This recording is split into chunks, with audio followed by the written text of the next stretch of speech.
A huge dark sphere is visible. There are three young men, one of them apologizing to everyone for his weakness. Covering his face with his hand, the blonde declares that the hero should have been Chris, not him. A girl with a rod in her hand says that Brother Evan shouldn't say that. Sadly lowering her eyes, she declares that they did everything they could. The guy sitting on a boulder looks very sad. The girl states that, naturally, if the genius Chris had started learning to wield a sword a little earlier, he would definitely have become a 10-star hero. And in this case, the two guys would have been able to prevent the end of the world. Chris is depicted with many arms. The young man thinks that thanks to his crazy talent, which allows him to instantly learn anything, he was able to achieve great success in many areas and received the nickname the Great Extra. The guy lifts a heavy bale. He remembers that his path to the top began when he was 20 years old, and he ran away from a noble home, starting to work in dirty alleyways with a dream of achieving success in life. The guy looks to his left. A knight sits on a winged dragon. The hero recalls that then there was an invasion of the bloody monarch from the Arcane Empire, as a result of which the so-called era of destruction began. People are standing in front of a bulletin board. On it there is a message about the recruitment of a squad for campaigns with the hero. Chris smiles. He realizes that this is a once-in-a-lifetime opportunity. The guy imagines great riches, he expects to perform great feats, and after everything is over, enjoy endless wealth and fame. With swords sticking out of the ground, Chris remembers that it ended in defeat, and the forces of light were crushed by the army of the bloody monarch. The guy looks sadly into the distance. One of his comrades says that if it were possible, it would be possible to go back in time so that Chris became the hero. He thinks that this does not suit him at all, and he does not want to go through all this hell again. Inside the dark sphere, a bright source of light can be seen. Chris thinks that one life full of suffering is more than enough for him, and besides, it is completely pointless to talk about all this now. Young people, under whom the city is visible, look up. The guy understands that this world will soon be destroyed anyway. Looking sadly up, Chris realizes that this is the end and there is no next life. The guy closes his eyes. He thinks that if he managed to be reborn, it would be nice to get into a rich noble family. Behind the elegant windows you can see the light. We see someone's hand. The hero realizes that he has been transported into the body of a young master from Arcane Empire. Birds fly over the luxurious structure, which belongs to the Dark Arcana clan. Chris thinks that, in keeping with the rather ominous name, it is one of the 12 clans at the very top of the Arcane Empire's management hierarchy. Someone is mowing a flower bed. The hero managed to find out that he was transported 15 years into the past. Strange creatures give very intricate shapes to plants. Chris now knows that he has returned to a time when the age of destruction was still 5 years away. The guy stands with his arms folded over his chest. He believed that he had seen everything he could in his previous life, but he did not expect to see demon beasts tending to the garden. Looking at himself in the mirror, Chris thinks that he perfectly understands who he has incarnated into. An untied tie dangles around the neck of the young man. The hero thinks that now his name is Christian Van Baron Kazar. Chris is sitting at the table with a girl with fox ears. He says that the prefix Van means that Christian belongs to a side branch of the magical family. His interlocutor replies that everything is exactly so, and she had no doubt that the brilliant young man would guess everything. In front of us are several coats of arms. The hero says that the Counts of Kazar are a side branch of the Baron family, which in turn is part of the Dark Arcana clan. He asks if this means that Kazar is not a relatively authoritative family. The girl replies that this is not the case, as it is still part of the Dark Arcana clan. Above the head of Christian Van Baron Kazar are his relatives. The girl with fox ears declares that these people, on top of everything, are insanely rich, so there is no one in Arcane Empire who does not know the Kazar family. The young man is sitting with a glass of wine in his hand. The girl reports that this family has 2 heirs, and the eldest, Christian, is a notorious scoundrel. The named character humiliates the waiter. The girl says that even his family members turned away from this bastard, and that all this was until very recently. Chris asks if Christian was able to collect his thoughts and get on the path of correction. Drops of sweat run down the guy's cheeks. The girl reports that this man was killed by his own relatives. The reborn hero hits the mirror with his fist. He curses mentally, thinking that he wanted to turn into just an ordinary rich boy. The hero replays events from the past in his head. He does not understand why he had to get here, and into the body of a scoundrel who is doomed to die. The hero leans his fist on the mirror, trying to figure out what to do. In front of us are 2 owners of the same body. A young man thinks that 3 days have passed since he woke up in the body of a guy whose name is almost the same as his last life, and this person should die in 2 years, while the fact that he was executed by members of the Kazar family only means that he was a completely incorrigible scoundrel. The young man looks down sadly. He understands that if he can behave quietly and inconspicuously, then perhaps he will avoid death. The hero clutches his head. He thinks that since he has already become a member of a rich family, he can just keep a low profile for some time, enjoying the luxury that surrounds him. Drops of sweat roll down the guy's cheeks. He understands that something does not stick in his logic. The hero remembers a huge monster and a pile of corpses. He thinks that the coming Ragnarok, that is, the end of the world, was the reason that the bloody monarch unleashed a war to sacrifice humanity and prevent the apocalypse. And by the time it became clear, the Magic Empire, the ranks of which he was a member in his past life, had already been destroyed. And all this means that in order to survive, he must prevent this very end of the world. A man with a sword can be seen above the hordes of monsters. Chris thinks that the blood monarch who started the war is a very serious problem, but it is also important that this character is followed by countless demons from Magic Empire. In front of us is Blood Monarch, who has a horn helmet on his head. The guy understands that in order to prevent Ragnarok, he must surpass this person, and there is only one way to achieve this. The hero holds a crown in his hands. He thinks that he must become the emperor of demons and climb to the very top of Magic Empire. The guy imagines an hourglass, realizing that he has only 5 years before the beginning of the era of destruction. The hero touches his face with his fingers. He thinks about whether he should at least try to fix everything. The guy realizes that if he does not stick his head out, he will die anyway, and if he succeeds, then he will own not only this mansion, but the entire Magic Empire. The brunette slams his hand on the table. He shouts loudly that he ordered Christian to stay in his room and think about his behavior. A man with a snow-white bow around his neck asks if the young man is not ashamed to show himself when very little time has passed since the last incident. Looking angrily at the young man, he declares that if he allows himself to get into another story, he will personally cut off his head. The hero realizes that he is under incredible pressure from Count Khazar. He apologizes to his father for all the bad deeds he has done. The Count looks at his offspring in bewilderment, and Christian realizes that in order to carry out his plan, he must get rid of his reputation as a notorious scoundrel. The hero is on his knees in front of his parent. He sincerely apologizes for everything he did and promises that it will never happen again. The father asks if the guy is bullying him and why he should believe him. Christian looks at the man guiltily, trying to understand what he did the last time his father behaves like this. Humbly bowing his head, the guy declares that it is his own fault that he has lost the Count's trust, after which he reports that 3 days ago he lost part of his memories and does not remember a lot. On his knees, the young man says that when he plunged into his memories to reconstruct recent events, he realized with bitterness how disgusting he had behaved. The man disgruntled says that he has heard apologies from his son countless times. The young man replies that he understands perfectly well that simple words of regret are clearly not enough here, and promises to prove everything with concrete actions. Looking at the Count, the young man asks to be sent to the Cave of Punishments. He declares that he will spend a month there, and then shows his father how much he has changed. Behind the stones you can see the gate. The hero understands that this is the Cave of Punishment, a place where high-ranking demons who have committed crimes are kept, and where not only the light, but also all 5 senses are turned off. A bald man clutches his head. The guy thinks that just a few days in this prison can break anyone, but this cave is the best for him now, as he needs a place where no one will watch him. The Count, looking at his son kneeling in front of him, asks if he is really going to spend a whole month in the Cave of Punishment. He calls the guy a moral freak and declares that he will not stand even half a day there. Father and son look at each other. Christian says he understands how difficult it is, but he says he needs just such conditions, because the father will believe him only when he keeps his word. A drunken Christian can barely stand on his feet. The Count asks if his son remembers how many times he let him down after making promises. A man stands next to the table. He declares that he will give his offspring one last chance. The Count's eyes glow menacingly. He declares that if nothing changes in his son's behavior in a month, he will expel him from the family. The hero's hands are on his knees. He understands that the threat voiced by his father means death. Enemies are visible behind the guy's back. Christian thinks that if he loses the protection of his family, there will be a huge number of people who want him dead. The young man says that everything is clear to him. Looking at his father, he declares that if he does change the way his father wants, he will have one request for the man. The Count, looking angrily at the hero, states that he thinks as if he has already spent a month in a cave, and calls his son an arrogant idiot. Then he states that if the guy still manages to keep his promise, he will fulfill any of his requests. The Count walks away from his son, declaring that for some reason he has no doubt that he will not have to fulfill anyone's request. Christian is sitting in a chair. Cox, the butler of the Khazar family, reports that the Cave of Punishment is ready. The hero puts a small crystal on the table and says that he understands everything. In front of us is a corridor furnished with magnificent columns. Christian and Cox walk past the servants who are discussing the guy. One of them says that this spoiled scoundrel decided to voluntarily go to the Cave of Punishment. There is an assumption that the bastard is clearly up to something. The guy listens to the conversations. One of the servants asks his interlocutor if he remembers how Christian insulted the heiress of the Poison clan. In front of us is a torn sheet of paper. The hero hears that the Count had to apologize personally. A piece of jewelry glitters on the guy's collar. He hears that his family has long been at odds with the Poison clan, and this incident has completely destroyed the Count's reputation. Christian runs after Cox. He hears that he is being insulted again. When asked when he will finally grow up, the answer is that he is a completely hopeless person, and it is unlikely that he will survive in the Cave of Punishment for long. The hero smiles when he hears the forecast that he will stay there for 2 days at best. A young man with red eyes is standing outside the door. One of the servants says that Christian will not survive even 1 day in the cave. Christian and Cox stand in front of a huge gate. The servant informs them that they have arrived. The hero looks up thoughtfully. The guy looks thoughtful. He understands that the guards of the cave are Death Knights, and it seems to him that nothing else can be expected from the empire in which he finds himself.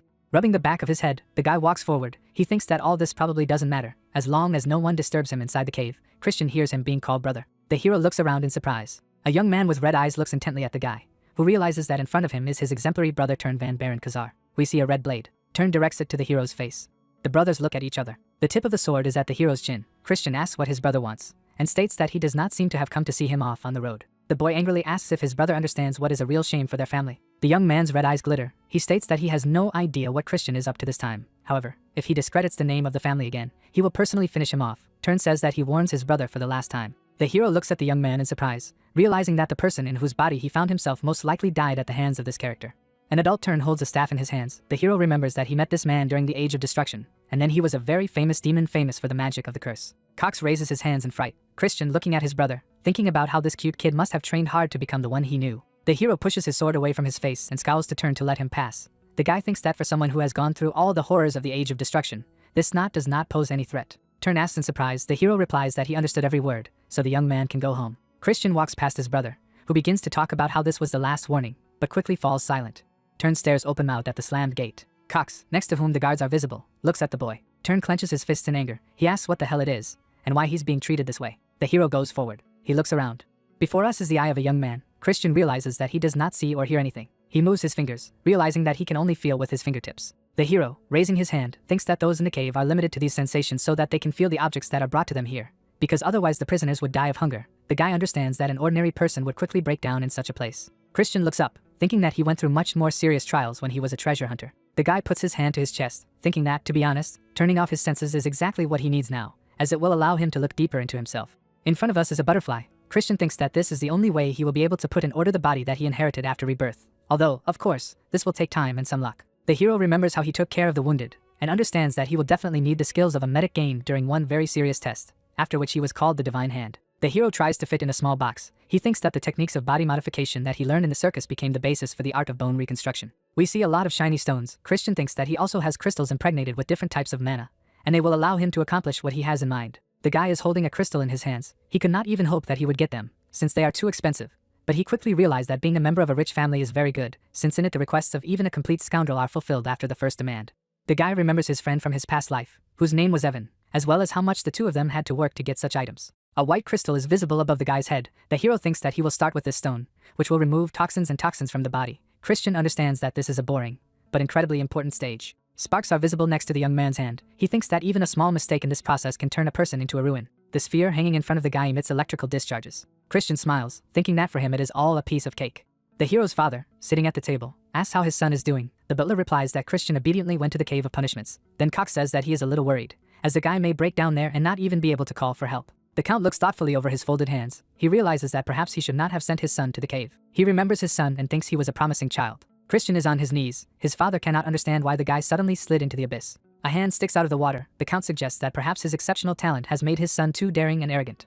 The man remembers the young man weeping in front of him, thinking that if Christian continued to behave as before, then, whatever the reason, it might be better if he became crippled or even died. An evil fire lights up in the man's eyes. The count remembers his son's face when he promised to show him everything by his actions. The man puts his hand to his mouth. He thinks that his son has deceived him many times, so he does not expect the guy to change in any way. The count asks the butler if he noticed anything unusual when Christian entered the cave. Cox seems to be remembering something. Standing in front of his master, he tries to say something. The count demands that the man not hide anything from him. Cox reports that the young master has taken magic stones into the Cave of Punishment. The count clenches his fist. He learns that there was a hallucination-inducing dream stone among them, and the servant states that since no one knows what the side effects of this stone might be, they must immediately open the Cave of Punishments. Gloomy, the count refuses this request. He declares that it would be better if his son died. The head of the family is standing in front of the gate. It is reported that the case takes place a month later. The man imagines his son writhing in agony and thinks that the guy must have been dead for a long time. Behind the open gate, you can see Christian. The count looks at him in shock. The young man, smiling, declares that he is glad to see his father and has been looking forward to meeting him. Christian walks between two guards. He asks why his parent is so surprised. We see the young man's legs. He reminds us that he made a promise to his father that this time he would change. Father and son look at each other. The count realizes that he saw such eyes on his son when he was still a child. The young man smiles happily. Standing in front of his son, the man says that he has passed the test. Christian asks if this can be considered a compliment. The man, folding his arms in displeasure, declares that the guy should not be so smug, and warns that he still does not trust him. Christian replies that in this case he will try even harder. The hero thinks that his father is too strict. Christian holds a sword in his hands. He thinks that perhaps his father thinks that he barely passed this test. But this is not at all true, and in the Cave of Punishment he did not get bored for a second. First he optimized his body in order to master the art of using a sword, and thanks to the white magic stone, he now feels that every cell of his body seems to be filled with new life. A blue stone glows in the young man's hand. He thinks that Dreamstone turned out to be truly priceless. The young man recalls his conversation with Cox, who asked if the hero was going to take this stone with him to the Cave of Punishment. Christian thinks that Dreamstone is considered a narcotic magic stone, and the butler scolded him. But the risk was fully justified and the stone helped him a lot. We see the dial and multicolored vortices. Christian thinks that thanks to the hallucinations, he was able to significantly reduce the time it takes to fully transform and even created 2 cores. Christian looks at his glowing hand. He says that he has found the 1-star spell light. The young man thinks that nothing else could be expected from such a genius as him. The hero touches his stomach. He thinks that he has naturally hidden the core of light with the core of darkness so that no one can see it, since if the demons find out about its presence, it will cause a huge scandal. A bluish stone is visible in front of the young man's face. It emits violet energy. Christian, smiling, says that giving him Dreamstone is some kind of nonsense. Behind the young man's back, an ill-wisher is seen with a dagger in his hand. The hero thinks that someone, apparently, hoped that he would break under the influence of hallucinations. Looking at his father, Christian says that since he has kept his promise, the count must fulfill his request. The man frowns and tells his son to voice what he wants. A red crest is visible behind the 2 crossed wands, and Christian asks the Earl to allow him to use the training ground where the Black Swamp Knights train. The Count frowns that this is not a place where such a scoundrel can easily enter. A monumental structure can be seen above the warriors' heads. The man says that it is one of the 3 knightly orders that maintain the Dark Curse, and only elite knights can enter its base to demonstrate their skill. The Count asks if his son understands this. Humbly looking at his father, Christian declares that he only asked for training on the training ground, and that watching the fearless Black Swamp Knights can inspire him. The young man assures that he has no intention of joining the ranks of this order. The Count looks down silently. Turning halfway to his son, he says that he will agree to comply with the request. But if he disgraces himself in front of the Black Swamp Knights, he will suffer the harshest punishment. Christian replies that he understands everything, and that he has one more small request. The Count looks at his son in surprise. We have a huge training ground in front of us.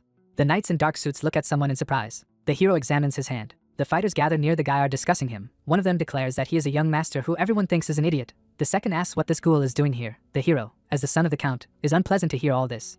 But he understands that in the empire of magicians, strength is valued above status. So he must come to terms with the fact that he is treated like this.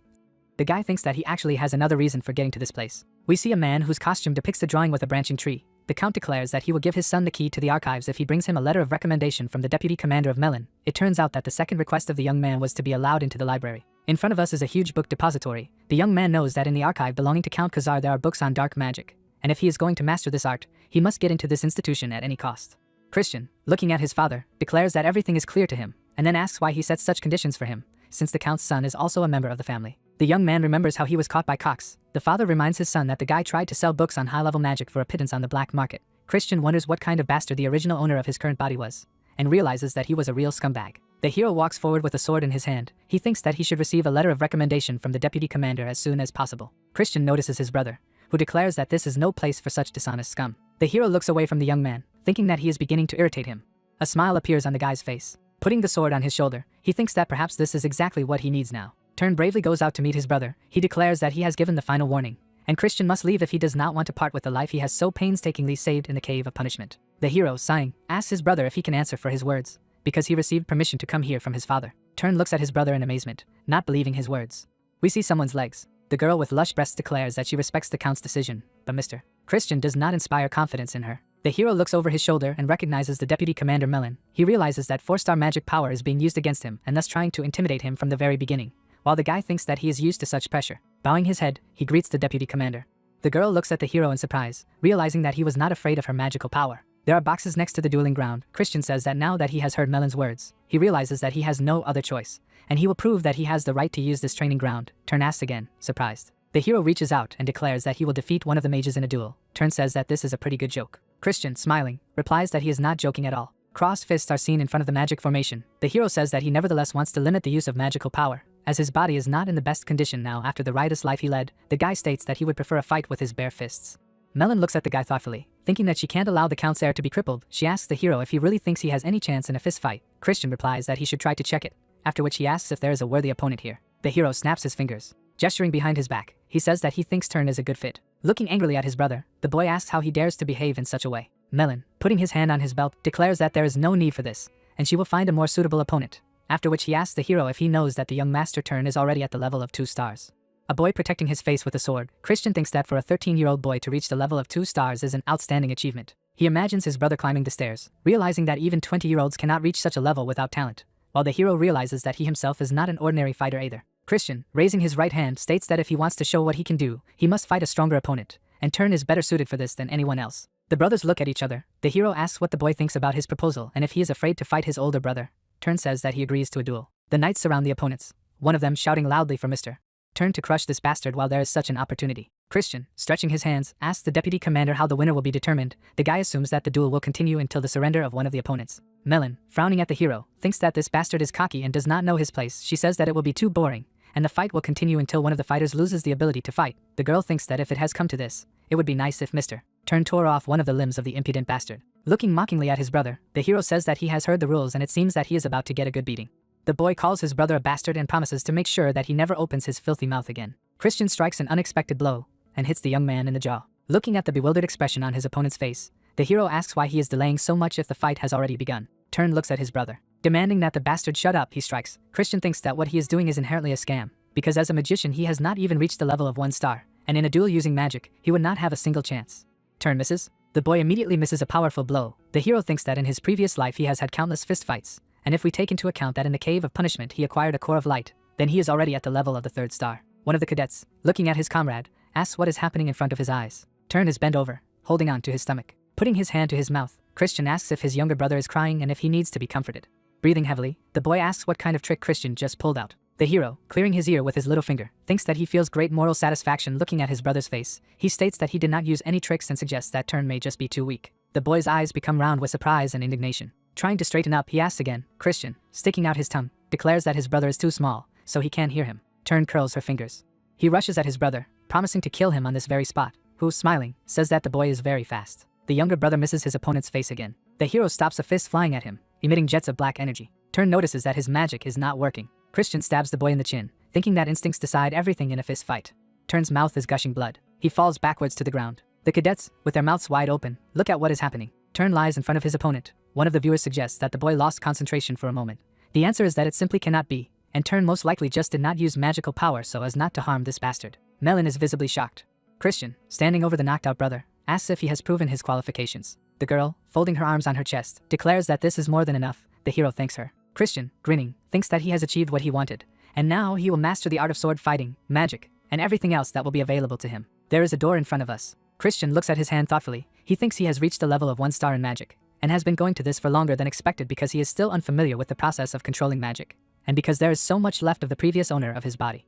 The young man rings the bell, thinking that he will have to level up before he can use the power of light along with magic. A creature approaches the guy, whose legs emit a bright blue glow. Banshee Marie, the hero's personal servant, asks if her master has summoned her. Christian thinks that using a high-pitched evil spirit like Banshee as a maid is somehow too wasteful, but he realizes that the tyrannical nature of his predecessor may have led to no one agreeing to take the job. The guy looks very dissatisfied. He thinks that one day he will definitely change his image, and he asks Marie to bring him some juice. He informs her that after drinking it, he will go to training.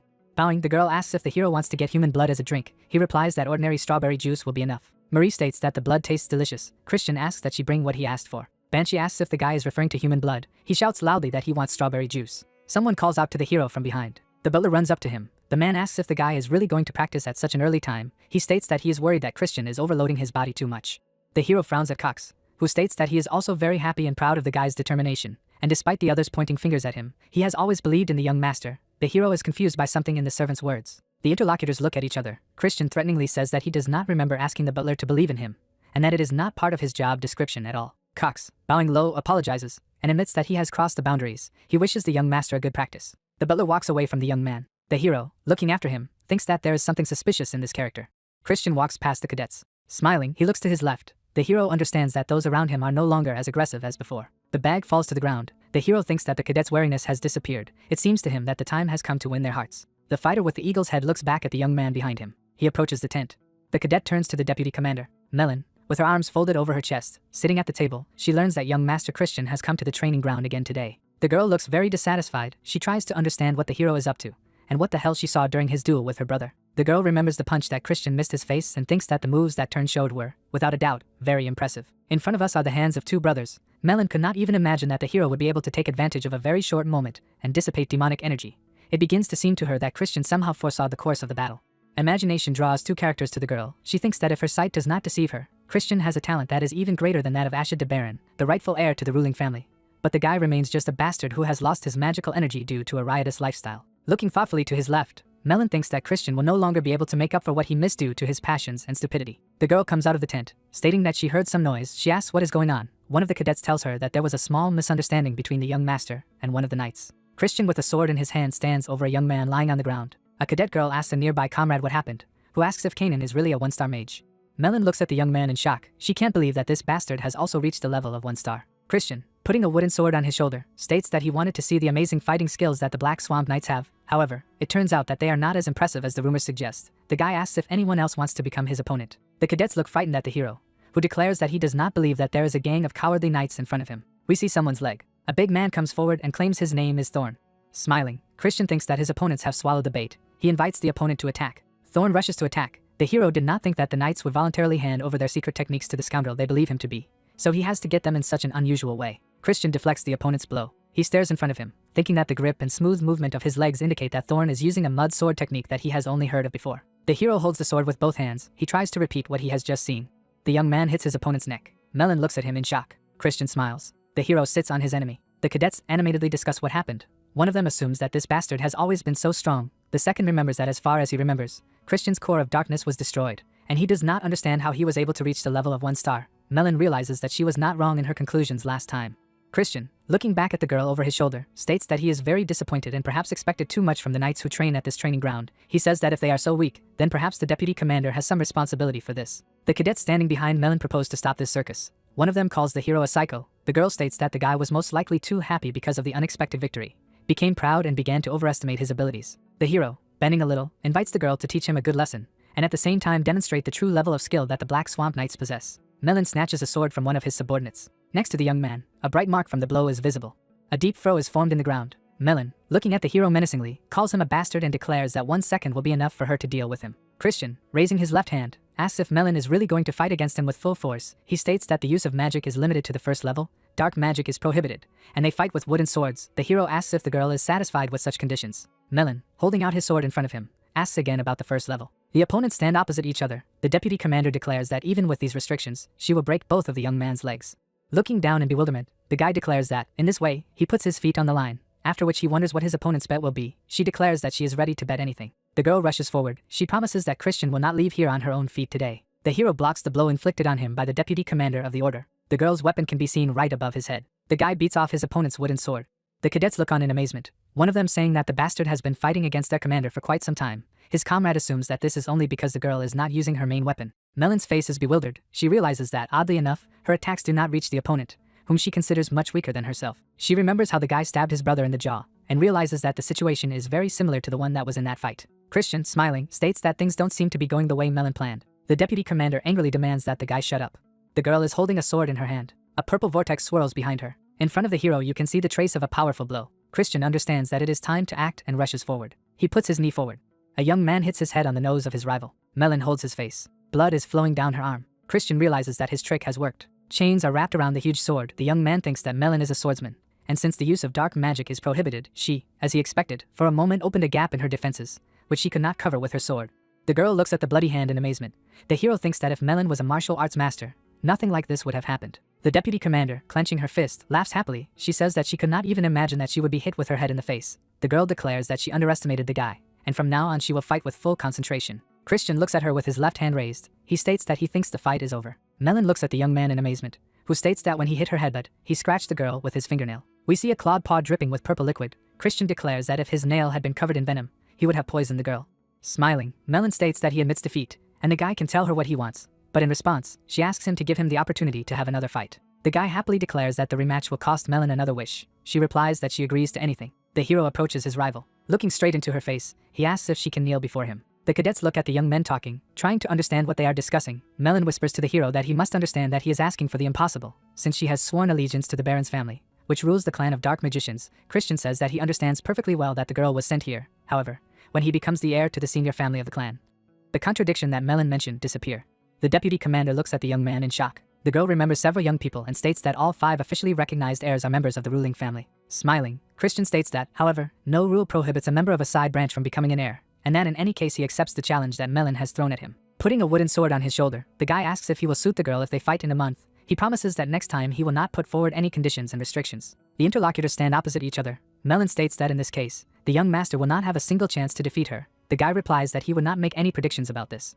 Young people look into each other's eyes. Christian states that under certain conditions, even an egg can crack a stone. Bowing politely, the guy says that in this case he is waiting for a meeting that will take place in a month. He thinks that by that time the girl will have to understand who she should serve. The hero shows a letter of recommendation from the deputy commander of Melon. Standing in front of his father, he states that demons lack even basic skills, so training needs to be taken much more seriously. The young blonde, smiling, reports that the young master is a real genius, and even with his low rank, he easily defeated those who have fundamental training, including himself. The count with a thoughtful expression on his face recalls his conversation with the blonde. To his master's surprised question whether he really lost to his son, the fighter answers in the affirmative, after which he declares that it was a great fight. The count looks in surprise at his son standing in front of him. Christian asks why his father looks at him with such eyes. He replies that the guy just imagined it. The man hands the young man the key and declares that he keeps his promise. The hero moves away from the closed doors.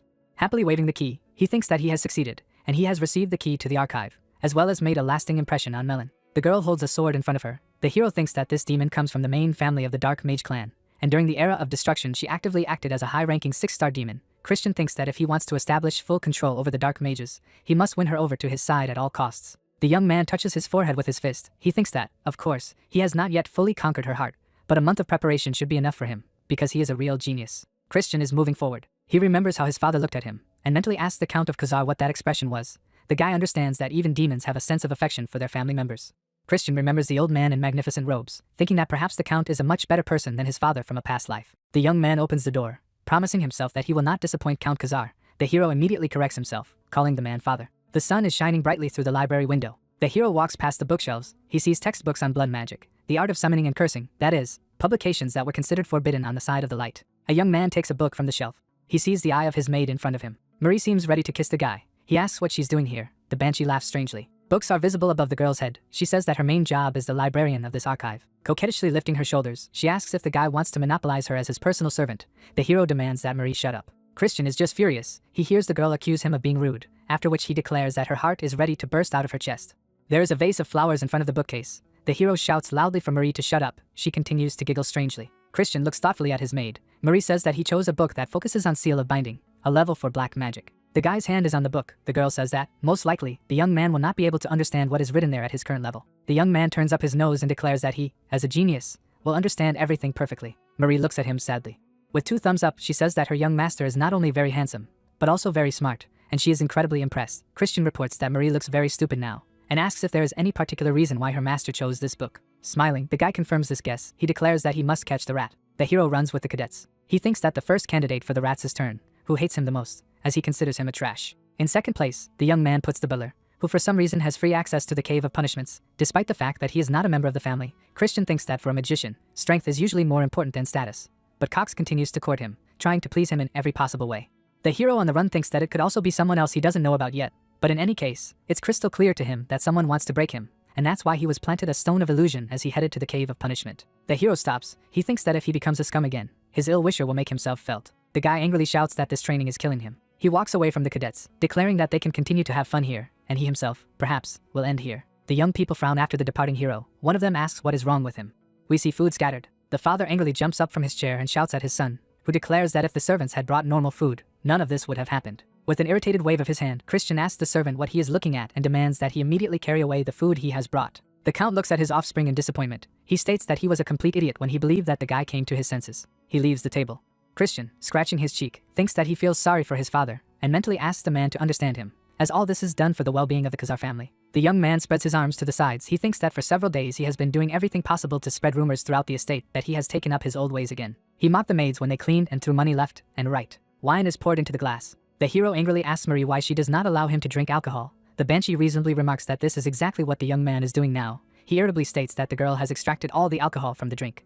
A bottle is visible above Marie's head. She banishes alcohol from it. The banshee says that her master has not yet reached the age of majority, so he cannot drink alcohol. He replies that the garbage is allowed to do anything. Marie asks in amazement if the guy has really decided to take up the old thing again. Imitating a heart with her fingers, she declares that even if this is the case, she will always be there for him. Above the young man's finger, a skewed magic formation is visible. He reminds the girl that he is going to catch a rat. Marie, covering her mouth with her hands, states that she does not believe that Christian has already mastered seal of binding. The guy reminds the girl that he is a genius, after which he reveals that he has modified the skill so that it can be used by a person with a low level. Christian lies on his bed surrounded by books. He thinks he wasted no time, and in his spare time he studied various types of magic. Covering her mouth with her fist, Marie says that her young master is indeed a real genius. In front of the young man is his younger brother. Christian thinks he should immediately pretend to be drunk. Hiccuping, he asks why Turn came here. The boy, angrily looking at his brother, asks if he is really such a person. He states with resentment that it seemed to him that Christian had reformed. The hero understands that the young man is sincerely worried about him. A smile appears on his face. He understands that his brother can be crossed off the list of suspects. The hero informs the boy that they seem to have a rat in their house. Turn, looking at his brother in shock, asks what he means.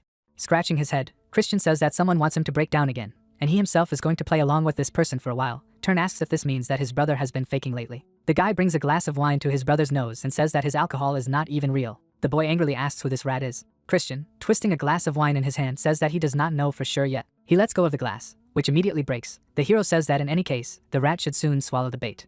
A servant runs into the room. He asks the young master what happened. Christian declares that this is not the wine he wanted and demands to inform the butler to bring another bottle. A mustachioed man, folding his hands in front of his face, reports that Cox is very busy right now, pretending to be drunk. The hero says that in this case he will go to the butler himself. Turn cannot believe that his brother has such acting skills. The hero puts the bottle on the table with a crash. Cox, looking at the guy, asks what brought him here. The young man pours the drink on the man's head. After emptying the bottle, he states that this is not the wine he asked for at all, and asks why Cox doesn't pay attention to it. Jumping up from the table, the man declares that he did not ignore anyone, and promises to immediately order a drink that will suit the guy's taste. Christian replies that this does not suit him. Pointing his finger at the drenched servant, he demands that he himself go and bring wine. The man's hands are shaking. he says that he has to finish some work. Patting the butler on the cheek, Christian states that he won't be able to work like this. The guy says that Cox should go change clothes, and he may grab wine on the way. The man's lower jaw trembles. He promises to return immediately. The hero looks after the fleeing servant. Cox looks very gloomy. Christian thinks he has to pay tribute to the patience of this man, who is able to endure any insult. The hero draws attention to the documents covered with wine.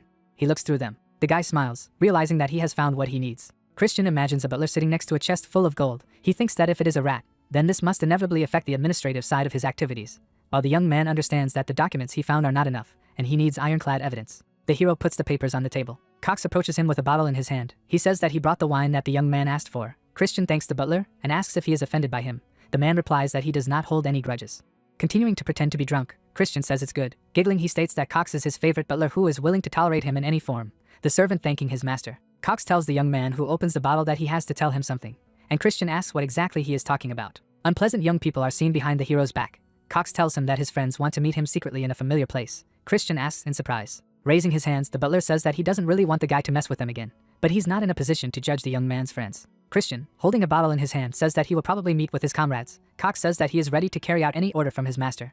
The young man smiles. It seems to him that everything is going even better than he expected. There are plates of food on the table. In front of the hero sit his comrades. One of them declares that, as he heard, Christian has changed a lot lately. The second says that it simply cannot be, since the hero was the most desperate among all. The hero draws attention to a sad girl in a headscarf. He mentally calls his comrades complete bastards, since they forced him to serve a very young child. The scoundrels raise their glasses and offer a drink. Christian brings the wine to his lips. One of the young men asks what he is waiting for, and states that the guy should have drunk a long time ago. The glass flies into the face of the plump blonde. Wiping the liquid from his face, the scoundrel asks in fright what the hell the hero is doing. Christian asks how these ghouls dare to treat sacred alcohol like this. He states that, judging by the reaction, the fat man knows what was mixed into it. The young man bends his index finger. He touches the maid's forehead.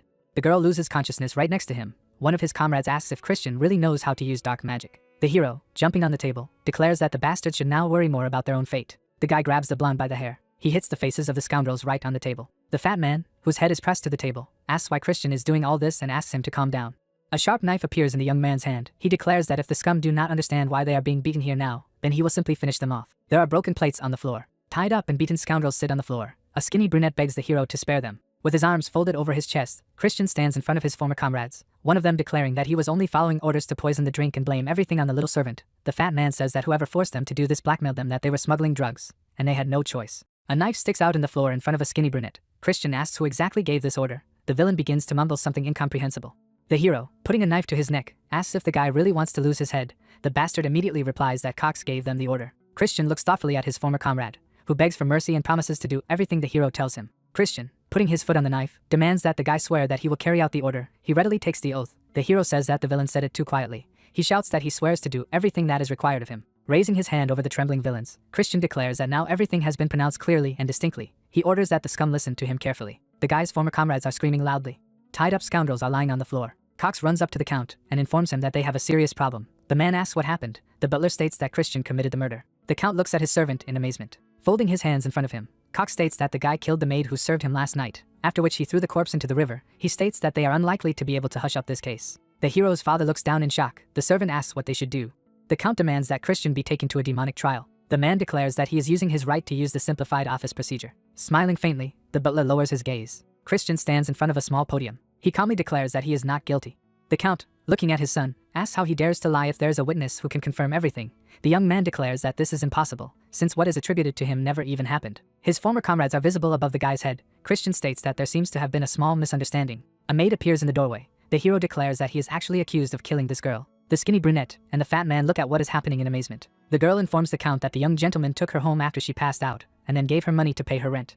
The young people look at the girl standing below. She states that the criminals are upstairs, and they were the ones who poisoned the hero's drink. Smiling, Christian looks up. Someone asks what is going on here. We see the guy's hands. Christian thinks everything is going right, and it's time for a spectacular climax. The eyes of the scoundrels turn white. The plump blonde declares that the hero is completely right, and they falsely accused him of the crime. His comrade reports that Cox's butler ordered them to frame the young master.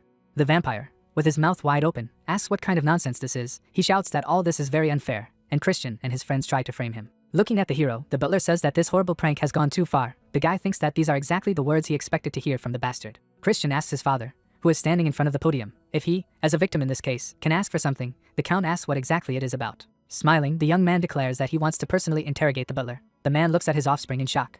The count scowls that his son can interrogate the servant. Cox tries to shout out to his master, who states that if Christian behaves inappropriately or is rude, his authority will be immediately revoked. Putting his hands on the podium, the guy promises that the interrogation will end very quickly. Looking sternly at the butler, the young man states that as a representative of the great ruler of the Magic Empire and as a member of the Dark Mage clan ruling the eastern region of the Southern Magic Kingdom, as well as a representative of the Count of Khazar, he proceeds with the interrogation. The protagonist, standing behind the podium where his father had recently stood, asks if Cox swears to tell only the truth. Answering questions, the butler answers in the affirmative. Christian states that, as a representative of the Demon Emperor, he once again asks if Cox will answer truthfully to the questions posed. Putting his right hand to his chest, the butler swears a second time. Purple symbols appear on his forehead. The vampire clutches his head. He looks at his hands in amazement. There is an audience on the balcony. Someone asks if the guy really used seal of binding just now. The second viewer expresses bewilderment at how such an inexperienced young man can use dark magic of the 4th level. Behind the purple chains, a magic formation is visible. The hero thinks that the modified skill seal of binding can be used even by low-level magicians. However, on one condition it requires 2 oaths to activate. The guy thinks that he has deceived the butler in the most brazen way. Cox trembles as he stands behind the stand. He asks what the hero just did to him. Holding out his right hand, the young man declares that the servant has sworn to tell only the truth, and then asks why Cox hired these 2 men to frame him. A short circuit occurs in the vampire's head. The villain screams heartbreakingly. The butler salivates from his mouth. He admits that he did what he is accused of because he was ordered to do so. The servant states that he was blackmailed by threatening to expose his financial fraud. The count looks at the vampire in amazement, who says that this is why since the boy's childhood he has shown him in the most unsightly light.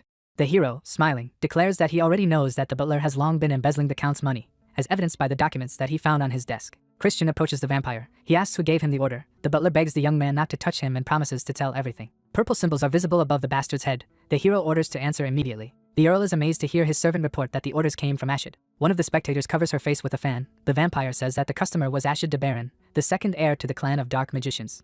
The butler looks to his right in horror. He says that he will be killed, and he must immediately run away from here. The hero grabs a sword. In one motion, he blows off the vampire's head. The count looks at what is happening in shock. The head flies down. Christian, who holds a bloody sword in his hand, claims to have carried out the sentence using the authority he received from the count. The count, looking sternly at his son, asks why he made such a decision. The young man replies that if they had left the butler alive, the older family would have tampered with evidence to hush up the incident. The butler's bloody hand lies on the floor. Christian declares that you cannot pander to your detractors. And now everyone who saw the execution will understand that it is better not to joke with the Khazar family. Turn stares down, eyes bulging. Smiling, the hero states that Asha tried to frame him.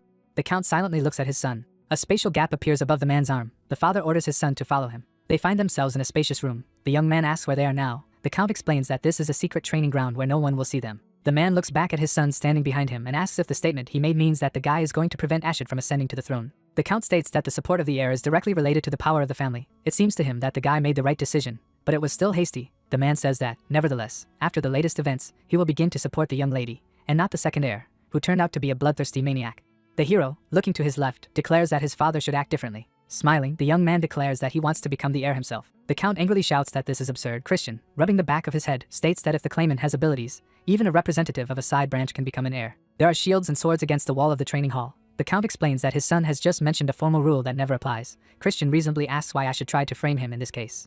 Father and son stand opposite each other. The count declares that in childhood Christian was more talented than Ashid, but then he fell very low. The young man declares that he will soon compensate for everything and catch up with his competitor in development.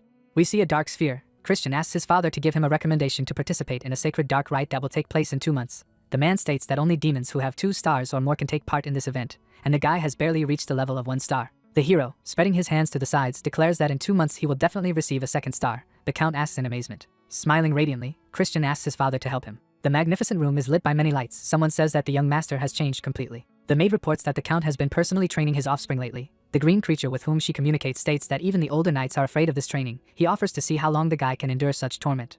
Christian strikes. A sword is visible next to his head. The hero says that you need to use the mud sword technique for control, and attack with black side swordsmanship. Looking over his father's shoulder, he asks if he remembered correctly. The earl is amazed to realize that his son learned about black side swordsmanship only today, and immediately mastered it. Christian asks how these skills should be applied separately, or together. Judging by the expression on his face, the count was shocked to the core. The young man holding the sword states that he seems to know a slightly more effective way. We see a mushroom. The young man strikes and cuts off the shoots of this plant. The father is shocked to tell his son that he has now used the mud sword technique, but he does not understand how he managed to cope with a humanoid mushroom that is strong enough to withstand the use of this technique. The young man, holding out his blade, declares that this technique belongs to the mud sword style. The count stares in amazement at the sword emitting purple jets. The guy explains that this technique is only used by the blade of the black sickle sword. The man is amazed. He realizes that his son is talking about a technique that cannot be used by a 1-star fighter. He states out loud that it is a powerful dual technique. However, if you use it, it will be difficult to use curse magic. Raising his left hand, the young man declares that he does not think so, and it is all quite simple. The count's lower jaw falls far down. Christian is lying on the ground, reportedly taking place 2 weeks later. Sweat trickles down the guy's face. He thinks running is very tiring, but he can't miss these workouts as he needs stamina to rank up. Someone appears next to the young man. The question is whether he is already tired. Melon, smiling, reminds the guy that the duel is coming soon, and she is really looking forward to this day. Christian thinks that there is a huge pressure on him from all sides. Sitting on the ground, the guy declares that he is making every effort to meet the expectations of the girl. She states that the young man has achieved good success, but he still has only 1 star. She says that if she is disappointed, she will never bend the knee to the young master. Tired, hunched over, Christian declares that everything may be true, but even if he loses, he will still gain something from this duel, so he will win anyway. Melon, raising her right hand, says that the guy is definitely not tired of talking. She asks him to show a good fight and make it memorable for her. The hero, looking at the girl, thinks that now she has the 4th upper level. We see a rather illustrative graph. Christian thinks that even within the first level there is a division into upper, middle and lower sublevels, and he is still incredibly far from his rival, while the guy understands that he is a rich young master who has a lot of opportunities. The young man smiles happily. Christian, who wears a gorgeous green cloak on his shoulders, asks Marie if she has prepared a bag as he had previously requested, and Marie replies that she naturally did. Banshee, who wears a fancy dress, declares that this is the first time she has gone out with the young master in public, so she has prepared herself in the best possible way. Christian, covering his face with his hand, states that he did not invite Marie with him. The girl states that the guy does not have to fear for her, and she will not faint because of the hot weather. Folding her hands in front of her face, Marie declares that she is serving her master with great pleasure. The guy asks in bewilderment why the banshee should faint. Christian recalls his conversation with his father, when he asked if he could replace Marie with a member of the human race, and he replied that it was impossible, since the guy had a contract with Marie, and an upper-level banshee could not be run without a contract. The guy indignantly shouts that maybe in this case it makes sense to just break the contract. The count, sighing heavily, declares that the condition for terminating the contract is a deep kiss with Marie, and the guy is unlikely to go for it. The man reminds that when this contract was concluded, the guy was very drunk, and only because of this he agreed to this condition. The hero, clutching his head, curses the previous owner of his body, a completely worthless scoundrel. Raising his right hand, he tells the girl that she will not go with him, because it is impossible. He informs that he is going to a place where there will be many people. The girl, clenching her fists in resentment, declares that she has been waiting for a long time to go out in public. The guy says that she must understand that her spiritual energy can harm a large number of people. Tears flow from the girl's eyes. She says that she is tired of this mansion, in which she has been staying for many decades. Christian looks at her sympathetically. Clutching his head, the guy shouts that he will take it with him, but she must not show herself in public. Banshee, happily throwing up her hands, thanks the hero and calls him an excellent young master. The guy asks her to stop chatting and just follow him. Suitcases are visible above the maid's head. She asks where she is going with her master. The young man replies that there is a place where he can get something useful. Marie happily says that her master already has a huge amount of money. The guy turns around in irritation and shouts that he is well aware of his wealth, and he does not need money. Questions hang in the air. The banshee says that if it's not money, then maybe it's gold or lands. Christian says she's wrong. Marie, looking sadly at the young man, asks what he wants to get in this case. He replies that something that he once did very well. Turn sits in the carriage. The boy declares that his brother is late. Christian asks what he is doing here. Turn, looking at his brother, says that he is going to look after him so that he does not do any more stupid things. The hero states that there is no need to worry about this. The guy has a wad of money in his hands. He informs the boy that he is only going to play a little in the casino. Turn asks again in surprise. Christian, whose shoes we see, states that demons should drink alcohol and gamble, as the emperor himself encourages these activities as a legitimate pastime. The boy, looking at his brother looking into the carriage, says that then he will go with him. The hero asks in bewilderment. Running a finger under his nose, Christian says that the boy seems to be worried about his older brother, who asks in surprise why he would do this. He assures that he only wants to make sure that Christian does not defame his family once again. In front of us are the wheels of a carriage. The hero asks if this task will be too difficult for an exemplary boy. Turn says that gambling seems to be somehow related to cards, after which he promises to knock the arrogance off his older brother. The carriage passes by a magnificent garden. The hero pretends that he is very afraid of his brother. Christian smiles predatorily. He thinks that a naive fool will be the perfect victim today. 2 brothers and a banshee approach the opulent building. Turn, looking up in shock, declares that she can't believe that such places even exist. Marie says that her heart is about to burst out of her chest. The hero hands his brother a tiger mask and tells him to stop behaving like a redneck and put on a mask, since this institution can only be entered if you hide your identity. Raising his index finger, the hero asks that Marie be out of sight from now on. In addition, he tells her to get closer to him so that he can say something to her. The young man whispers in the ear of his maid to do something, who, giggling, promises to fulfill her master's request. Turn, standing behind his brother, asks where the banshee went. The hero replies that the boy does not need to know, and suggests that he just enter the casino. One of the visitors to the establishment frowns at the hero and his companion. They pass by the players. We see a spacious hall with tables for games. A man with pointed ears, smiling, states that he seems to be seeing characters that can bring good profits. His bearded comrade states that the prey itself has entered the lion's den. Christian asks his brother standing next to him if he wants to bet on which of them will win more in an hour. The hero states that if Turn overtakes him, he will treat him as the eldest for a whole month. The boy asks if this is a joke. Christian replies that he is serious, but if Turn loses, he will have to call his brother the noble king emperor. The boy looks at the hero in bewilderment. Christian, smiling, hands his brother a bag of money, who asks what it all means. The hero suggests that the young man either take the money or go back to the carriage if he is afraid of something. Turn snatches the pouch from his hand and shouts that it won't scare him. He moves away from the hero, declaring that he will go first. The croupier lays out the cards. A bearded man puts his hand on the hero's shoulder and declares that the young gentleman has won. He says that the guy is very good, and if he continues the game, he will earn a fortune today. Christian, leaning over the table, laughing, declares that he seems to be very lucky. In front of us are stacks of chips. The hero understands that an old trick is used against him when they let him win, in order to push him to a knowingly losing game with high stakes. The young man looks to his left. He thinks that for such establishments such a strategy is classic. Turn clutches his head. He screams that this can't be, and he had very good cards. Christian realizes that one fool has already been hooked. Smiling, he looks at his brother and asks why he doesn't go home if he's so unlucky today. Turn asks in surprise if Christian is not losing. The hero reports that he has lost only 500 rupees. He hears that his brother has already lost 1,000. The players sitting at the table whisper. Christian, looking around thoughtfully, realizes that everyone present in the casino has already marked his brother as an easy prey, and very soon he will begin to be deceived in the most brazen and obvious way. Turn takes another pouch from his brother, who asks if the boy really wants to continue playing. The boy yells that of course he does, and demands to give him money. The hero, smiling, tells the boy that he tried to dissuade him. Mentally, the young man suggests that his brother should not restrain himself and serve as a good bait. Turn looks at the cards. One of the players, smiling, looks at the boy. Christian sees a customer slamming his fist on the table, and the guy realizes that this is what he needs. Marie whispers in her master's ear that she has discovered the people he asked to find. Looking up, Christian praises the banshee for its excellent work. The hero points his thumb behind his back, where Turn screams that he lost another 10,000 rupees. In front of us is a low building. Marie says that the characters the young man is interested in are inside. The hero asks the banshee to open the door. Christian and his companion enter the room. The hero takes off his mask. 2 guards recognize him. The young man declares that there seems to be no one here who does not know him personally. The guards greet the young master and ask what brought him here this time.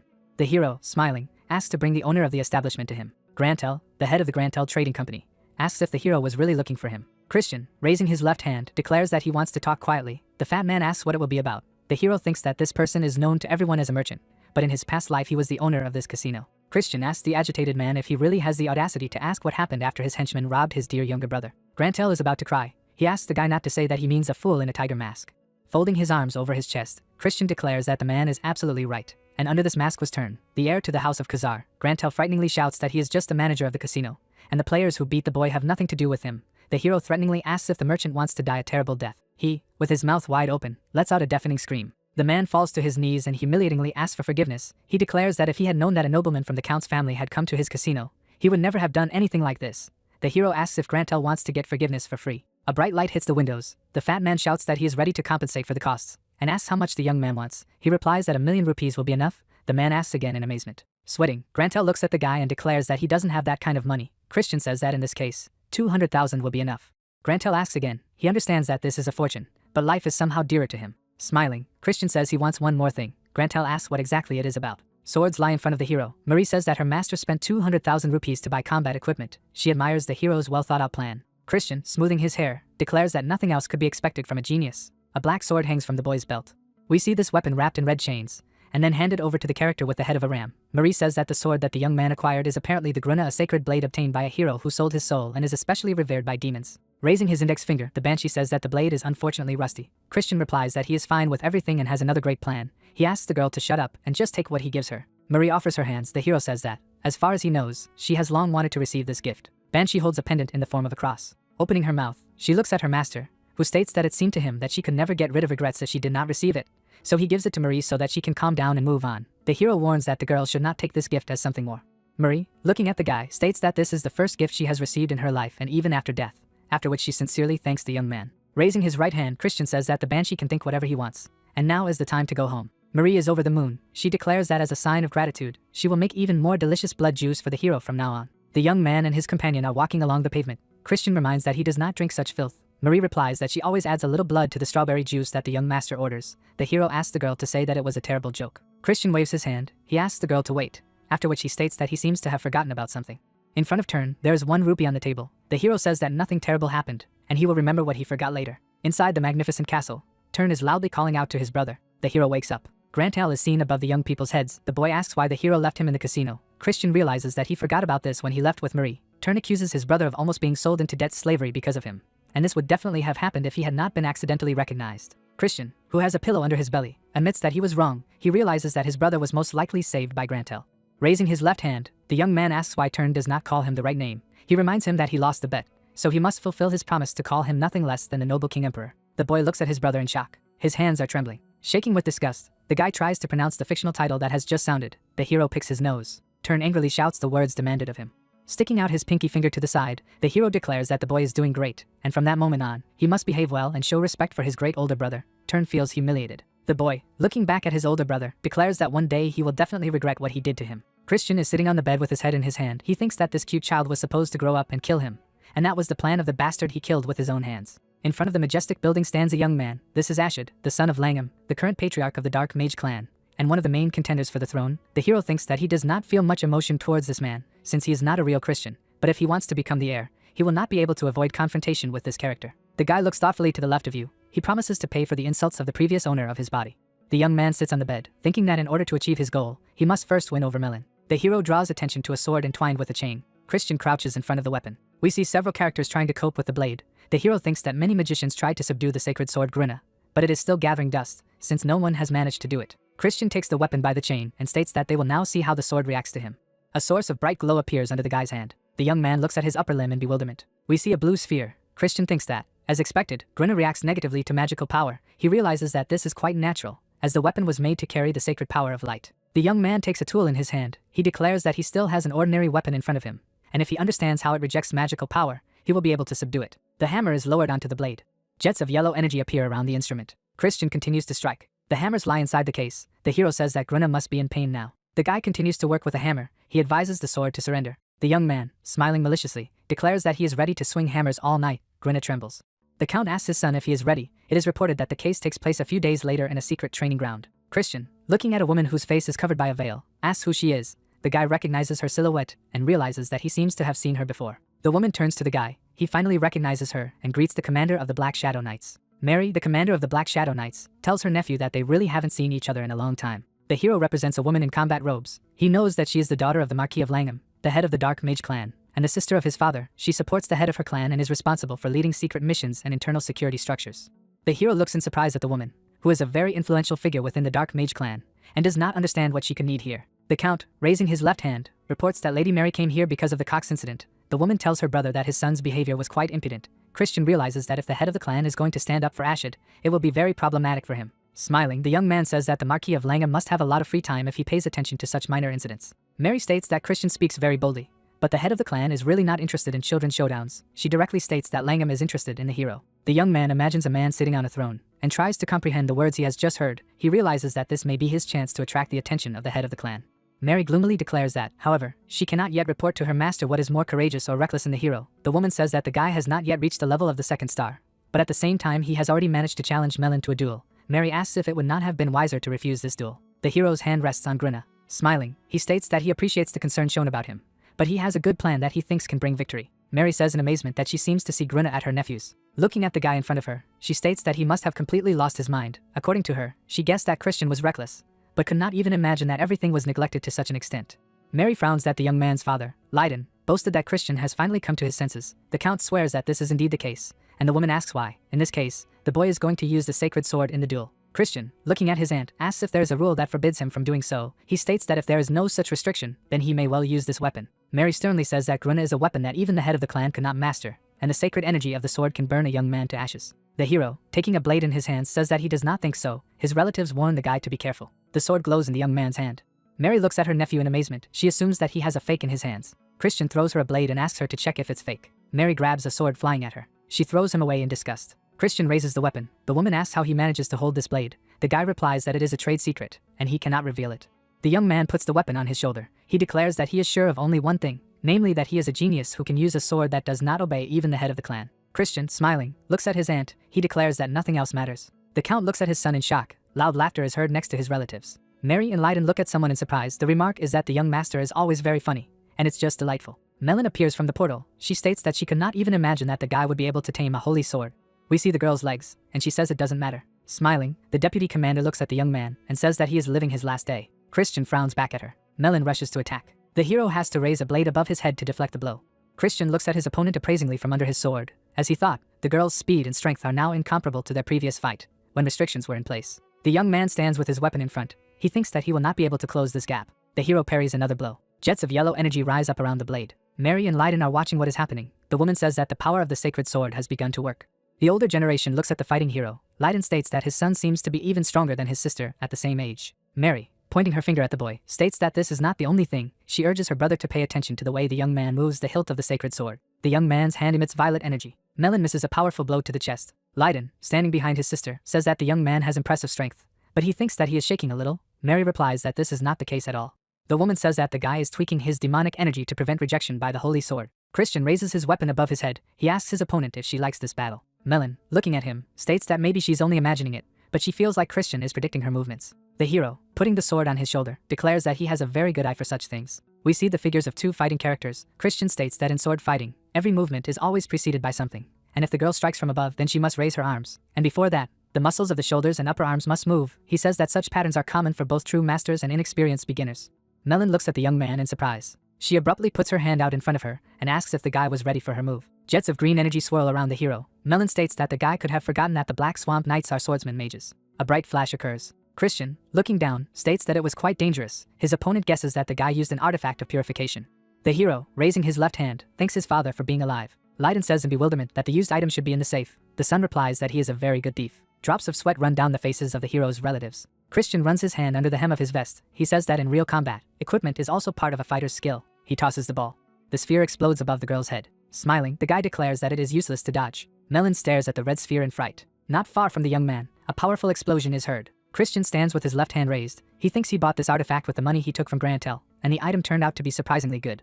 A wall of fire is visible in front of the guy. He shouts that he knows that Melon is still alive and that she should get out of there immediately. A girl's leg appears next to the hero. In front of him is a trace of the blow. Christian stands with his weapons outstretched. His sword stops a projectile launched at him. Debris scatters in front of the hero. Closing his eyes, Leiden tells his sister standing next to him that he was surprised when his son threw the balloon into the air. But now he understands the guy's plan and is once again convinced that he is a real genius. Melon goes ahead. Her body is tilted slightly forward. She calls out to the young master. The girl smiles. Looking at the guy with crazy eyes, Melon shouts that it's all a lot of fun, after which he asks what the next attack will be. Mary, raising her right hand, says that the girl seems to have lost control of herself, so the whole thing needs to be stopped immediately. Black smoke appears next to the hero's face. Christian holds out his fist. The girl's hand flies past his head.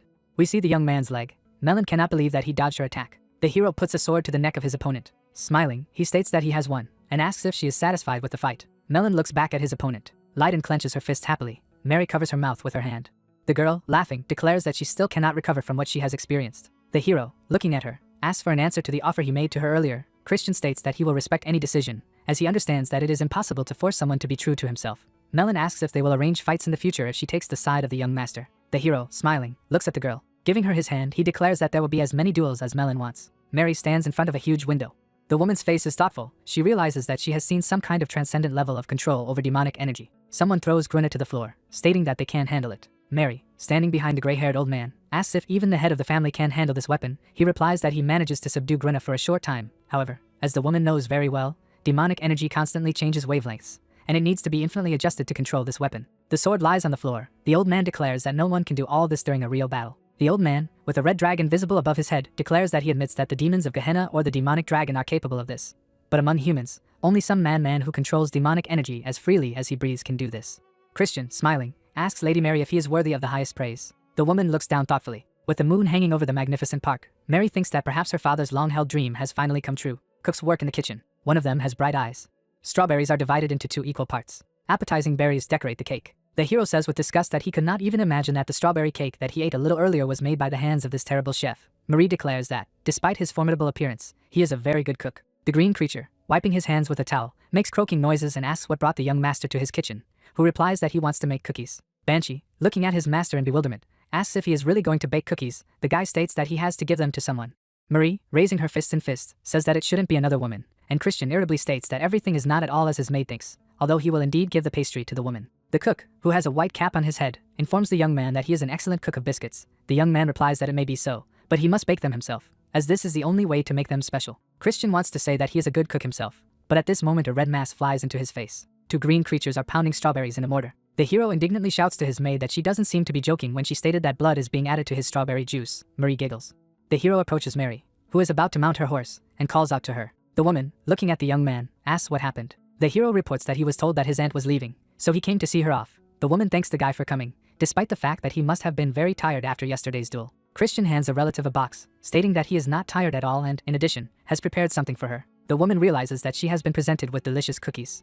Looking into the box embarrassedly, Mary states that it was unnecessary. Christian replies that he is very happy to see his aunt after a long separation, so he decided to please her with pastries. He asks the woman to take the cookies. Leiden, rubbing his chin thoughtfully, remembers how his son asked if Lady Mary had a favorite food. The man understands why the young man approached him yesterday.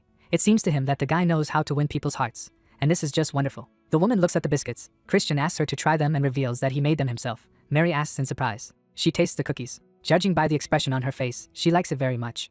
Putting another bite in his mouth, Mary says that the cookies are delicious, and Christian states that he is very glad that his aunt liked them. The guy, smiling, looks at the woman, who says that since her nephew gave her a gift, she should thank him. Mary asks what the young man wants. He replies that it would be nice if she became his real aunt from now on. The woman looks at the young man in surprise. Holding a box of cookies, she states that they are already blood relatives, after which she says that as Leiden told her, Christian will participate in a sacred dark rite. The hero silently looks at his aunt, who declares that, as far as she understands, the main meaning of the young man's request is that she take his side in the struggle for the place of heir.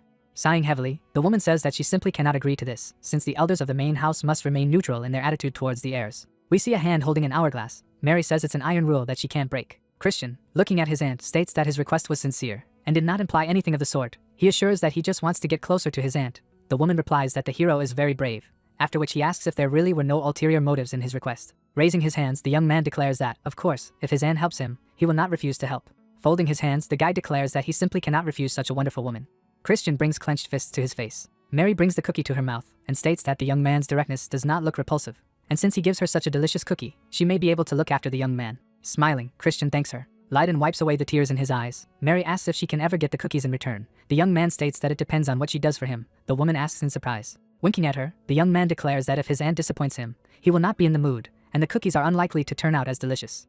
Mary, smiling, sighs. The hero looks at his aunt. She asks if he wants to join the ranks of the Black Shadow Knights. The woman is still holding the box in her hands. She states that the skills that the young man showed during the duel were truly impressive. Knights are seen above the hero's head. Mary suggests that perhaps Christian has such talent that he can surpass even the head of the clan. She warns that in any case his competitors will be very strong, and expresses fear that the hero may die before he reaches his full potential. The young man states that if he is not able to overcome such obstacles, then it's better to just die. Mary looks at her nephew in bewilderment. Smiling, the young man declares that he appreciates Mary's care, but it seems to him that he will not lose to anyone. A woman, looking at a young man, thinks that he is incredibly self-confident, while for some reason it seems to her that he can really succeed. Mary holds the reins in her hands. She says that she understands everything, and since she is a mage herself, she simply has no right to prevent the young man from moving along the path he has chosen. Mary jumps on the horse. She says that she wants to give the guy one last piece of advice, just as a precaution. In front of us is the back of the head of a long-haired girl. The aunt tells her nephew to be wary of the first heiress. Leiden approaches her son and asks his sister if she really thinks that the danger is Yulia, and not Ashid, because this girl is the most reserved among all the heirs. Mary states that her brother, when the time comes, will see for himself. Christian thanks his aunt and promises to remember her words. The woman, smiling, looks at the guy over her shoulder. She declares that she will be waiting to meet her nephew. The hero wearily collapses on the bed. He silently looks up. The young man remembers his father and aunt as they were in his previous life. The young man thinks that both the count and his sister were very strong and reached a level of 6 stars. While he heard almost nothing about their exploits during the great battle, the young man tries to understand how many strong fighters there are in the Magic Empire. Christian remembers his fallen comrades from his past life. He realizes that the dark forces had enough power to crush the warriors of light. The guy swears that he will do everything possible to prevent this from happening again. The young man clenches his fist. He thinks that he must gain strength as soon as possible. The hero approaches his father and asks if he called him. It is reported that the case takes place a month later. The man, putting pince-nez to his left eye, says that he must tell his offspring about something. Leiden looks surprised. He says that it seems that Christian has already reached the level of the 2nd star. The hero adjusts the hair on his head. The count looks intently at his son. Christian, raising his hands, declares that the father should not be so surprised, since the man was warned that this is exactly what will happen. Smiling, the guy looks at his father. He asks what he wanted to talk about, calling him at such an hour. A letter can be seen under the count's hand. He reports that he has received news from the main house. His brother is seen in front of the hero. The father informs the guy that he has declared him and turned to participate in the sacred dark ceremony. But approval came only for the youngest son. Sighing sadly, the count says that the young man probably knows the reason. The hero's eyes pop out of their sockets. Leiden informs the guy that he squandered the family wealth, was fond of women, drank a lot, broke valuable items and even stole. And most offensively, all this is true. The hero falls on his back. Leiden looks frightened at his unconscious son. He declares that such an attitude towards his offspring is simply outrageous. Christian, who has a band-aid on his head, asks if the Marquis of Langham personally made this decision. The Earl says that the old man is unlikely to be involved, as he has not much to say after what Ashid did. Father and son shout the name Royan de Baron at the same time. This is the character they are thinking of. The hero knows that he is the direct heir to the main house and the supposed star of the sacred dark ceremony. Above Royan's head, an unusual crown is seen emitting purple jets. It is reported that said ceremony is a ritual during which the pretenders take the pure darkness extracted from the interdimensional shadow. However, since its amount is limited, they engage in deadly battles to determine the best, meaning that the winners end up monopolizing most of the resulting darkness, which in turn is a major factor in choosing a prince, i.e., the heir to the family. The hero thinks that if Royan wins and gets all the darkness, becoming the sixth prince and achieving his goal will be incredibly difficult. The count, leaning on the table, declares that his son should not worry, as he will talk to the representatives of the main family again. And if this does not work, he will turn to Mary for help. Christian assures his father that there is no need to do this, and he will cope with everything himself. The count puts his hand on his son's shoulder and declares that he understands perfectly well that he has talent and has changed a lot lately. He declares that this time the young man can rely on the help of adults. The guy has an extremely strange expression on his face. He states that he sincerely appreciates the intentions of his parent, but the villains have their own ways of solving problems. Leiden asks if the young man has any plan. Christian asks if anyone from the family of the Count of Tyraman participates in this ceremony. The man replies that the third son of this family is declared for her. Leiden indignantly shouts that this damned bastard, along with Royan, said that Christian is not worthy to participate in the sacred dark ceremony, although he himself is some kind of degraded scoundrel whose only talent is to tame animals, and who should rather perform in the circus than participate in the ceremony. The hero understands that his father cares about him very much. We see a very strange creature. The guy asks his father to calm down and declares that he will shame those who doubt his skills. The young man says that, as far as he remembers, now is the time when Count Tyraman arranges an ebony hunt. Smiling, Christian declares that he will participate in this event as a dry man. Magnificent buildings are visible between the mountains, and the patriarch is informed of his return from a business trip to monitor Christian. The man sitting on the throne asks how the young man has shown himself. The answer is that he cannot be compared with anyone else. A man twirls a cane in his hands. He says that he finds it hard to believe it. A gray-haired old man declares that the guy he knew before was just a brainless idiot who thought he was a genius. Mary, standing in front of him, states that the young man is no longer the same as before. The man asks if Mary really thinks that this guy will be able to fulfill his old dream. The hero's aunt looks at the old man. Before us are parts of a clockwork and a chain. The woman thinks that this dream is to reverse fate itself and overcome death with the help of forbidden magic. She knows that the patriarch still clings to life only because he does not lose hope of fulfilling this dream. The woman says that she is not quite sure, but the guy is definitely the closest to making this dream come true. We see dark spots. The patriarch states that this is very interesting and he will be keeping an eye on this young man. He says that the guy does not seem to be able to take part in the upcoming sacred dark ceremony. Mary states that the main family has reached a consensus that Christian should not be allowed to participate in this competition, after which he asks if the patriarch will order otherwise. The hero stands on the edge of a sharp cliff. The man says that he should not interfere in trivial matters, and if the guy really is the beast that he has imagined, he will not be stopped by obstacles of this kind. Mary states that even if it is a beast, it is still very young, and it seems to her that it should be given a chance to blossom by gaining darkness during the upcoming ceremony. The old man, looking menacingly at the woman, cuts off the flow of her speech. Mary lowers her gaze. She thinks that the patriarch has always been like this, and the more expectations he has from someone, the stricter he is with that person. The patriarch, who has a cane in his hand, says that, as far as he can see, the woman likes the young man very much. The old man summons Bloodsucker. In the middle of the room, a red-haired character appears as if out of nowhere. Simon, the head butler of the Dark Mage clan, asks why the patriarch summoned him. The old man, without looking at the young man, states that he must have heard the conversation that took place here. He suggests that the patriarch seems to want him to watch the hero. The man states that the butler guessed his desire and must follow what the young man is doing before the sacred dark ceremony. Simon, bowing low, says that he will carry out the order of his master, after which he asks permission to play a prank on the young man. Mary looks at Simon anxiously. The old man, whose eyes are shining maliciously, demands that the butler not allow himself anything superfluous. He happily sticks out his sharp tongue. Simon vanishes into thin air, stating that he understands everything. Mary closes her eyes. She really hopes that her nephew will cope with all the tests. A carriage is driving along a deserted street. The hero looks out the window and thinks that thanks to his talent, he quickly reached the level of 2 stars, but his stamina and mana reserves are proportional to the time spent on training, and he is still very far from the 3rd star. A black sphere is visible above the incredibly strange creature. The hero thinks that this is the reason why he needs ebony, which helps to accumulate magic in a very short period of time. And fortunately, the 3rd son of the Count of Tyraman gave him reason to consider himself an opponent just before his family's planned hunt for ebony. The young man understands that this is real luck, while he realizes that the capture of Karatsu does not mean a guaranteed receipt of ebony. The carriage stops. The hero thinks that he must fulfill a special condition. A frightened Grantel runs up to the guy getting out of the carriage and asks what brought the young master here today. Christian asks how the fat man is doing. The young man looks at the man in bewilderment and asks why he came running empty-handed. Grantel screams in horror that this is not true. In his hands you can see the outlines of a bag. The man says that he simply could not come with anything. The hero brushes it off. Money is scattered on the ground. Grantel looks at the young man in fright, who declares that it is a pathetic parody of a gift, and the fat man does not seem to understand his situation. Raising his hands, Christian says he has been informed that Grantel is engaged in illegal business. The owner of the casino is depicted as a bird. The hero reports that the fat man evades taxes on gambling activities, kidnaps people and beats them, and also steals goods from the merchant guild. Grantel is horrified to ask what the young master wants from him. Christian declares that he will turn a blind eye to all these crimes, but the man must immediately stop this frenzy of activity. Grantel replies that of course he will do it. The young man says that he needs something other than that. Looking into the eyes of the frightened scoundrel, he says that he must get a great pill for him. Grantel trembles. He informs that this item is only available on the black market, and recently the price of it has skyrocketed. The hero asks if this is really the case. Smiling, the guy asks the banshee if she's ready to act. Marie giggles. Showing off her sharp teeth, the girl declares that torture is her main specialty. Grantel screams in horror. Falling to his knees, the fat man promises that he will definitely get a great pill for the young man, who declares that this should have been said from the very beginning. With a wink, Christian says that the casino owner should also get a sharp dagger and some armor for him. Granta looks at the young man in bewilderment. The carriage drives away. The hero shouts that he doesn't need anything else. Kneeling Grantel, with various bodily fluids flowing over his face, mentally calls the hero a son of a bitch. Marie asks her master if they are going back to the Count's estate now. Christian replies that they should make another stop. The guy, with a sign next to his head, demands that the coachman stop the carriage. The door opens, the hero is greeted.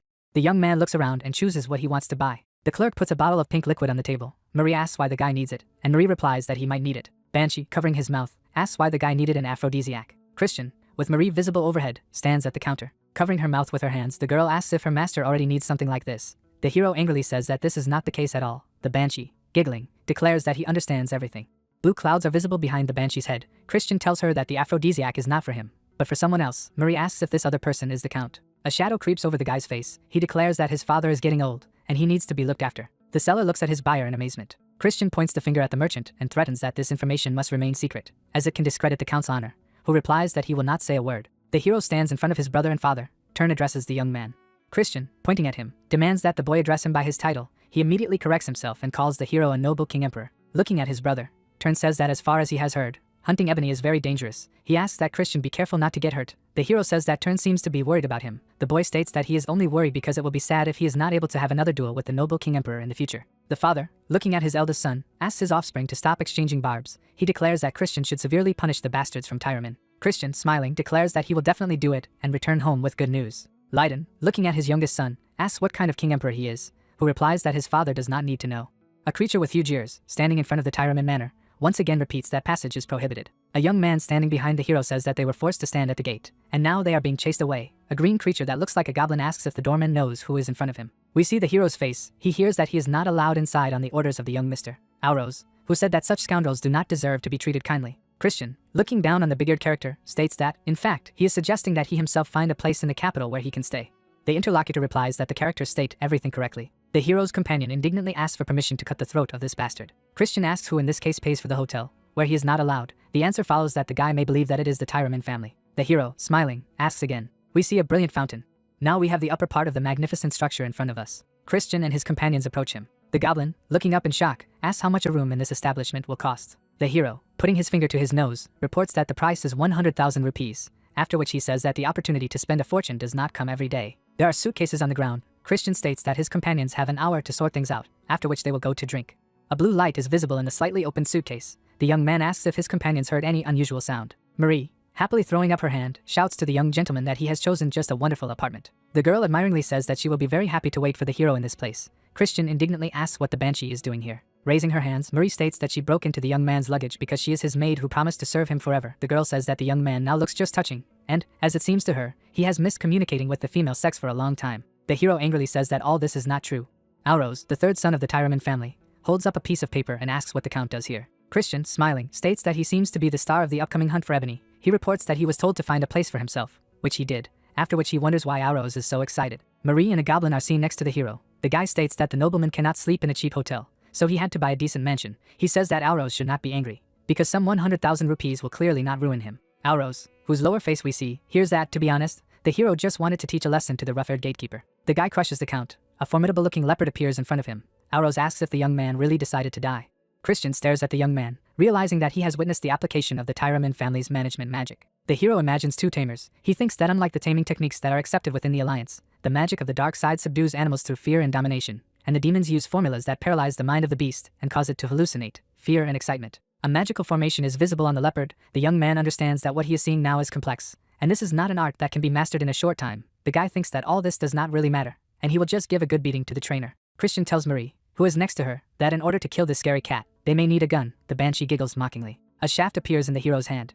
He beckons his opponent with his hand and asks what he is waiting for. The guy suggests that Alrose attack him like a demon. Holding out his right hand in front of him, Alrose shouts that the bastard shouldn't give orders here, and adds a couple of unflattering epithets. The leopard opens its mouth wide. The animal clings to the shaft exposed by the hero. The leopard's teeth crumble wood. Christian flies far back. Rising to his feet, he squints one eye and declares that it was very good. However, according to him, it is unfair to attack one and two. Christian, pointing his finger at his opponent, states that if he wins, he will join the hunt as a bodyguard rather than as a drive man. He says that he is willing to spend time on it, and calls the opponent a cunning little deceiver. Alrose holds his leopard by the neck. He calls the hero a cheeky bastard. Gritting his teeth with anger, the guy shouts that he will bring the hero to his knees and make him beg for mercy. A leopard with its paw outstretched is visible above the hero's head. Alrose, sitting on his animal, smiles happily. The claws of a wild cat scratch the paving slabs. Alrose asks where his opponent went. In the next second, he receives a powerful blow to the back of the head. The young man shakes his head, trying to come to his senses. The hero, rotating the weapon in front of him, asks if the guy is in pain and if he will cry. He warns that tears will not help the tamer. Alrose, his mouth wide open, angrily demands that Christian shut up. Above the hero's head, a skeleton with glowing eyes is visible. The leopard looks at this creature in horror. The animal rears up under its rider. A trembling leopard is seen next to Alrose. The blonde says that this bastard seems to have actually managed to scare Choco. Christian, smiling, rubs his chin. He says that he only used a pathetic 2-star illusion spell, and now he is sure that the paltry magic of animal control that his opponent has mastered does not pose any danger to him. A glowing formation is visible under Alrose's feet. He demands that the damn bastard shut his stinking mouth. A horse appears from the magic circle. The hero, putting his weapon on his shoulders, asks what Alrose can know about damn scum. He asks in surprise. Christian strikes. Alrose gets hit on the forehead. The young man falls on his back. Smiling, the hero declares that the damn scum are not waiting for the transformation to end or the spell casting time to end. The horse shakes his head. The servant, looking at the hero, asks if he is sure that what he is doing is right. Christian states that they still need to kill time, and so they also have a good rest. There are cards and chips on the table. The servant says that it is difficult to call it rest. The hero turns to Marie, who is standing next to him. He asks the young man what is wrong with the villain behaving like a scoundrel. The banshee, giggling, says that her master is absolutely right, but he should not drink alcohol. Here is a glass of ginger ale. Christian looks very dissatisfied. He wants real alcohol, not what was poured for him. The long-eared shorty and the bear frown at the hero, the first of them wondering why Lord Alrose ordered them to keep an eye on this bastard. Christian turns to the observers and asks if they would like to join him. Winking, the young man raises his index finger. He declares that he beat their master unconscious, and he will not come to his senses until tomorrow. The guy declares that he will not tell anyone if they keep him company. Strange creatures thank the young man and declare that he can continue to have fun in his own company. The hero invites them in this case to sit down somewhere and just enjoy the spectacle. The sun is setting outside the window. Christian says that everyone who is next to him can drink, including his portion. There is a remark that the guy will definitely lose in the next hand. It's already night outside. The bear and the long-eared shorty are staring at someone, their eyes bulging out. The hero and his comrades are lying on the table. One of the creatures assigned to them declares that the scoundrel fully justifies his reputation, and there is no point in watching him anymore. He offers to make a report and go home. On the hero's forehead there is a map. The young man opens his eyes. He sits down on the table. Christian looks out the window. A banshee is visible next to the guy. He realizes that the annoying bastards have finally left him alone. The hero takes something out of his bag. He asks Marie not to follow him where he is going now. The girl looks saddened. She states that there is an aphrodisiac in the things that Christian takes with him. The young man looks at the banshee with displeasure. She says that now she understands that this remedy was not intended for the count. The hero asks again in surprise. Marie imagines her master sitting surrounded by two beauties. She declares that she will be upset if she can't serve him before going to bed as usual, but she understands that nocturnal adventures are also necessary for a young master. Marie gives 2 thumbs. The hero angrily asks if there is a limit to the girl's bad imagination. Stars shine over Kython mountain range. Christian, looking around, thinks that he is in the secret domain of the Tyraman family. He feels the oppressive energy of demonic beasts and realizes that the rumors about this place are not lying. The young man lifts a tree branch, thinking that there must be hunting grounds somewhere here. He sees 2 guards standing in front of the fence and realizes that he has found what he needs. Torches are burning over the heads of the guards. The young man thinks that this object is guarded rather carelessly. Christian turns a blind eye to the guy. The guy is very glad that he learned the magic of invisibility from Marie. The hero recalls his conversation with the banshee and how the girl asked who her master was going to peep on, being invisible. He himself then replied that Marie's head was filled with obscene thoughts. Christian, smiling, walks past the guard. He enters the territory guarded by the fighters. The young man sees an illuminated altar in front of him. He touches the floor, realizing that this is where the final hunting ceremony takes place. The hero realizes that he is in a very creepy place. A big-eared girl with a stick in her hand says that in order to get the darkness, you need to force Karatsu to voluntarily part with his life. She paints a fairly clear picture on the ground and declares that the creature must experience such an unbearable fear that even death will seem the easiest thing to do. We see a bright flash. The girl says that unbearable fear and ecstatic joy are separated by the thinnest line. In front of us is a sphere divided into 2 multicolored parts. The girl reports that in some barely perceptible moment, the useless ashen turns into darkness. Christian looks down thoughtfully. Now he understands why the House of Tyraman, which controls demonic beasts through fear, always turns out to be the most successful in the hunt for darkness. The guy mentally thanks Lena, with whom he just remembered. The young man remembers the leopard. He thinks that, as the girl said, he originally planned to steal the secret technique of the Tyraman house. A closed vial lies in the hero's hand. Christian thinks he will use an aphrodisiac to cloud Karatsu's mind and then take away the darkness. The moon is shining in the sky. The hero understands that he does not have enough time to steal and master the name technique, so he wants to find some other way. The hero is alarmed by something. He looks around in fright, trying to figure out who is next to him. Christian sees a lighted meadow. In front of him is a young man with a bright badge shining on his chest. He goes forward. A bat flies over the forest. Christian stands at the entrance to the cave. He seems a little frightened. The hero goes inside. He covers his mouth with his hand, feeling an exorbitant amount of evil energy. The young man sees a red magic formation. He realizes that there is a high-level barrier of dark magic in front of him. Red circles fill the entire space. A source of sinister energy is visible between the rocks. The young man realizes that it seems to be the rift of Gehenna in front of him. The young man's imagination draws several terrible creatures. The guy understands that Gehenna, that is, the world of demons and devils, is connected to the human world with the help of this gap. Magic formations of various sizes can be seen next to the hero. The young man, covering his face with his fist, looks up. He realizes that he can lure Karatsu here. He remembers that he has a vial of aphrodisiac, which is the perfect bait. Christian smiles, thinking that the hunt will be incredibly interesting. A red bat hangs from the ceiling. She flaps her wing. Simon appears in front of us. He could not even imagine that the hero, a thoroughly spoiled young man, would turn out to be such an interesting character. The guy recalls how the young man beat his opponent. He thinks that Christian not only beat the shit out of the heir to the Tyraman family, but also deceived the observers assigned to him. The hero is standing on the altar. Simon thinks that the guy then entered the forbidden zone and made some cunning plans there. The vampire, smiling, declares that now he wants to arrange an even tougher prank on the guy. The young man is going to break up. He stretches out his hand to it. Blood drips onto magical formations. It immediately evaporates. Simon stretches out his hand. Someone calls him a traitor and asks what he is looking for. In front of us are mountains covered with lush vegetation. A sharp shaft is lowered to the ground. Auros holds a flag in his hands. Christian, smiling, whispers in the boy's ear that he is playing an incredibly cool character even after being beaten up like a puppy. Auros yelling for the young man to shut up. The hero's hand is on the sword. Auros says that he is playing the hero who brought Gruna here, which he cannot even use. Christian states that this sword works even better than the stick with which he beat the young man. The hero asks if Auros wants to test it on his own skin. The guy is shaking with anger. Placing his hand on his belt, he states that the conversations are over, after which he orders the hunters to move out and start luring Karatsu to the altar. They make it clear that they understand the order. Auros also orders the guards and mages to follow him to the altar, where they will wait for their prey. A red bat hangs above the hero's head. Auros, looking angrily at the hero, demands that this bastard answer that he understands the order. Christian confirms the receipt of the order. Young people are standing at the altar. The pointy-eared guy orders the hero to take a place in the corner and not to get in the way under his feet. The young man replies that everything suits him, and the less work the better. But he warns that in this case he will think 100 times before providing help if it is suddenly needed. A hunter with unusual ears tries to rush after the hero, but Auros stops him. He advises his comrade to save energy for hunting. Christian hears that he is called a scoundrel and ordered to guard the flag. The hero declares that the order has been accepted, and he will obediently guard the flag like a very good scoundrel. With his arms folded on his chest, the young man sits under a tree. He thinks that he will still see how the hunters cope with the monster. A dagger and a small ball are seen next to the smiling hero. Christian thinks that everything is going according to his plan, and it is very good that Grantel delivered him the dagger and Whitewood in time. The casino owner calls the guy a cursed demon. Auros and his companion turn their heads. Christian understands that Karatsu is coming. We have a very strange creature in front of us. It is reported that it is a 4th-class Karatsu demon beast. The animal's eyes shine brightly. The hero does not understand why this creature seems so attractive to him. Karatsu tilts his head to the right. Someone asks Auros if he is ready. The pointy-eared young man suggests that the binding ritual begin as soon as possible. Auros puts his right hand forward. A huge bird bows to him. A young man leans towards Karatsu. In front of us is a huge bird's eye. The winged creature abruptly raises its head. Auros looks at him in bewilderment. In the next second, he misses a powerful punch. The big-eared guy leans over his master. He asks if he is okay. White spots are visible around the tail of the Karatsu. Someone shouts that the bird is using venom. The mage, gritting his teeth from the tension, generates streams of blue energy. His comrade orders the rest of the hunters to immediately form a defensive formation.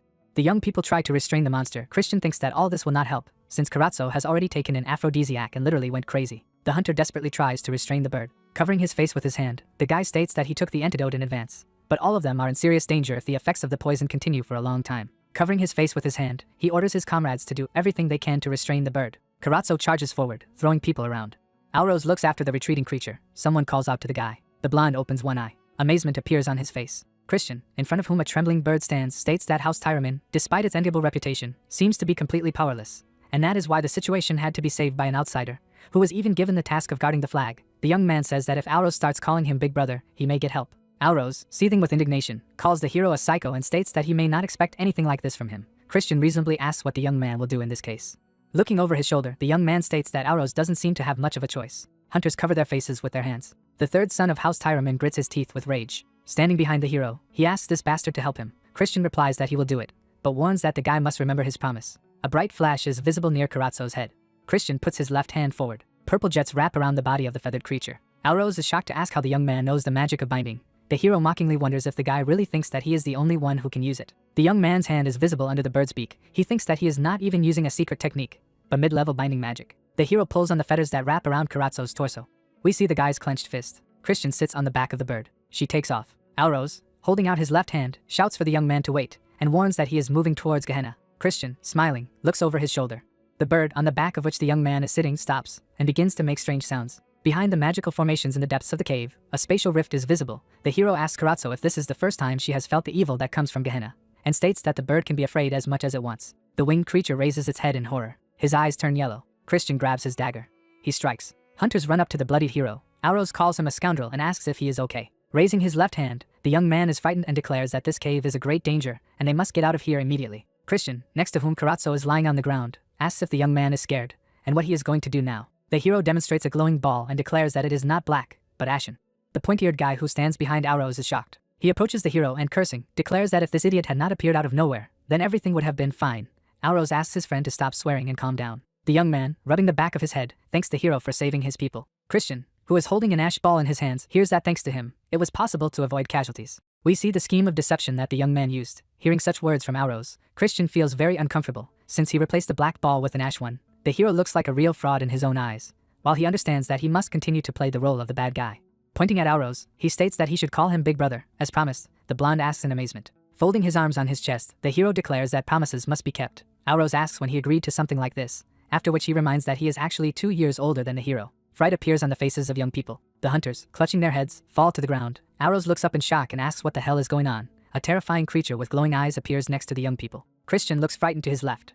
The giant monster declares that he no longer remembers the last time he saw such a toy. Christian realizes that he is in front of the demon of Gehenna. Aros stands in front of the hero. He declares that this bastard is a stranger here, so he can just get away from here. Christian draws attention to a bat hanging from the ceiling. A small dagger is visible in the guy's bloody hand. The hero throws it at the winged creature. The weapon pierces the bat. The picture Simon saw in front of him disappears. The vampire remembers how he negotiated with the demon, and tries to understand when Christian managed to notice his observer. Simon thinks that he planned to recall the hellish creature after a while, but now that the familiar that provided the teleportation has been destroyed, it will be impossible to do so. The young man's eyes are shining. He thinks that if he is even a little late, not only the young master will die, but also all the hunters who are next to him. Simon soars above the forest. The dagger falls to the floor of the cave. The demon of Gehenna asks what games the young man is playing. Christian, smiling, declares that he hates being spied upon. The monster, laughing, says that for a man who is about to die, the young man has too many unnecessary fears. We see that the monster has 4 upper limbs. The hero thinks that in his past life, in the era of destruction, he would have easily dealt with this demon. Despite the fact that he has at least 5 stars, the guy understands that right now he has very little chance in the battle with this opponent. Christian raises his hand. The hunters lose consciousness. Aros, looking angrily at the young man, asks what the hell he is doing. He says that they were supposed to work together, and the villain instead puts his allies to sleep. The hero realizes that the third son of the Tyraman family has decent resistance to magic. Christian stabs the young man in the chest and demands that he simply pass out. The blonde falls to the ground. The demon of Gehenna looks at the young man with interest. He asks if he is going to sacrifice these young people to him. The monster says that if the guy does this, he will spare him and even bless him. Christian takes up arms and declares that the monster talks too much. The guy says that he has an iron rule not to enter into negotiations with representatives of his species. The hero points the weapon at his enemy. Demon of Gehenna looks thoughtfully at the guy. He realizes that he has a gruna in his hand and declares that he must pay tribute to the courage of the young man who decided to do such a stupid thing. The monster declares that the sword that the guy is holding in his hand is only good for scrap metal. Demon of Gehenna puts his upper left hand forward. A black spot appears on the hero's weapon. The young man, having received a powerful blow, flies back. Blood is flowing from his mouth. The demon of Gehenna, waving all his arms, declares that even now he will agree to spare the guy if he sacrifices his comrades to him. Christian spits in the monster's face. The demon, on whose right cheek you can see the saliva of the hero, calls him a worm. The young man asks why the vile creature decided that he could not use the sacred sword against him. The hero strikes and then drops to the ground. A small black ball is visible in front of it. The blade turns yellow. The monster asks in amazement how the demon can use the power of light. Christian, smiling, asks if his opponent has begun to panic. Putting all 4 hands together, the monster generates energy. He calls the hero a bastard and promises to tear him into small pieces. A huge red sphere is visible above the young man's head. Christian is moving forward. He strikes using his Dead Sea Flash skill. Yellow energy collides with red energy. The demon of Gehenna says in amazement that this simply cannot be. Yellow energy fills the entire space. The monster falls to the ground in front of the hero. The young man is breathing heavily. The young man's allies are lying on the ground. He thinks that his current body still can't withstand such tension. Christian falls face down. He loses consciousness. A young blonde man asks the hero if he was really able to copy Dead Sea Flash after seeing this skill used just once. The hero raises his sword above his head. He asks if it is necessary to strike. His comrade declares that the guy is simply incredible. A bright flash is visible above the body of water. Evan says that the Dead Sea Flash is a stream of light that cuts through the Dead Sea. The blonde says that he used this sword technique, but was never deemed worthy to bring the light of the Meyer house. Evan, looking at his friend, declares that he can become the light that will save the world. A hand with long nails reaches out to the water, under the surface of which the unconscious hero is visible. In front of us is the lower part of a woman's face. She declares that all this is incredibly interesting, and that her name is Mepina. A pointy-eared young man appears under the red formations. He says that they have found them and must help immediately. The guy orders the potions to be delivered here. Mepina informs that she ranks first in the 7 circles of Gehenna. The hero's eyes are closed. The woman says that she will follow the young man with great interest. In front of us is the estate of the Tyraman family. Christian complains that he has a headache. The young man is sitting on the bed. He cannot believe that 2 days have passed, and he believes that he has wasted a lot of time. The hero feels his body and realizes that everything is fine with him. Christian notices a small pouch on the table. He realizes that the ball of darkness is lying where he left it.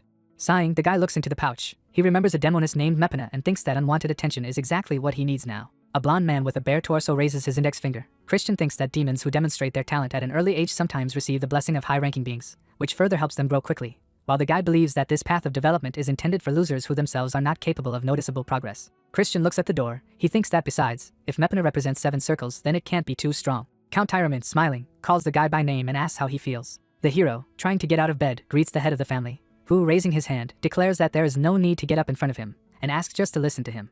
Rubbing the top of his head, the young man looks at the man. Blood stains are visible on the magic formation. The count states that yesterday he sent a squad of scouts to investigate the cave, and they found out that someone had made changes to the magic circle sealing the entrance to the Gehenna. The man says that fortunately, the demon that escaped from there was summoned back before it could fully manifest. Alros stands next to his father. The man states that, nevertheless, even in a short time, the monster could easily destroy everyone who was in the cave. Christian, sitting on the bed, says that he understands everything. While he understands that the count is convinced that the demon was recalled, the guy understands that no one will believe him anyway if he says that he killed this creature, and besides, he will not be able to explain how he did it. The count, closing his eyes, declares that, first of all, he must apologize for the fact that, believing the rumors, he treated the guy as a worthless idler.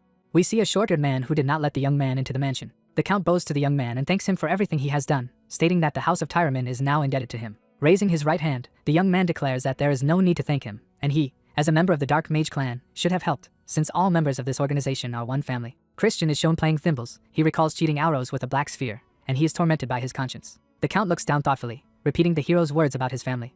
Raising his left hand, he declares that if the guy needs something from him, he can voice his request, and if it is within reason, it will definitely be fulfilled. We see the lower part of the young man's face, and he states that in this case he wishes for House Tyraman to reconcile with House Khazar. The man looks at the young man in surprise. Heads of families shake hands. The hero says that instead of feuding and sharpening their claws on each other, families can become competitors who become stronger through healthy rivalry in the world. He states that such relationships are much more suitable for families considered blood relatives of each other. Clouds are visible through the window.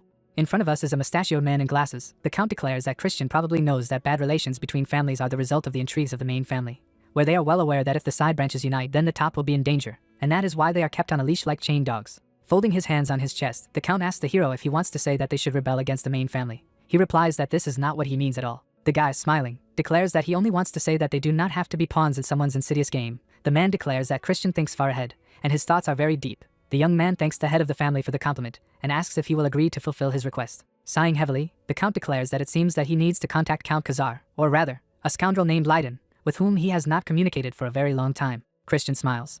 He imagines his hands reaching out to each other, and thinks that if he continues to gather allies in this way, one by one, then when the age of destruction comes, he will have a great force at his disposal that can withstand the blow. The count hits his son on the back and shouts for him to stop staring at the hero. He reminds him that the young man wanted to give him something. Auro says that his father is absolutely right. He hands the young man a ball and asks him to take this object. The hero understands that he is being given an ash shard. Auro states that when he woke up in the cave, it was just lying on the ground, and since the hero was unconscious, he decided to take it and give it back later. Christian mockingly states that if the guy is really grateful enough to want someone else's thing back, he can safely do it. Auro is furious and calls the young man a little scoundrel.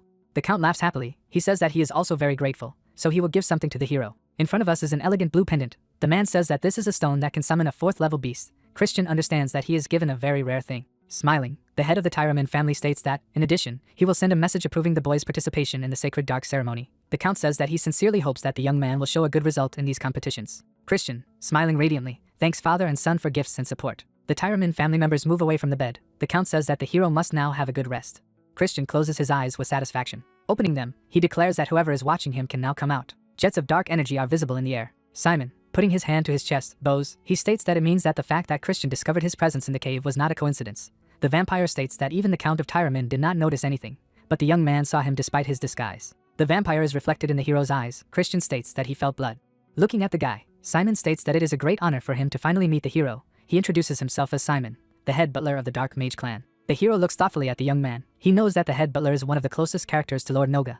Then he remembers that he has already heard this name somewhere. The hero clenches his fist. He realizes that he is the head of the Blood Shadow Corps. In the young man's memory, unpleasant characters with masks on their faces pop up. He remembers that the Blood Shadow Corps is a squad of psychopaths that engaged in mass murder and terror against both the forces of light and the squads of darkness.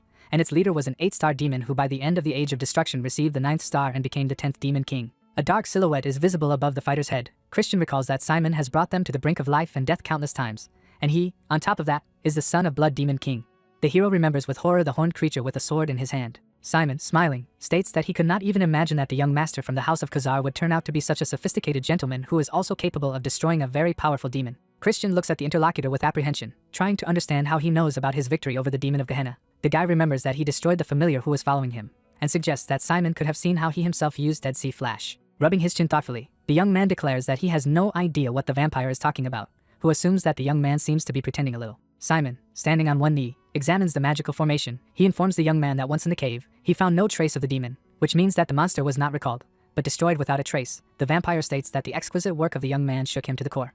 A thought comes to the hero's mind. Simon asks if the guy can explain what happened in the cave. Simon, raising his left hand, states that the hero should know that Lord Noga will receive a report on everything he is about to say. The vampire urges to treat this conversation as an assessment exam. Christian asks why, being in his right mind, he should give away his trump cards. Simon, standing in front of the bed on which the hero is sitting, asks in bewilderment. The young man says that if he were Lord Noga, he would hardly prefer a fool who reveals his secrets just because he was politely asked to do so. The young man says that most likely the Lord will prefer someone who hides his claws to the end. Simon looks at the young man in amazement. Folding his arms over his chest, the vampire declares that the young master is a truly amazing character. Christian asks if Simon wants to apologize.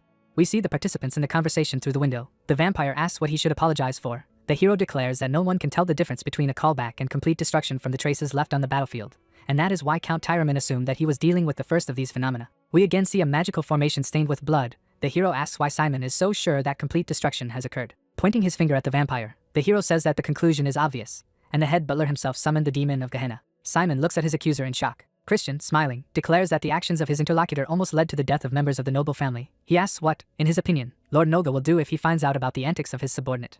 Looking down, the young man says that he is ready to be punished. Christian replies that he should not worry about it, since he is not going to tell anyone about this incident. Simon asks again. The young man says that he will nevertheless remember it, and will believe that the vampire owes him a great debt. The butler's feet are in front of us. He asks if this can be considered a deal. Christian says that he agrees to treat their contract as such. Jets of black energy rise up around Simon. He says that he understands everything and will not forget the mercy that the young master showed him. The vampire declares that he was glad to talk to the young man, and is sure that they will meet again soon. Simon says that he will wait for the young man's visit to the estate of the main family. Christian sits thoughtfully on the bed. He looks out the window, realizing that Simon will be one of the key characters of the Age of Destruction, which means that it would be nice to establish a strong bond with him. The guy understands that only such actions can change the future.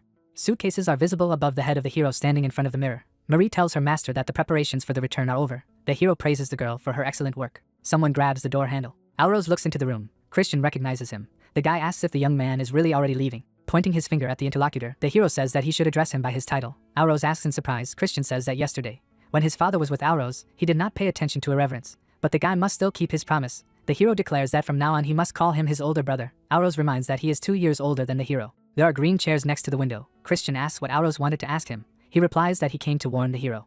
Looking down excitedly, the guy says that Christian said during the previous meeting that they are all one family, and after hearing this, he wants to warn the young man. Royan de Baron smiles, folding his arms over his chest. Alrose says that Christian most likely already suspects this, but Lord Royan opposed his participation in the sacred dark ceremony the most. The guy states that both young people have a 2-star level, but the hero must understand that the capabilities of the main house and the side branches are incomparable. Jets of multicolored energy rise above the exquisite glass. Alrose says that the older family can use the best elixirs, the vision of the main line and the blessing of dark magic, and they generally have much more opportunities, so Christian is seen by them more as prey than as a competitor. The hero smiles. Looking at Alrose, he calls him a younger brother and warns him not to participate in this year's sacred dark ceremony. The guy looks shocked at the hero. Alrose is furious. He shouts that after overcoming the difficulties, he came to warn the hero of the danger, and he seems to want to monopolize dark magic. Christian, pointing at himself, states that any opponent he meets at the ceremony will regret it. He asks that Alrose remember it. The third son of the Tyraman family, gritting his teeth in anger, calls the hero a cocky jerk, who calmly turns to his maid and says that they must go. Patting the guy on the shoulder, the hero asks him to think everything over carefully and not regret his decision later. In front of us is the estate of Count Khazar. Tern asks in bewilderment if his brother really wants to go to the training hall immediately after returning. The mustachioed servant replies that Christian is going to train alone until the very beginning of the sacred dark ceremony. He asks the boy to calm down. Tern looks at the back of his brother walking between the white columns. Christian turns around when he hears the boy call him the noble King Emperor. Raising his left hand, Tern reminds the hero of the promise he made, namely that they were supposed to have a duel after the hero returned home. Christian looks at the boy in surprise, realizing that he has grown a lot since their last meeting, and is now somewhere in the middle of the second level. He says that he is very busy now and needs to train. Tern tries to object. Drops of sweat roll down the boy's cheeks. The hero remembers that his brother will also participate in the sacred dark ceremony, and it seems to him that this may be a serious problem. Raising his left hand, Christian asks his brother to wait. He promises that he will arrange a duel with him after he finishes his training. The hero offers the boy to also start training. Tern asks if his brother can make a concession to him. Pointing his finger at the hero, the boy declares that he must be prepared for the fact that next time he will meet with a much stronger opponent. The hero replies that he really hopes so. Tern moves away from his brother, who notes for himself that the boy is very stubborn. The hero remembers a girl with blue hair who asks him to make a promise. The young man, smiling, thinks that Tern is acting exactly like this baby. Christian is sitting on the bed. In front of him lies a black sphere. The young man examines the orb. He realizes that there are 2 weeks left before the sacred dark ceremony. Christian bites off almost half of the dark ball. He covers his mouth with his hands, feeling a very strong energy. The hero is lying on the bed. The young man's hair turns white. He realizes that the pill has turned out to be much more powerful than he expected. A dark sphere emits a light glow. The hero realizes that ash energy has been added to the darkness. The bird looks up in admiration. Christian realizes that Karatsu experienced ecstasy at the moment of death, and the ball absorbed it. The young man thinks that this is why it is believed that the mind has difficulty absorbing darkness. The young man's hand is on the bed. He thinks it doesn't concern him too much. Energy spreads through the body of a young man. A bright light flashes in his chest. He thinks that now there is only ash energy left. Christian thinks that demons usually get rid of it with the help of a mentor, but he is not going to throw away such a valuable thing for nothing. We see a bright flash. Energy swirls over the head of the guy who has closed his eyes. He thinks that he will collect it in his core. The hero's eyes glow. The guy lowers his eyelids. A red-haired woman standing on the balcony allows them to enter, and the servant states that he has brought a report on the investigation. The woman reaches out to take the envelope and scroll. The servant states that an incident occurred. A demon was summoned during the hunt for darkness, but the young man managed to survive. The servant reports that this is why the investigation took longer than planned. The woman praises him for his good work. Putting his hand to his chest, the young man says that if his mistress has no more questions, then he will go. In the envelope there is a photo of the hero. A girl with purple eyes carefully examines the scroll handed to her. It is reported that we are looking at Lady Idrine. Turn, knocking on the door, declares that the appointed day has arrived, reportedly 15 days later. The boy hears that he can come in. Christian is getting dressed. Turn looks at him in amazement. The hero, putting on a magnificent costume, declares that his brother came to him early in the morning, after which he asks if he really wants to be beaten to death so badly. Turn's eyes widen in amazement. He realizes that the energy that comes from his brother is incomparable in strength to the one he felt 15 days ago. However, the young man says that Christian is talking some nonsense. Closing his eyes, the hero declares that if his brother wants to be beaten so much, he will grant this wish. The young man warns that if he wins, then Turn will have to refuse to participate in the sacred dark ceremony. The boy looks at his brother in shock. Standing in the doorway, he asks again. The hero declares that, as everyone knows, this event is an almost continuous battle, where weaklings have nothing to do. Turn frowns at his brother.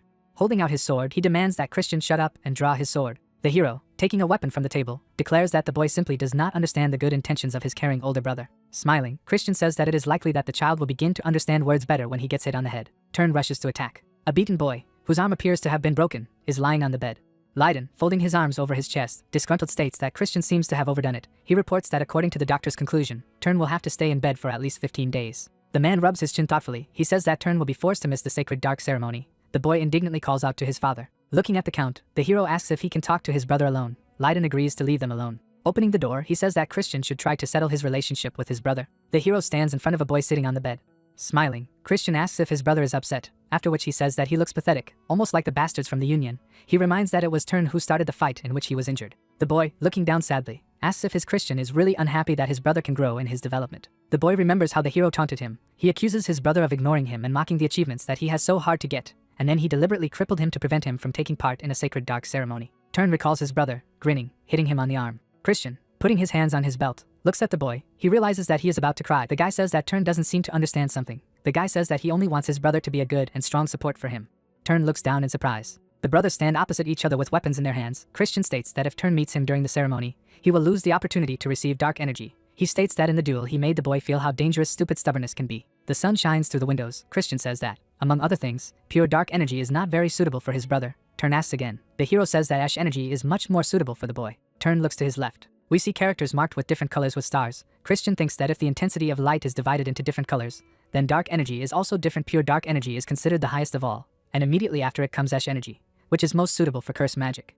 Christian, standing in front of the window, asks if it would be easier for his brother to learn curse magic instead of learning martial arts. Turn asks why the young man thinks so. The hero thinks that he cannot tell the boy that he took this knowledge from his past life, so he will have to come up with a relatively plausible explanation. Turn looks down in shock. The hero says that when he fought his brother, the conclusion he voiced now seemed very obvious to him. The guy states that he put his whole soul into the fight and perhaps that's why he felt all this. We see the branches of the tree with different colored stars. Christian says that in any case, if Turn accepts pure dark energy at first, he may have difficulties when he subsequently begins to study ash energy, which is much more suitable for him. The guy says that, of course, his brother will learn something, since dark energy is the highest attribute, but then it will still interfere with him.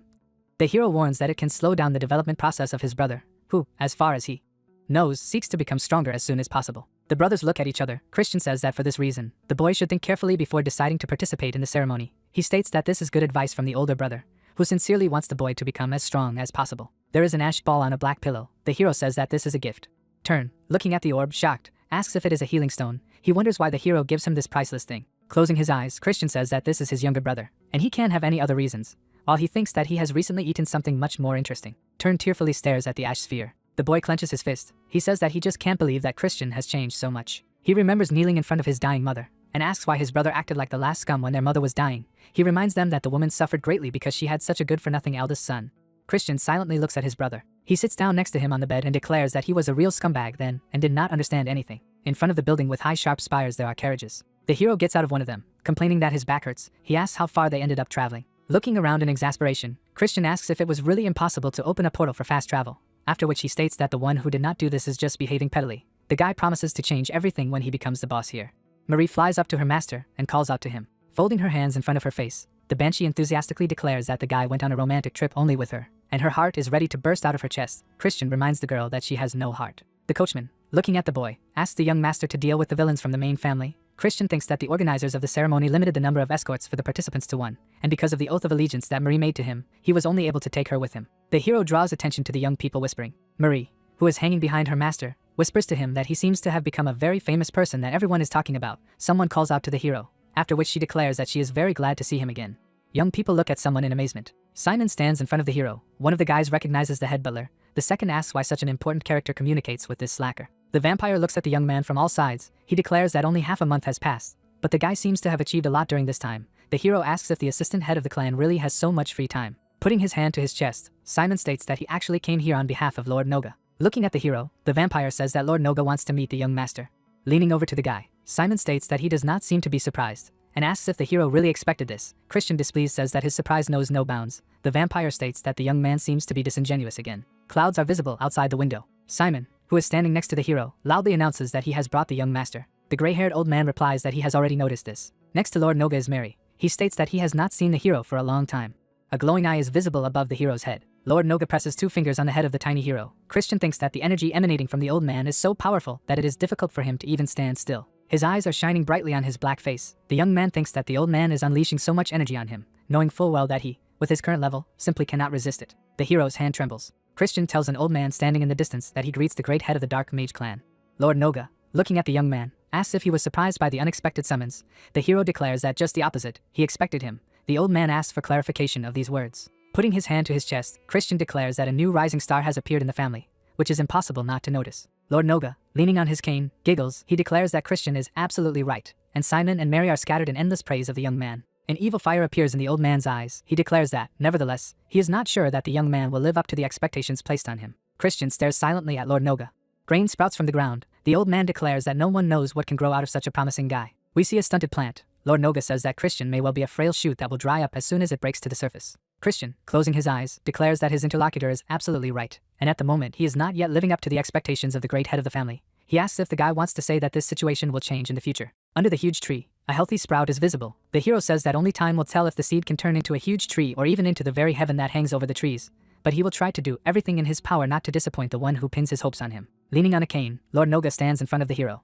Smiling, he declares that he will follow with great interest how the young man is doing. Then the old man says that the hero can leave. Christian bows. Mary, looking at Lord Noga sitting on the throne, asks what impression he has. He states that the guy has exceeded his expectations, but a very cruel fate awaits him due to the fact that he has such an extraordinary talent. In front of us are blue waves. The old man asks Mary if she knows that a bloody storm is brewing over the Mage Empire. The woman is silent. Lord Noga, looking thoughtfully into the distance, declares that today a small sprout of hope has sprouted in his soul. Mary looks at the Dark Mage in surprise. We see the eyes of an old man and a young man. Lord Noga says that perhaps this child will be able to fulfill his old dream. We see a magnificent hall. It is reported that it takes place on the eve of a sacred dark ceremony. A young man in a suit announces the arrival of Count Khazar's eldest son. A young man enters the hall, and an announcement is made that he is a young gentleman Christian van Baron Khazar. People behind the young man's back whisper. One of the girls wonders why the patriarch needed to recognize such an unworthy person as Christian. Her interlocutor replies that no one knows, and the guy looks like a typical spoiled idiot from a noble family. The hero looks over his shoulder. He thinks that everyone pays attention to him because he is too handsome. Christian winks at someone. Marie, giggling, declares that the young master is incredibly handsome. The young man pays attention to the waiter carrying glasses. He sees the color of the drink and asks if it is wine. The waiter removes the tray from under the hero's nose and declares that the guy has not reached the age of majority, so he should not drink alcohol. A drink is poured into the young man's glass. The servant says that the guy can drink ginger ale. The hero clutches his head, cursing the all too correct demons. He thinks he just hates ginger ale. Christian, holding a glass, hears the announcement of the arrival of the lords and ladies from the main family. The doors of the hall open. Richly dressed young people enter the room. Before us is the second heir of Ashid de Baron. Next is the first princess Yulia de Baron. Now we see a smiling girl. This is the second lady of Jupian de Baron. The last to be presented is the third prince, Mysak de Baron. The heirs of the main family are approaching the hero. A guy with long white hair covering his face with his hand. Christian thinks the crazy first prince doesn't seem to have arrived at the ceremony. The hero stands with his eyes down. trying to understand what Ashid is going to say to the person he was trying to frame. A young man in a white suit, smiling, walks past the hero. The young man looks after him in irritation. He mentally calls the guy a bastard who did not even dare to look into his eyes. Christian understands that for this scoundrel he is indeed an insect unworthy of attention. We see a woman's hand decorated with a flower. The hero looks in amazement at Yulia passing by him. The young man realizes who is in front of him. He remembers his aunt's words that you need to be extremely careful with the first princess. Christian looks after the girl as she leaves. He realizes that he did not feel any threat from her. The hero, who has a glass in his hand, turns away. He thinks that he will find out everything gradually. And today the reconnaissance carried out is enough. Christian understands that now he must go to a place where he can prepare for a sacred dark ceremony. A man with a thin mustache appears behind the hero. He greets the young master, after which he declares that his name is Per, and he is a summoner working for Royan de Baron. The young man looks around in surprise. Looking at the man, he asks what he needs. Christian raises his glass. Per states that he has heard that someone who is not qualified will participate in a sacred dark ceremony. And because of this, unpleasant incidents may occur that will tarnish the family's honor. Christian and Per look at each other. The hero asks if he has just been called an insufficiently qualified character. The man says that if the young man is not satisfied with something, he can refute the opinion. Behind Per on the balcony is a dark figure. Royan, his eyes bulging, looks at what is happening. The hero, looking thoughtfully at the man, scrolls through his words in his head. He puts the glass on the table, thinking that a more serious conversation can be saved for the ceremony itself. After which he says that he can easily show his abilities. Smiling, the guy suggests that Per show him his tricks. He says in surprise that it will be quite problematic to do this without a weapon. Christian states that he doesn't even need a weapon to deal with your interlocutor. Per frowns at the young man. He says that he will regret his words. Christian, smiling, asks if the man is sure of what he is saying, because if anyone will regret it, it is most likely him. Yulia, folding his hands in front of him, looks at the hero. The girl smiles faintly. People are shocked by what is happening. Per is kneeling on the floor, covering his head with his hands. Christian, meanwhile, sits on a ghost and takes grapes from a tray that is holding another spirit. The young officer asked in amazement what he had just seen. He recalls that Per was the first to summon the ghosts, and urged his opponent to try to deal with them. Then, with a slight movement of his hand, the young man turned the spirits against his summoner. Christian tosses some pill and catches it with his mouth. No one can understand how the young man managed to establish control over the ghosts so quickly. The hero, putting his hands in his pockets, asks if the young Master Royan is behind all this, after which he declares that such antics do not make the heir of the dark magician look good. Royan, his eyes bulging, looks at the hero. He, grinning mockingly, asks why the guy doesn't challenge him to a duel in person if he has some difficult feelings towards him. Royan, standing on the balcony, declares that he has nothing to do with this. Christian declares that even the worst idiot will not believe in this lie, after which he says that he will forgive the young man for this stupid act for the first time. Per, kneeling, looks at his master. The hero leaves, stating that he will meet Royan in a sacred dark ceremony. Christian looks annoyed. He mentally calls the guy a cowardly bastard and promises to teach him good manners. People are standing in front of the red carpet. It is reported that the day of the sacred dark ceremony has come. The hero yawns, his mouth wide open. Turn, looking at his brother in bewilderment, asks if he is not nervous at all after what he arranged yesterday during the reception. The hero wonders why his brother still came here, despite all the warnings and even the beating. Turn calls the guy an idiot and states that he simply could not miss the ritual that is about to begin. Someone is coming down the stairs. It turns out to be Royan. Noticing the hero, he thinks that he will deal with this bastard later. A man appears next to the Khazar family members and asks if everyone is there. A tiny character who holds a staff with a jewel in his hands reveals that his name is Sebastian and he is the assistant butler of the main family's estate. Then he states that he is escorting the competitors to the sacred place where the ceremony will take place. Sebastian slams his staff on the floor. A staircase appears in front of him, leading far down. The young people look down. Turn asks in surprise if they really have to go down to the basement. The hero realizes that he sees an illusion that recreates another space. The steps seem to go to an infinite depth. Sebastian begins to descend. A white glow can be seen around his figure. Young people rush after the shorty. They shout loudly that they need to hurry, otherwise they will lose him. In front of us is a ghostly corridor. The demons are trying to keep up with their guide. They are breathing heavily. The guy, whose face is dripping with streams of sweat, declares that something is wrong here, because they seem to have gone underground, and now they have to climb very steep slopes. Royan, his eyes bulging, looks ahead. Sebastian, smiling, turns around and asks the young people to hurry. He declares that the earth will not hold them forever. Participants of the competition climb a steep cliff.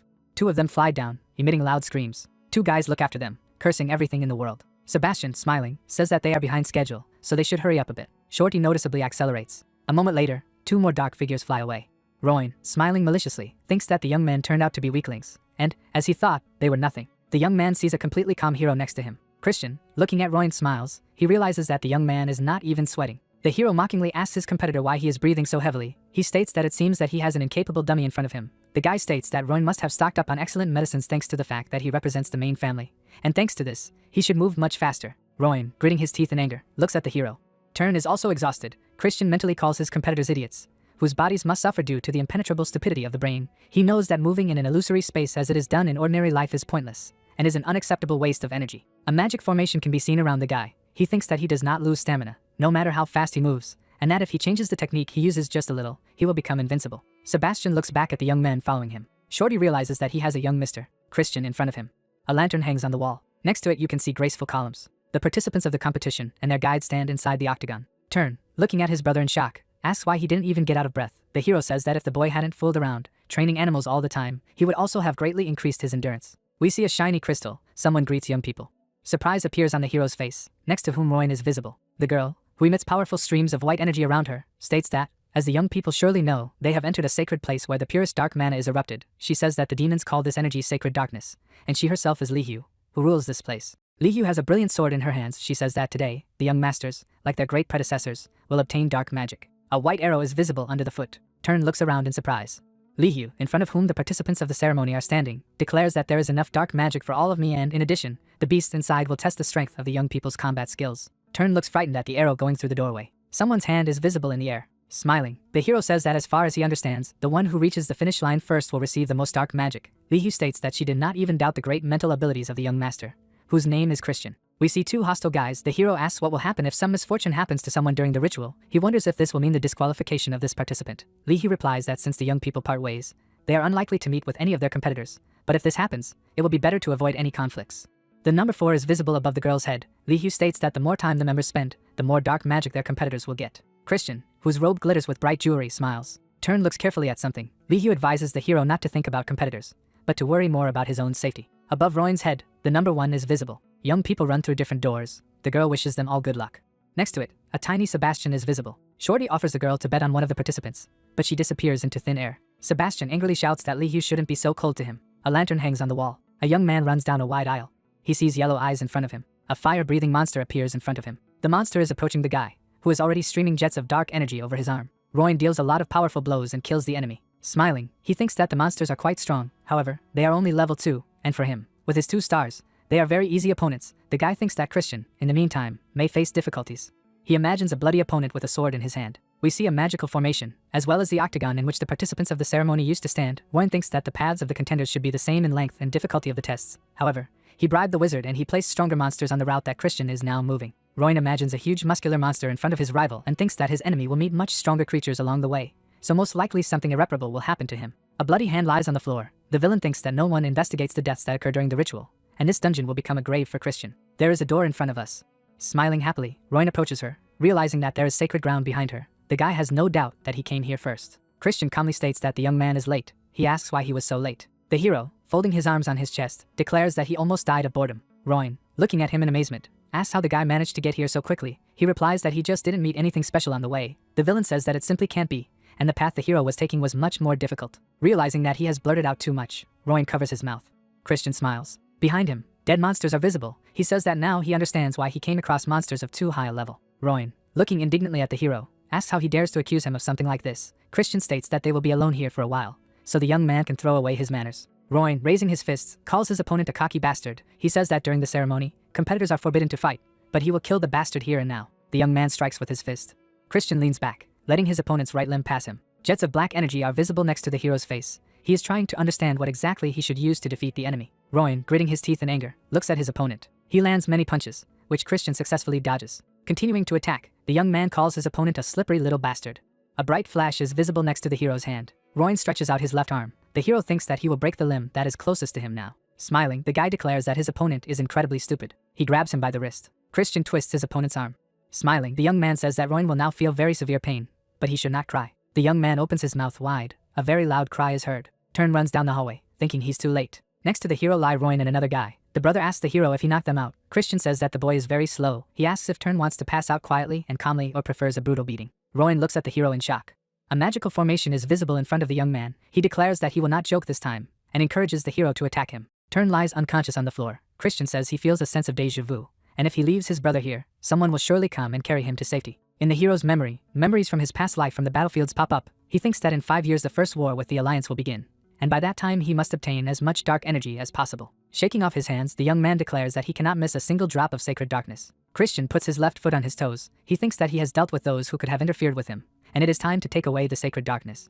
The hero opens the door. There is a light shining outside the door. The hero thinks that the sacred darkness is the power that gives the demon the ability to become truly transcendent. The guy remembers Lord Noga and the character with red hair and a crown on his head. He thinks that the first one is known for absorbing 80% of the sacred darkness and is now one of the most powerful demon monarchs. While the Dark Destroyer absorbed more than 90% of the pure dark energy and became the Demon King. We see the young man's legs. A huge black ball hangs above his head. Christian thinks that if he can absorb 100% pure dark energy, he will surpass even the demon emperor. The hero stretches out his right hand. It acquires a black color. There are demons sitting at the table. One of them says it's just unbelievable. The hero's competitors lie on the floor. The speaker declares that everyone except Christian is out, and this is a real disaster. He declares that the young Mr. Royan is in a very serious condition. A pointy-eared guy with glasses suggests that the hero used a trick, something like forbidden magic or something similar. His neighbor states that everything is probably true, and after investigating, they should punish the scammer. A young man sitting in front of them declares that there is no need for this. Jupian de Baron states that this bastard will not be able to enter the sacred ground anyway. Shrapnel is visible next to the hand. The young man opens his mouth wide. Jupian says that Christian has not been able to leave the place where he found himself for 2 days, which means that he is either still absorbing the sacred darkness in huge quantities, or has already been crushed by this substance and died. We see the chic setting of the room in which the meeting takes place. Jupian states that even Lord Noga hit the ceiling when he absorbed the sacred darkness, and there is almost no doubt that the bastard has already died. Rising from his seat, Jupian declares that most likely, not even the corpse of the scoundrel will remain of anything. The participants of the meeting excitedly look after the girl who is leaving. We have very elegant shoes in front of us. Jupian, frowning ahead, states that if Christian returns alive, she will kill him with her own hands. Jupian thinks that her father died fighting against the Alliance, and she was installed along with Royan by their uncle, Viscount Langham, and for this reason alone, her position within the clan is not particularly strong, and since Royan was unable to obtain the sacred darkness, no one will support his candidacy as heir.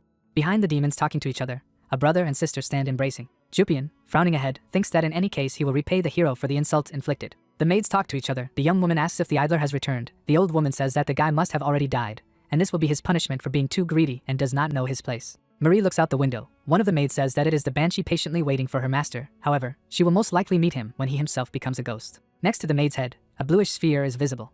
Marie looms over the servants. She declares that her heart is pounding with excitement in anticipation of the young master.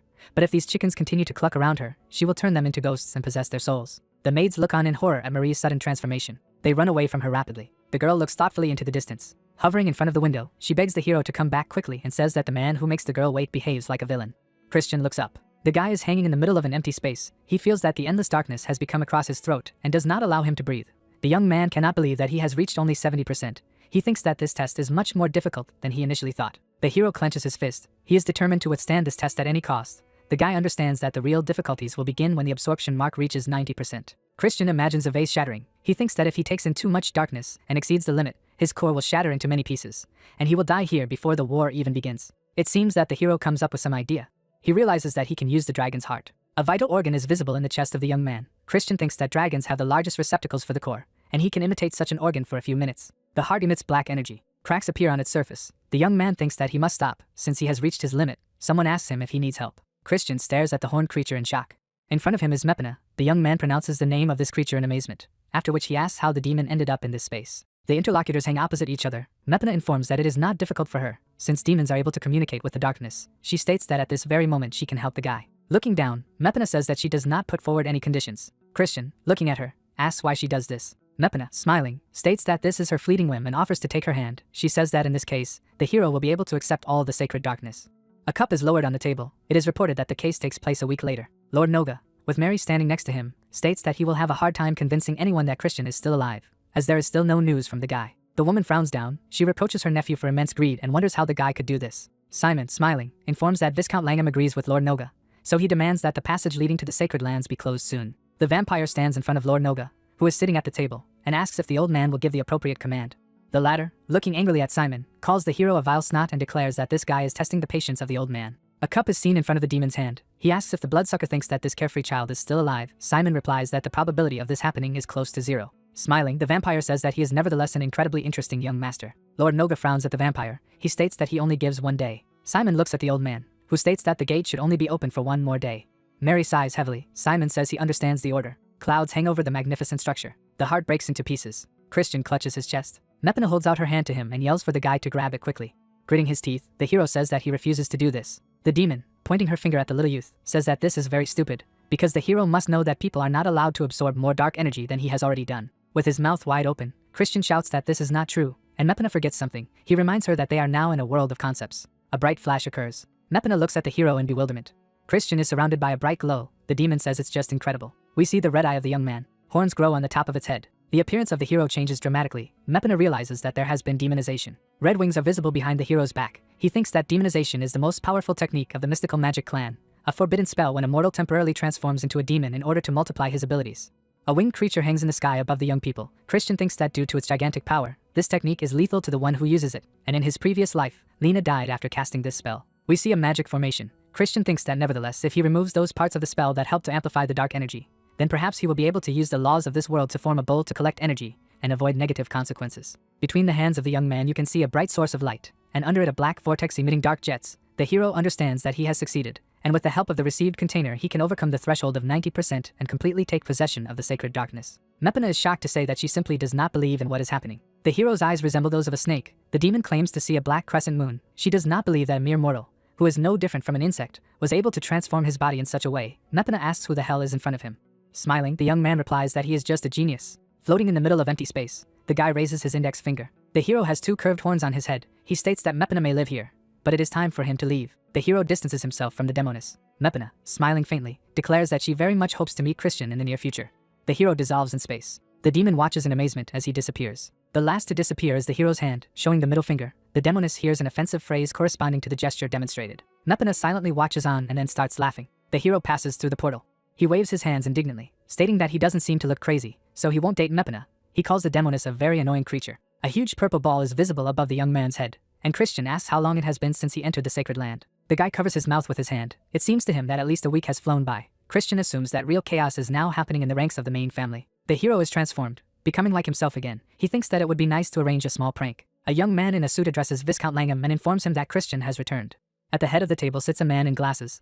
The young people next to him are incredibly surprised. One of them asks if the hero is still alive. The guy who brought the news hesitantly tries to say something else. Langham de Baron, the current head of the Dark Mage clan, demands that the young man gather his thoughts and report everything clearly and understandably. The orderlies carried the hero on a stretcher. Langham learns that the guy survived by some miracle and is now incredibly emaciated. A pointy-eared blonde examines the hero. The speaker reports that the healers managed to find out that there is pure dark energy inside the guy, but at the moment it is a disorderly seething mess, and apparently, in the future it will be very difficult for the young man to use this substance correctly. The demons sitting at the table look at the speaker in surprise.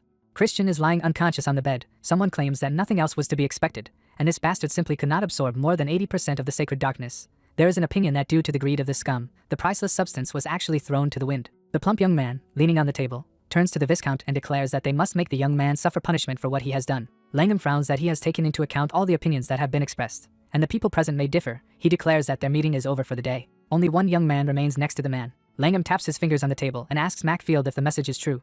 The young man, standing at attention in front of his master, states that he watched the hero when the healer examined him, and it is quite clear to him that the problem was with the core. Langham taps his finger on the table. Macfield looks at him nervously. The Viscount is silent. Drops of sweat drip down the young man's cheeks. Langham pronounces the name of his son, whose name is Royan.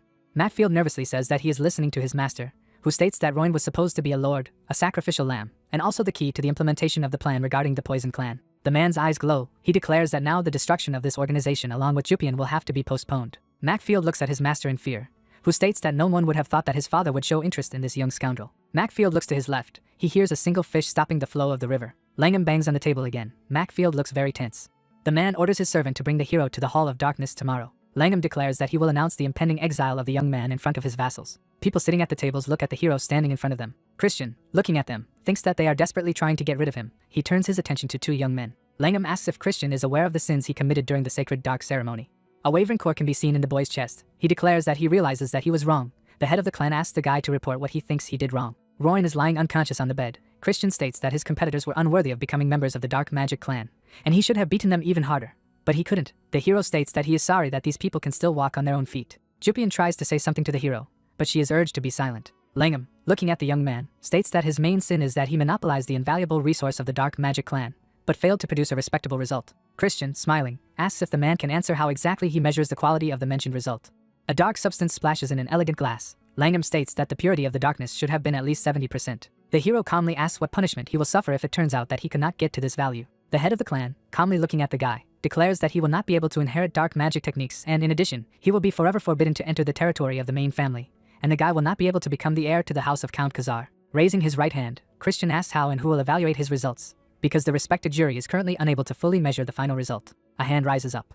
Ashad, smiling, states that his dear younger brother can always count on him. The young man happily states that despite the fact that the hero core is now in a state of chaos, Dark Energy Clash will be able to give a rough estimate of the purity of darkness. The young man, looking at the smiling hero, declares that he himself has absorbed 70% of the sacred darkness, and Christian will overpower him. This will mean that the guy has overcome this barrier. The hero, smiling, imagines the clash of two magicians. He thinks that dark energy clash is a battle designed to determine the superiority of the dark energy of one of the two demons. He knows that if the amount of dark energy is the same for both competitors, then the one with the purer energy wins. And in addition, it is basically the perfect way to destroy the core of the loser. Christian thinks that Ashid is much more cunning than he thought. He agrees to the duel offered to him. The hero, looking at the people sitting in front of him, declares that if he shows a result sufficient to be recognized here, the head of the clan will have to support him and allow him to pass the test that allows him to take the place of the young lord.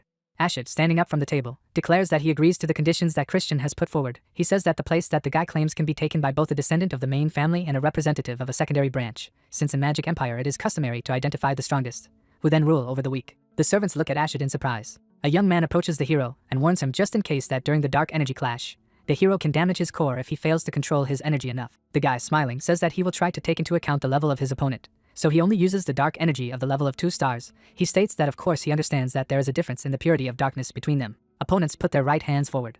There is a clash of energies. Christian, smiling, declares that his opponent does not have to bother himself with such things, and he must first of all take care of his own priceless core. Ashid is seen above the head of the hero holding out his hand above him. He states that the guy's audacious words have interested him, and now he can't wait to find out what kind of energy he has. Black spots hang in the air. Christian directs a purple beam at the enemy. Ashid is shocked. He realizes that the hero has dispelled his energy without even concentrating his own. The guy puts his hand forward. He thinks that in this case he is using the dark energy of the peak value of the level of 2 stars. The energy that the hero generates is twisted into a spiral. A young man looks at his opponent. His gaze is concentrated. Clenching his fist, the guy says that everything ended in a big disappointment for him, since Ashid pretended to be a powerful and invincible warrior. But in the end he did not turn out to be one. The young man's opponent looks at him in shock. Black jets swirl above his head. A servant with a gray face shouts that the young master is using 4-star level dark energy. A ghostly monster appears above the hero's head. The servant warns that the young man's core may shatter to pieces. The monster bares its teeth. The jets around it take the form of a huge clawed paw. Ashid looks up in fear. The opponents stand opposite each other. Christian, smiling, just to remind his opponent of his own words that during dark energy clash, if you don't have enough control over dark energy, you can damage your core. He states that Ashid must be very careful. The face of the hero's opponent is almost hidden by jets of black energy. The streams of darkness dissipate. Ashid covers his mouth, which is gushing blood. A servant with a gray face calls out to the young master in fright. Christian looks surprised. He thinks he should have smashed his opponent's core to smithereens, but he seems to have managed to save it. Blood is visible under Ashid's feet. Smiling, the boy admits defeat and states that he estimates that Christian has mined dark energy with at least 90% purity. The opponents are on the red carpet. One of the servants repeats the meaning just heard in surprise. Smiling radiantly, Christian asks if he is now worthy of claiming the young lord's place. Langham is silent. He looks intently at the hero. Langham taps his finger on the table. He sternly declares that, as promised, Christian will be admitted to the trial of the young lord, and that there has never been a case in history of a member of a secondary branch being so honored. Looking at the hero in front of him, Langham states that, as the current head of the clan, he will randomly choose a test for the young man. The hero understands that this actually means that he will be offered tasks that cannot be completed. A glowing crown is visible above Christian's head. Langham states that the hero's qualifications will be tested against 2 criteria. First, he will need to show his talents, and then he will need to perform a feat worthy of the title of a young lord. A luxurious chandelier hangs under the ceiling. Christian asks how exactly he will show his talent. Langham replies that he needs to reach the level of 3 stars in 3 months. The hero lowers his gaze in amazement. Looking at the interlocutor, he asks if this is all. The guy claims that he is a genius, so it will not be difficult for him to complete this task at all. Langham, looking at the young man, states that he will then personally evaluate the guy's achievements over the past 3 months. Langham and Ashid are seated at a table. The man brings a cup of tea to his mouth and declares that he is very disappointed. His son, looking down, admits that he is to blame for underestimating the enemy, and reports that his core was badly damaged as a result. Ashid recalls coughing up blood, saying they need to deal with Christian before he becomes an even bigger threat. Langham puts the cup on the table and asks his son not to worry. He states that Ashid knows perfectly well the reason why they don't absorb more than 70% of pure dark energy. In front of us are 2 glasses. Langham states that the higher the purity of absorbed dark energy, the exponentially difficult it is to then increase its rank. He reports that it is many times more difficult for a character with this indicator to reach the level of 3 stars than everyone else. He asks his son how much Christian will get to this bar if he has absorbed 90% of dark energy. Ashid frowns at his father.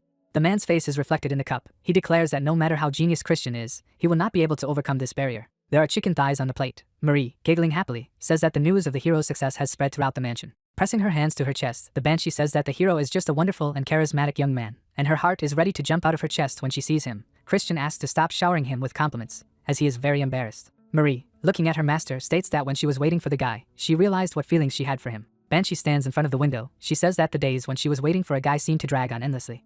Christian looks at his maid. A girl with fox ears, shedding tears, asks if Chris is okay. The beauty with blue hair states that the young man is very dexterous, so he could not have been seriously injured. She approaches the guy and says that she still has to check on the young man, after which she demands to shake her hand. The girl with fox ears states that Rania could just say that she is worried about the young man. The girl indignantly declares that she was not worried at all, and only the weak-willed Evan is really worried. The guy indignantly objects. Christian smiles faintly. He realizes that he has not felt such warmth for a very long time. The guy recalls the moments of his past life, in particular, the fact that after he ran away from his unbearable home, where they wished him only death, he fell into a pitch-black hell, where blood was constantly flowing around him. The young man looks to his right. He remembers his comrades, thinking that nevertheless he met people in this world whose hearts were filled with warmth. A glass hangs in the air in front of Marie. The hero thinks that now he can say words that he did not say then, after which he thanks the girl. Marie looks around in surprise, and not believing her ears, asks again. The guy says that he is sincerely grateful to her for waiting for him.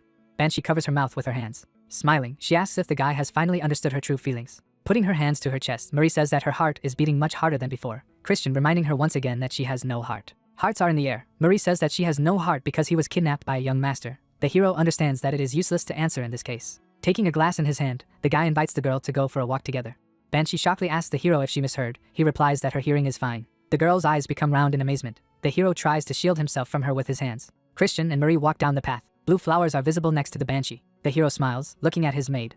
Marie happily flutters over the young man's head. Christian thinks that it is very useful to rest from time to time, but he nevertheless needs to reach the level of 3 stars in just 3 months. The guy rubs his chin thoughtfully. He realizes that it will be incredibly difficult for him, and he is unlikely to be able to achieve the desired result even under the guidance of the best mentors of his family, since 90% of the pure dark energy inside him slows down the development process.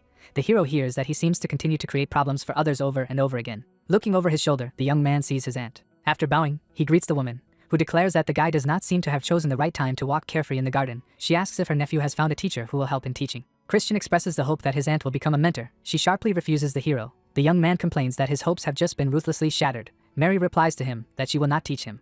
Christian looks at his relative in surprise. Mary walks away from the young man, offering to follow her. The hero apologizes to Marie, promising that they will meet for dinner. The Banshee sadly says that she understands everything. Christian follows his aunt down the stairs. The young man says that he has no idea what kind of teacher Mary will recommend to him, but thanks her for not stopping to care for her nephew. The woman states that she is not at all sure that the guy should thank her for anything. Christian asks in surprise. Looking at the young man, Mary says that he will understand everything when he sees his mentor, and most likely, he may not like the teaching methods that he uses. We see a man in a hood. Mary reports that none of her closest relatives could withstand the lessons of this character. Looking back at the hero, the woman says that it is nevertheless a unique opportunity to be taken advantage of, and requires the guy to make every effort not to disappoint his mentor. We see someone's leg. Christian and Mary approach the blonde child. The hero shockingly tells his aunt that it seems that they have stumbled upon a lost child. The boy, with his arms folded over his chest, calmly looks at the young man. Christian, smiling, looks at the boy and asks where his parents are. The child looks at the hero with very dissatisfied eyes. Christian seems to find out who is in front of him. Mary frowns and asks the hero to greet the child. We see a face divided into 2 parts. A woman says that the boy is the embodiment of the head of the family. Christian greets a character he knows.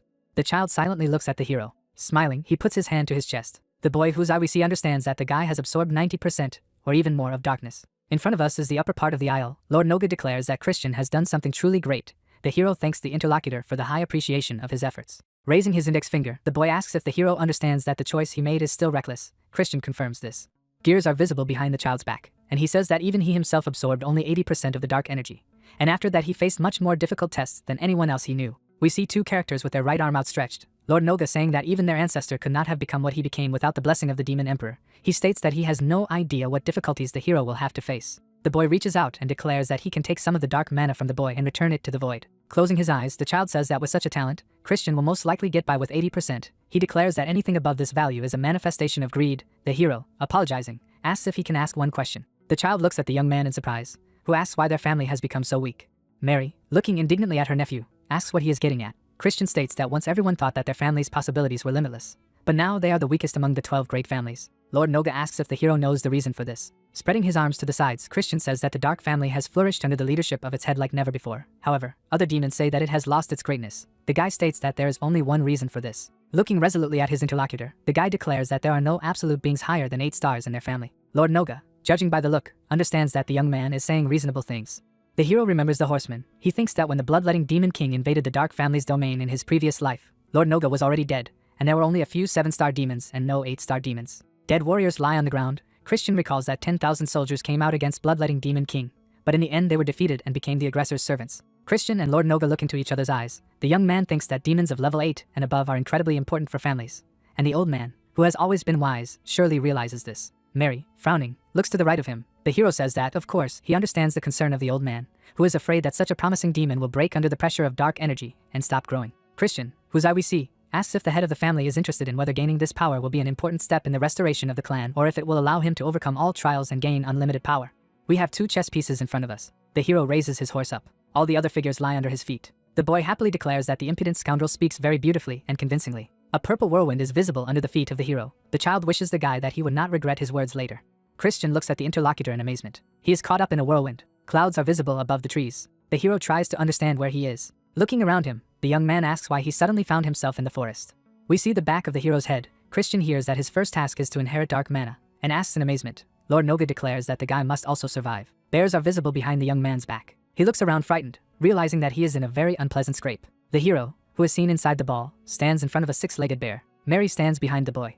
The woman looks at the child with concern. She realizes that he has asked this stupid task again. Mary states that in her opinion, throwing a guy with 2 stars against a 4-star monster is not very right. Lord Noga asks in surprise. The boy raises his left hand and asks if the woman really thinks that 1 monster is not enough. A strange creature is seen inside the transparent sphere, and Christian is frightened and asks what kind of thing it is, after which he recognizes Rock Lizard. Mary closes her eyes in despair. She mentally apologizes to her nephew. Lord Noga states with conviction that in the fight for survival, the guy will see the true nature of dark mana. According to him, true understanding comes the fastest and is most firmly anchored when the trainee is on the verge of life and death. We see a young man stretching out his right hand. The boy leaves Mary, who expresses the hope that Christian will not be seriously harmed. Sitting comfortably in a chair, the child asks if Mary herself cooked knows what. The woman answers in the affirmative. She hands the boy a box of chocolates. Lord Noga throws the treat into his mouth. Covering his mouth with his hand, the child declares that when he uses magic, for some reason, he always craves sweets. Dark jets of energy are visible above the water. Lord Noga, comfortably seated in his chair, says that watching the projection in the dark is the most enjoyable. Looking at the glowing orb in front of him, he states that they are now going to watch his grandson train. In front of the hero are a bear and a lizard. The monsters grin angrily. Mary thinks that even one blow from these creatures is enough to break all the bones of her nephew. Rock Lizard spits green liquid. She hits a tree behind the hero. Seeing how the poison eats away at the wood, the guy cries out in surprise. He understands that one mistake can cost him his life. He does not believe that this is just training. The young man calls the head of the family and asks if he hears him. Lord Noga eats another candy with an indifferent look. The boy licks his fingers. The hero says that the head of the family could not give him an impossible task. Mary thinks that, nevertheless, this task is most likely really impossible. The woman's chin is hidden by a high collar. The hero asks Lord Noga if he wants him to find a way to defeat monsters that are much stronger than him. Mary thinks that the old man actually wants these creatures to devour her nephew. Christian, rolling up his sleeves, declares that he is satisfied with everything. Raising his fists, the guy promises to find a way out of this situation. The bear receives a powerful blow. The hero crouches a little. He thinks that his opponent has incredible strength and speed. Jets of black energy can be seen above the guy's head. He thinks that there must still be some way to resist this beast. Lord Noga sees a hero and his 2-headed opponent inside the ball. He declares that this young man definitely has talent. Putting his foot on the chair, the boy declares that the hero's movements are very original. Mary, with a serious expression on her face, says that she is still a child nonetheless. Christian walks over the corpse of a dead bear. Mary and Lord Noga look on in surprise at what happens. The hero looks up. The mentor asks him how he managed to destroy this monster. Continuing to stand on top of the bear, Christian states that this monster had great strength and good defenses, but the reaction and resistance of magic were very weak, so he chose to target these vulnerabilities. Christian recalls striking the monster on the back. Concentric purple circles are visible under his hand. The young man explains that in one quick movement he poured dark mana directly into the bear's heart. Mary, in front of whom a glowing orb is visible, recognizes this technique. Simon appears out of nowhere and declares that it was a dark deathblow skill. He recalls that this technique is often used by Lord Noga. The boy props his chin with his hand. A huge lizard rushes at the hero. Christian, raising his head, says that he has completely forgotten that he had 2 opponents. The lizard opens its mouth wide. The hero looks at her, raising his left hand. The monster spits green liquid. The young man dodges the stream, and it rushes next to his head. The guy frowns at the monster. We see 3 spots on the monster's torso. Christian thinks that Rock Lizard has 3 stone hearts, and if you don't stop them all at the same time, the monster will regenerate all the time. The young man realizes that he needs to take a different approach. A purple vortex appears in his palm. Above the lizard sticking out its tongue, you can see crossed dark lines. Gritting his teeth, the hero raises his fists. One of the hearts seems to be shattered into pieces. We see large dark fragments. Simon, looking shocked at the glowing orb, says that it seems to have been a modified version of Dark Deathblow. Lord Noga demands that the young man move away as he can't see anything. Raising his index finger, the boy asks the woman if she taught her nephew this. Mary rejects this suggestion. Large rocks are visible inside the ball. Lord Noga states that most likely no one taught the guy, as it is impossible to just learn it. Simon shouts in delight that if things continue like this, Christian may not need to be trained in dark magic. Lord Noga states that he has seen more than enough, and that the ordeal is over. Birds are visible against the blue sky. Christian emerges from a purple circle, Lord Noga telling the guy that he is much more capable than he thought. Closing his eyes, the young man declares that the head of the family taught him a great lesson, and thanks to this, he was able to understand the principles of using dark mana on his own. Simon and Mary look at each other. The boy disgruntledly tells the hero not to be conceited. He informs that now they will begin a full-fledged training in dark magic. Lord Noga states that Mary and Simon can leave. The woman and the young man bow. The vampire declares that he understands everything. The hero's aunt looks back at her nephew with concern. We see graceful columns. Lord Noga asks the hero to answer what, in his opinion, dark magic is. The hero, who noticeably towers over the child, suggests that we are talking about dominating the enemy through absolute darkness. The boy asks what is considered absolute darkness then. Christian is silent. His mentor asks to look very carefully. The child has a slightly strange expression on his face. A bright flash occurs. Lord Noga gives the order to remove the seal. Christian looks up in fear. The guy opens his mouth. Under it you can see a hand with a raised index finger. The mentor declares that all the darkness is in front of the young man. He must walk for a long time, and then go up a huge staircase and get to the 12 abysses that are waiting for him. A shadow of his own fingers can be seen on the boy's face. Lord Noga asks the raven, who seeks wisdom, to accept the gift and give praise, and then devour the lord surrounded by darkness. The boy puts his right hand forward. The energy emanating from his hand resembles a sword in its shape. The child makes a swift movement with a ghostly weapon. Behind the hero's back, the space seems to split. Christian stares at something with his eyes wide open. He clutches at his throat, realizing that it is as if he has just been stabbed here with a sword. Lord Noga, surrounded by jets of dark energy, states that his blade only cuts what it is supposed to cut. The boy explains that it is a black sword forged by the power of dark magic. The energy dissolves in the air. The child, standing with his back to the hero, reports that he gives him 1 month. Lord Noga walks away from the young man, stating that he must master the art of wielding a black sword, which has just been demonstrated. Christian stands next to the column. He moves away from her. The hero looks forward in shock. The hero runs, drops of sweat running down his cheeks. He does push-ups on one hand. Christian opens his shirt. The young man imagines himself as a real athlete, and understands that he needs to pump up a little more. The guy sits in the lotus position, thinking that there is no time to feel sorry for himself now, and he must train. Christian stretches out his hand with his fingers outstretched. Jets of violet energy rise above it. The young man looks up. Sighing heavily, the hero looks at his hand. He had no doubt that it would be hard, but he cannot understand how many more attempts are needed to achieve his goal. A dense dark ball of energy appears above his arm, which immediately disappears into thin air. Christian thinks that he manages to summon the sword, but it exists for no more than 10 seconds. The young man remembers the sword he saw in the hand of the head of the family, and realizes that his weapon does not look like a black sword at all. Christian stretches out his hand again. He thinks that Lord Noga's sword is much more powerful and filled with primordial darkness. The appearance of the young man becomes black and white. He remembers the words of his mentor about the ladder, the 12 abysses and the raven that seeks wisdom. The guy realizes that there must be some hidden meaning in this spell. A lantern is on. The boy, behind whom Mary is walking, goes down the stairs. It is reported that the case takes place a month later. Looking at his companion, Lord Noga states that by this point, Christian should have realized that he was not succeeding, and realized the limits of his capabilities. The woman is silent. The boy asks her if Mary is really so worried. The hero's aunt asks if there is a faster way. She reminds that there are only about 2 months left before the test for the right to become an heir. Closing his eyes, the child states that given the purity of the dark energy that Christian has absorbed, rapid growth is still impossible, and if the boy forces progress, he will simply hit an insurmountable wall. Lord Noga states that it is therefore better if the young man is firmly on the basics and does not participate in the test at all. Christian notices the characters entering the room and states that he has already been waiting for the head of the family. Lord Noga looks at the guy in shock. The hero stands with a ghostly sword in his hand. He declares that the time is up, and he has been waiting for the arrival of his mentor. The boy and Mary look at the hero in surprise, who thanks the head of the family. Smiling, the young man states that thanks to the elder's lessons, he reached a level of 3 stars faster than he thought. The sword disappears from his hand. The young man, opening his mouth, looks at his hand. He admits that so far he has only been able to imitate a black sword, and reports that it took him a week to learn how to summon this weapon. The child silently looks at the hero, who says that he understands perfectly well that he is working only with a shell. Christian recalls the moment when Lord Noga was leaving him. He asks if the spell that mentions the 12 abysses meant that the black sword should contain all the attributes of mana. A drop of sweat runs down Lord Noga's face. He mentally calls the hero a daring boy and realizes that he has understood the true nature of the black sword. Raising his right hand, the young man excitedly declares that he can summon the sword again, albeit not for a long time. The head of the family thinks that this young man has not only exceeded all his expectations, but also fully understood the meaning of the task he received. The black sword reappears in the hero's hand. Lord Noga thinks that it takes a year for an ordinary demon to learn how to summon a black sword, and even a whole life is not enough to understand the 12 types of mana and awaken the true nature of this weapon. And the guy coped with this task in just a month. The hero, smiling, holds a black sword in his hand.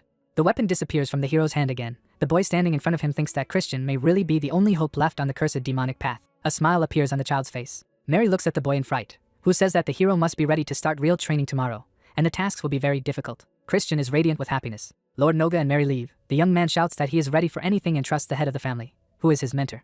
The guy happily clenches his fists. Stars fly around him. He says that now that the first obstacle has been overcome, he can have a few drinks. There are bottles on the shelves. The hero seems to be in complete ecstasy. He happily examines the bottle, declaring that he can rest and drink something that he could not even dream of before.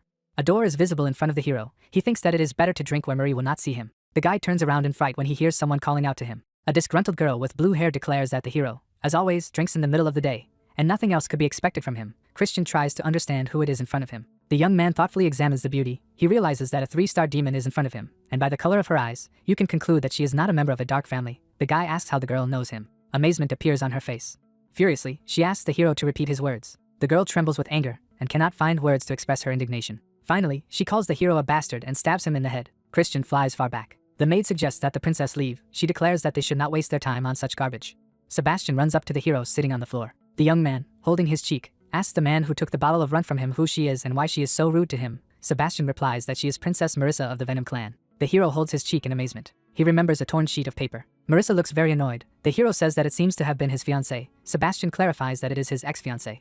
Christian, rubbing the back of his head, says he has a small problem. Marissa walks down the hallway with a young man. The girl is very angry. Ants run on the grass. 8-year-old Marissa is looking at insects. She is very bored.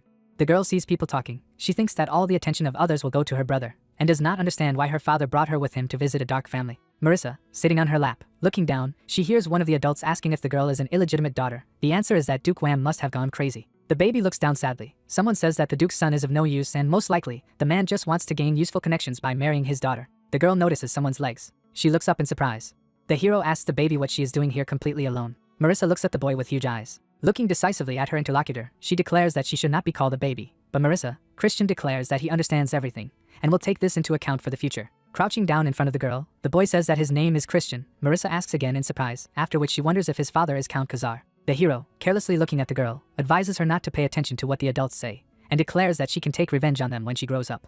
Marissa looks at the hero in surprise, who asks if she understood him. The girl, hugging the doll, resolutely says that she will do so. She promises to become the strongest demon and crush everyone who looks askance at her. Christian, smiling radiantly, declares that Marissa is quite ambitious, and this is what the true heiress of the dark demon family should be. The girl looks at the hero with huge eyes. Putting his fist to his mouth, the guy declares that if Marissa is the strongest, then he will join her to be next to the winner. Holding out his hand to the little girl, Christian says that in this case, the future strongest demon should honor him with showing her the estate. Marissa, still on her knees, looks at the hero who has extended his hand to her. The girl has just huge eyes. She stretches out her hand to the boy and says that she agrees to take a walk with him. Marissa shakes her head. A young man is standing next to her. She thinks that all this is in the past. Marissa lies in bed with a doll in her arms. We see a torn paper sheet with a photo of the hero. Marissa cries bitterly. She thinks that even if her marriage was arranged only to keep the peace between the two families, the future she once dreamed of and because of which she did not sleep at night is gone, since she is no longer the stupid girl she used to be. A guard with a spear bows to the girl. Marissa opens the door. Langham, looking at a piece of paper, greets the princess. The girl, standing in front of his table, declares that she and the Marquis have not seen each other for a long time. The man asks what brought her to him. A bright light shines from the wooden chest. Marissa says that as the Marquis surely knows, a relic has appeared in the neutral zone between the territories of the two families. Langham replies that he's heard about it, and asks what the Venom clan is going to do about it. Reminds them that the Venom clan took the relic last time, and wonders if they're going to give it up this time. Smiling, Marissa states that this is not part of her plans, and the Dark family would not voluntarily part with this artifact if they were in the place of the Venom clan. Smiling, the man asks if this means that he is being offered a fair competition. The girl offers to form teams and send them in search of the relic. She states that whoever finds it first will take it, and each team must have a maximum of 10 demons up to 3 stars. In front of us is a map of the area. Langham says that this decision will prevent conflict between their families. Marissa, who has a dark castle behind her, states that this is what it was all for, as if their families suffer heavy losses, it will only benefit their enemies, which will be especially dangerous given the current instability in Four Kings Dominion. Langham taps his fingers on the table. He says he agrees and accepts the terms. Marissa looks at him in surprise. The girl, looking suspiciously at her interlocutor, tries to understand why he agreed so easily. The Marquis declares that he has one additional condition. Looking at the girl, he says that if the Venom clan breaks the agreement, they will give up both the current relic and the one the clan received last time. Marissa asks what Langham means by breaking the agreement. There is a chessboard on the table. The Marquis declares that his opponents should not use dastardly tricks to thwart the demons of his family. He reminds them that traps and ambushes are signature techniques of the Venom clan. Marissa frowns at her interlocutor. She declares that she accepts the additional conditions, and dirty tricks will not be used. Looking closely at the girl, Langham asks if the princess will personally lead her clan's squad. Standing in front of him on the red carpet, Marissa states that, according to the plan, she is the commander. The man says that in this case, he will look forward to how the famous young 10,000 Venoms performs. Closing her eyes, Marissa says that in this case, her party will be waiting for rivals from the Dark family on the appointed day of the expedition. Langham sits in an armchair with his head in his hand. He gets up from his seat. The man walks forward. He walks over to the chessboard. The Marquis takes the black king in his hand. He knocks over the white queen and pronounces the name of his interlocutor. The next to capsize is a black horse. The man pronounces the name Jupian.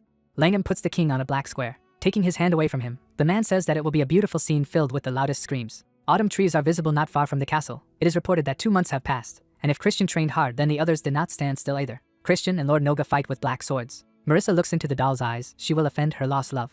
Royan is sitting by the window. He lost the competition and faded into the background. Ashit, gritting his teeth, holds a sword in his hand. In front of us is a girl whose head is covered with a hood. She looks warily over her shoulder, and has already begun to act to bring the future closer. Before us is a complex mechanical device. Langham, accompanied by several people, stands in front of the hero. He declares that the time has come when the hero must show himself. The young man puts his right hand forward. Ashit looks at the guy in shock, realizing that he has a black sword in his hand. Christian, looking up at the son of the head of the family, thinks that the expression on his face is simply priceless. The hero, smiling, remembers the advice that the teacher gave him, namely that he should not show the true black sword, since Langham in this case can entrust him with a more difficult task. The mentor urges the young man not to behave arrogantly just because he considers himself a genius. Christian thinks that today he restrained himself, but will look forward to when he sees a real shock on Ashid's face. Langham, looking at the hero in surprise, says that he recognizes his progress, so he will give him a second task. He informs him that the demon expedition will soon go in search of the relic that appeared in the neutral zone. The hero stands with his hand raised. Langham declares that the Venom clan is also participating in this expedition, and if the hero shows his best side during this mission, he will be recognized as the heir. Christian looks at the man a little surprised. The task he received seems easy to him. The guy asks if he will go on this expedition alone. Langham replies that a squad will go there, which will be led by the second Princess Jupian. In front of us are concentrated members of the expedition. Folding his hands in front of him, the Marquis declares that Roin was originally supposed to go on this mission. According to him, the hero had a unique opportunity, so he should treat it as a great honor. The hero, looking at the man, declares that he understands everything. He leaves on the red carpet, accompanied by several people. Ashid, looking at his father with concern, says that Christian can do it this time again, showing his best side. Langham assures the offspring that he should not worry. Ashid looks at his parent in surprise, who states that everything is going according to plan. A dark figure is reflected in the man's eyes. He says that his son must be ready to act when the right moment comes. Autumn trees are illuminated by sunlight. The hero expected to be sent on a deadly mission. He passes by the servants who are tidying up the monument. Christian thinks that he still has a very bad feeling about what is happening. Rubbing his chin thoughtfully, the hero remembers the words of the Marquis that Roin was originally supposed to go on this expedition. The young man tries to remember what happened to the named young man in his past life. A golden wreath is put on the young man's head. The hero recalls that it was not Christian who was appointed heir, but Roin. But during the Great War, nothing was heard about this young man. We see someone's legs. The question is whether the hero wants to know everything. Guy stroking a fluffy animal. The fox, closing his eyes with pleasure, says that the young man must continue to caress her, and if he stops, he will not know anything. A young man combs the tail of an animal. The fox, squinting, informs him of the incident with the demon amulet. She says that there was a conflict between the Dark family and the Venom clan over the relic. Corpses lie on the ground. The animal says that almost nothing is known about this incident in the outside world, although the squad of the Dark family was destroyed. The two figures stand with their backs to each other. The fox reports that the Venom clan has also suffered losses, but for some reason, both sides have decided not to publicize this incident. A red crystal hangs above his palm. The fox says that it was this incident that became the seed of the disaster that broke out afterwards. Chris, worried, asks how this could have happened. A bloody corpse lies on the ground. The fox reports that Lord Noga died at the hands of his son, the Marquis of Langham. The killer's face is spattered with blood. The animal says that if it hadn't happened, the bloodletting demon king would not have been able to win so easily. That is, in fact, the incident with the amulet brought the era of destruction closer. Christian stares thoughtfully into the distance. In front of us are Roin and Jupian. A dagger sticks out of the young man's back, blood gushing out of his mouth. The hero thinks that if the squad of the Dark family was destroyed, it means that now instead of Roin, he himself is on the death list. Before us is Langham. The hero thinks that as he thought, this test will not be easy. He understands that the Marquis of Langham is trying to carry out a very insidious plan. The young man rubs his chin thoughtfully. He thinks that without ironclad evidence of malice it will be impossible to expose the Marquis. Christian understands that now he has only 3 stars, and it is unlikely that he will be able to somehow prevent what is planned. The hero turns. He thinks that in any case he needs to be ready for anything, and right now he just needs to leave here. Someone asks the young man to wait. Looking over his shoulder, Christian sees a girl who looks very much like a boy. Jupian, folding his arms over his chest, calls the guy a moron and asks where he is going. The hero, looking at the interlocutor, asks if it makes any difference where he is going now. Jupian states that, as far as she knows, he was included in the expedition. She says that she really does not like this idea, and the guy takes the place where Roin was supposed to be. Christian, smiling, says that if this is a joint hike, then he will not have to do everything alone. The guy states that Roin is still an idiot and could hardly help his comrades in any way. Jupian looks at the hero angrily. She makes a sharp throw. A cold weapon flies at the hero. His blade glows. We see the eyes of the young man. A white trace is visible next to his face. Jupian looks at the hero in shock. Christian turns to the dagger above his head and declares that this exchange of pleasantries is enough to greet him. The young man's hand is visible next to the dagger. He says that since he and Jupian can't stand each other, it would be better if they didn't see each other before the expedition began. Smiling, the young man raises his right hand. He declares that he needs to do some business and wishes the girl good luck in preparing for the hike. Jupian draws a dagger from the stone. The girl recalls how the blade flew at the hero. The hilt of the weapon is visible next to the guy's eye. Jupian realizes that Christian was following the blade and did not even try to dodge, as he was well aware that she threw him past him. Next to the girl, an ugly creature that recently wiped the monument is sobbing. Jupian thinks that Christian may be much more dangerous than she thought. Christian walks through a market in a border village. He drinks from a wooden mug. Someone grabs him by the face. A blue card is visible above the hero's hand. Having picked up a barbecue, the young man goes forward under envious glances. He says that he has not had such a good rest for a long time, and could have been idling all his life with great pleasure. A young man chews meat. He thinks that the store he is looking for must be somewhere nearby. Christian notices a dark figure around the corner. He realizes that he must first shake off the trail of the guys who are following him. The hero has several kebab sticks in his hand. He thinks that the Marquis of Langham's men are following him. Someone's hand covers the hero's mouth. Christian tries to say something, but it doesn't work. The girl whispers in the young man's ear so that he does not make noise. The hero sees a rather cute face and tries to understand who it is in front of him. A black-haired guy lies on the ground. The girl states that the hero was followed, but her people took care of this person, so the hero does not have to worry. Dusting off his clothes, the guy says that the girl gagged him and brought him here. He asks how he cannot worry here, after which he asks who is in front of him. The girl replies that she serves 4 kings. Christian looks at his interlocutor in surprise. Putting her hand to her chest, she states that she is trying to prevent the riots spreading across the territory ruled by her masters. The girl says that they should go to some quiet place and asks if the young man will go with her. Christian, looking at her, hesitantly tells her to show the way.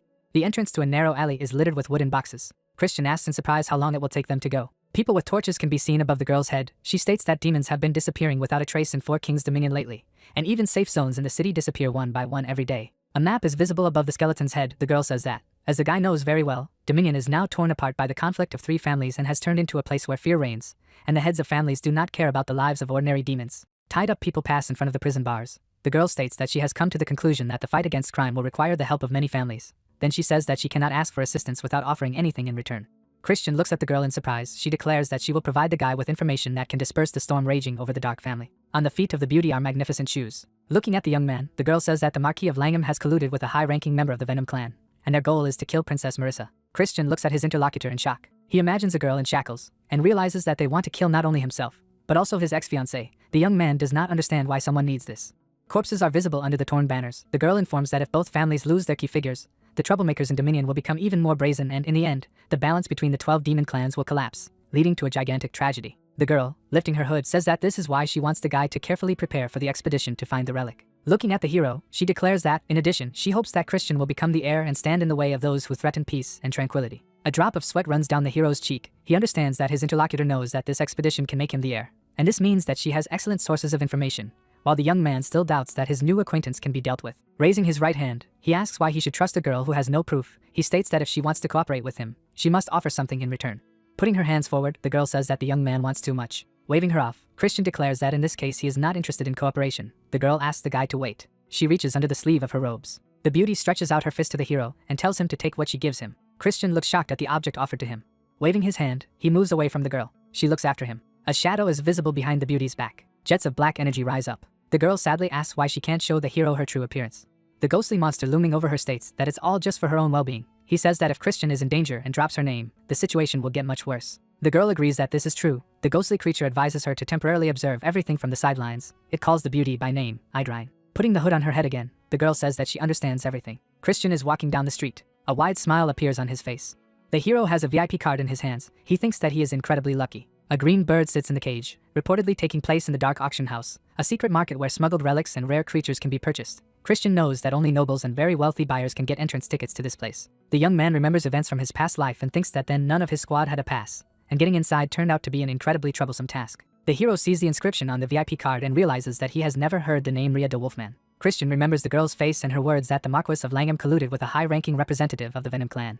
The young man shakes his head. He thinks that he still does not know who he was talking to, so it is too early to trust the girl. We see a sign with a sealed envelope. Christian looks to his left, thinking that he should be better prepared. The hero tells the postal employee that he wants to send the bird. He declares that, of course, it can be done, and invites the guy to write his message. Christian writes on a small sheet of paper.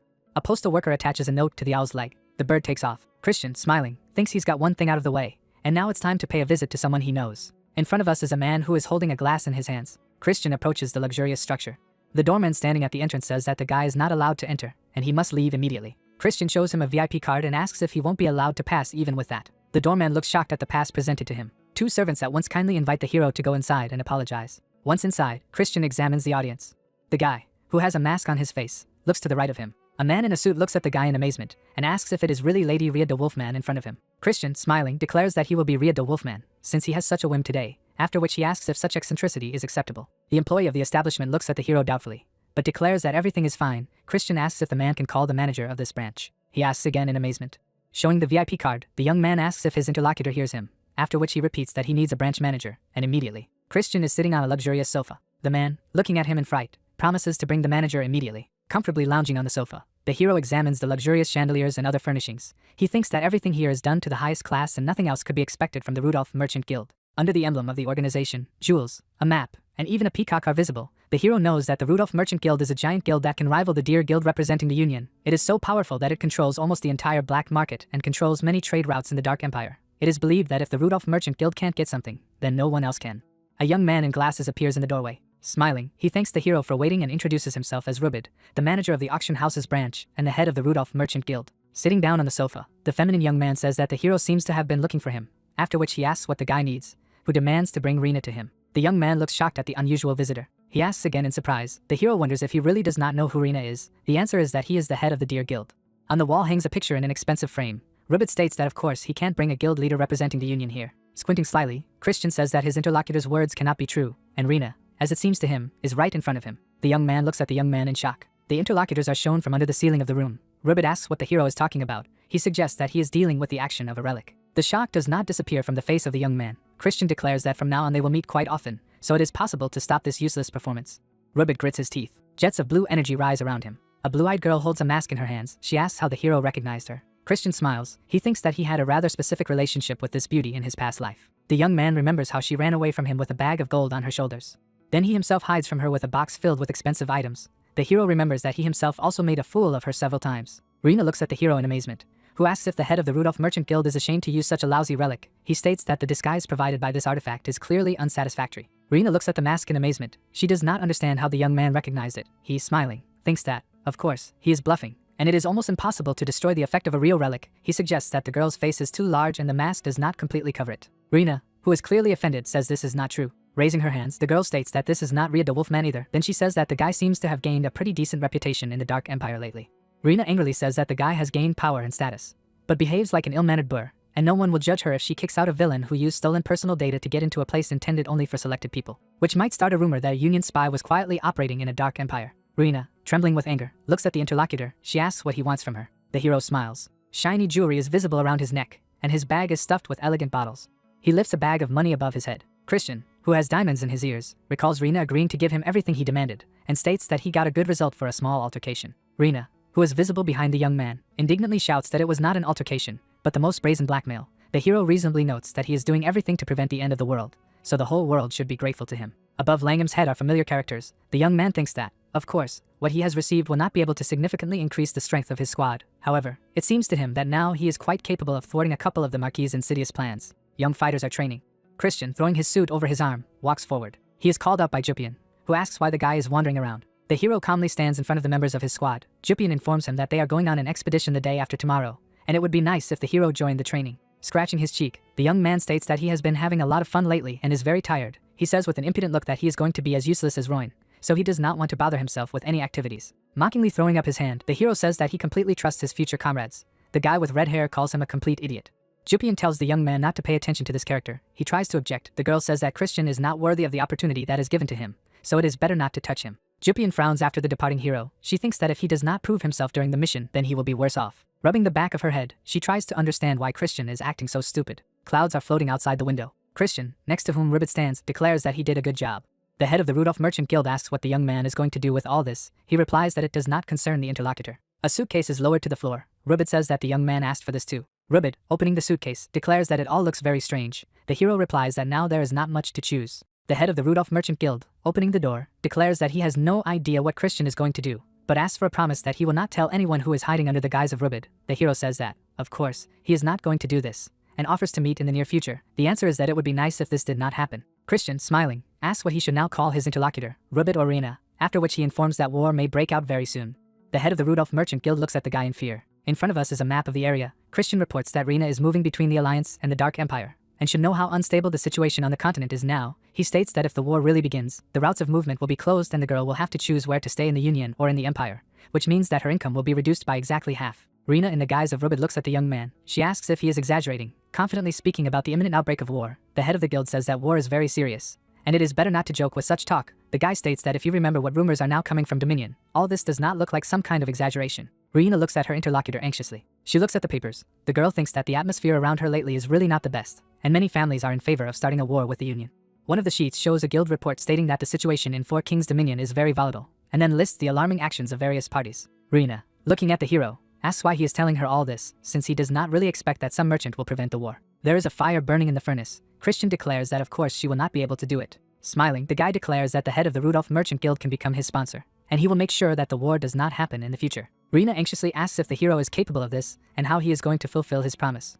The map depicts mountains and castles. Christian informs that in order for Dominion to start a war, his troops must pass through the Southern Magic Nation, which is ruled by a dark family, and if he makes the necessary preparations as an heir, the worst may be avoided, and this is the only way that the girl will avoid reducing her income by half. Smiling, the hero holds out his hand and asks if the head of the Rudolph Merchant Guild will cooperate with him. She looks at the guy a little frightened. She pays attention to the young man's eyes and realizes that he does not seem to be deceiving her. The girl's gaze is very serious. She understands that investments in this young man are likely to pay off with interest. Christian and Rena shake hands. The girl, looking into the eyes of the hero, says that if he betrays her trust again, then she will never deal with him again. The hero replies that he always keeps his word, while he himself thinks that he has enough reasons to continue to exploit his old acquaintance. Waving goodbye, the young man advises that the money-hungry merchant take care of herself. Green powder is visible in the mortar. Christian wearily wipes the sweat from his forehead. With his hands on his belt, he thinks that if a high-ranking member of the Venom clan is involved, he needs to take care of the antidote beforehand. There is a kettle next to the guy on the brazier. The young man thinks that he has not been preparing such potions for a very long time, and hopes that he has not yet lost his skills. Steam rises from the spout of the kettle. In front of us is the entrance to the noble house of medicine. Someone calls the hero a little brat. Chris is sitting next to the kettle with a fan in his hands. He hears that the fire is too weak.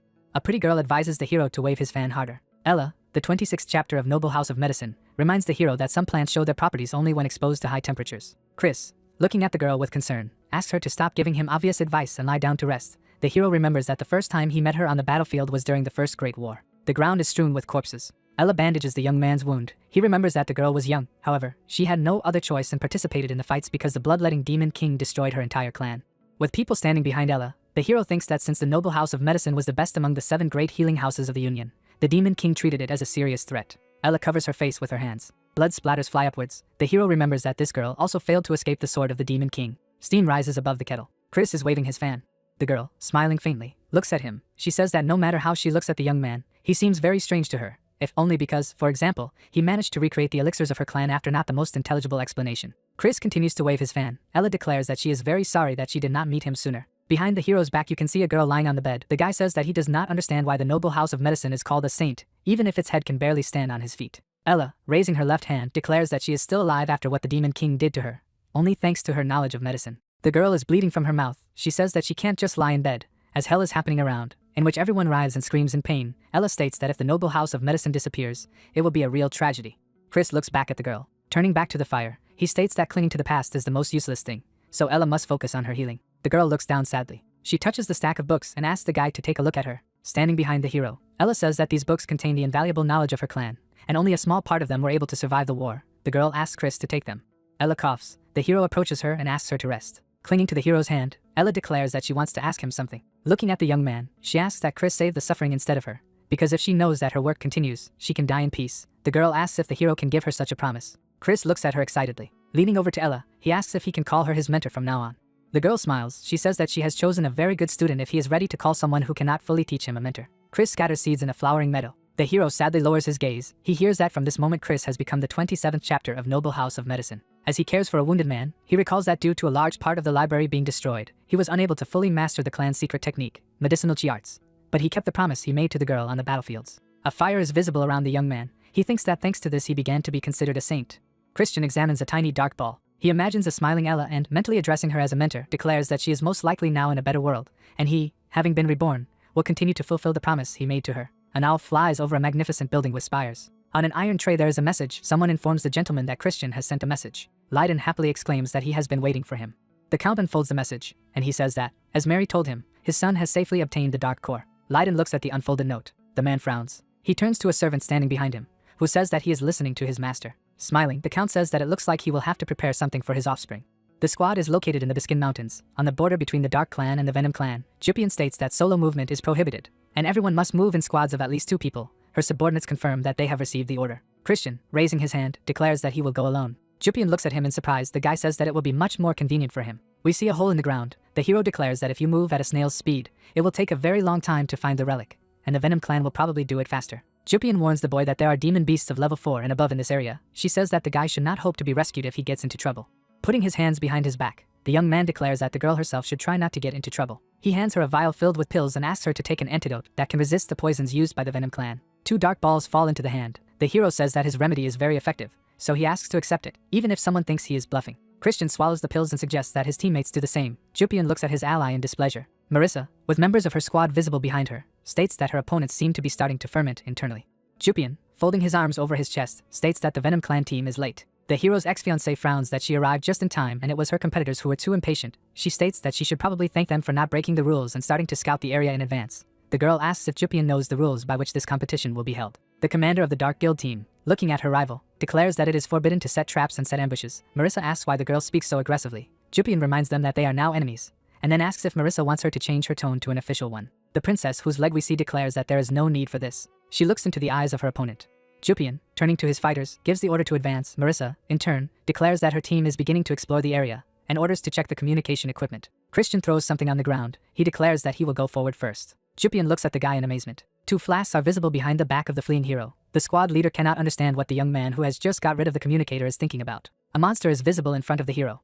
Christian strikes. He thinks that in his past life he has walked the length and breadth of the demon lands, so he knows perfectly well where the monsters live. As the hero sheathes his sword, he thinks that the level 4 monsters must be found much further. The young man remembers the face of the girl who said that he shouldn't expect to be helped, and realizes that Jupian may have been worried about him. Christian shakes his head. It seems to him that this cannot be, since the girl's icy heart is incapable of such feelings. The hero turns his head. He thinks that the dastardly plans of the Marquis of Langham must already be carried out, but he does not see the assassins hiding behind the trees.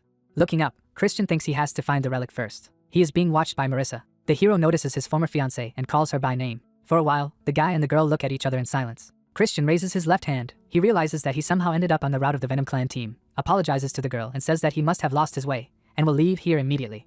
Marissa, frowning at the guy, tells him to be careful. The hero turns away from the girl. Judging by the expression in his eyes, he remembers something. He imagines a girl lying on the ground and realizes that she was the target of the villains. It seems to him that in the Venom clan someone wants to sacrifice the princess. The guy says that he wants to ask one question. Marissa looks at the guy intently. She asks what exactly Christian wanted to say. He wonders if she is really illegitimate. Marissa looks at her ex-fiancé in shock. He asks if she is hated within her clan. The girl's face is distorted with disgust. She calls the hero a disgusting scum. Memories from his past life pop up in the young man's memory. He understands that. Without implying anything bad, he said stupid things. Christian apologizes for his words and says that he did not want to offend anyone. A green line is visible next to his face. The tree behind the young man is smoking. Marissa, angrily looking at the hero, demands that he apologize right now. Christian stares at her, frightened. The young people are standing opposite each other. The hero thinks that, judging by the reaction, the girl does not feel hostile attitude towards herself within the family, and now it is necessary to find out the real motives of those people who wanted to destroy her, while the young man understands that Marissa will pose a danger to him. The girl stands with her index finger in the direction of the hero. Christian thinks that even if she returns to her comrades, it is completely unclear whether she will survive or not. A man in a robe is seen next to the young man. Christian thinks that he must stall for time until reinforcements arrive. He asks if the girl has just broken the rules. Marissa looks angrily at her ex-fiancé. Indignantly clenching her fists, she asks the guy to repeat his words, who, pointing his finger at the tree, states that there is evidence on this plant that Marissa attacked first. Smoke rises from a black crack, and Christian asks if this means that the Dark Clan should get the relic. The girl reaches into her bag and declares that the hero is mistaken. 3 flasks appear in her hand. She says that after the insult to her family, and the shame she had to endure after the breakdown of the engagement, all this will be considered self-defense. Marissa looks at the hero with hatred. She launches all 3 bottles at the guy. Christian stares at her, frightened. The guy overlaps with a block.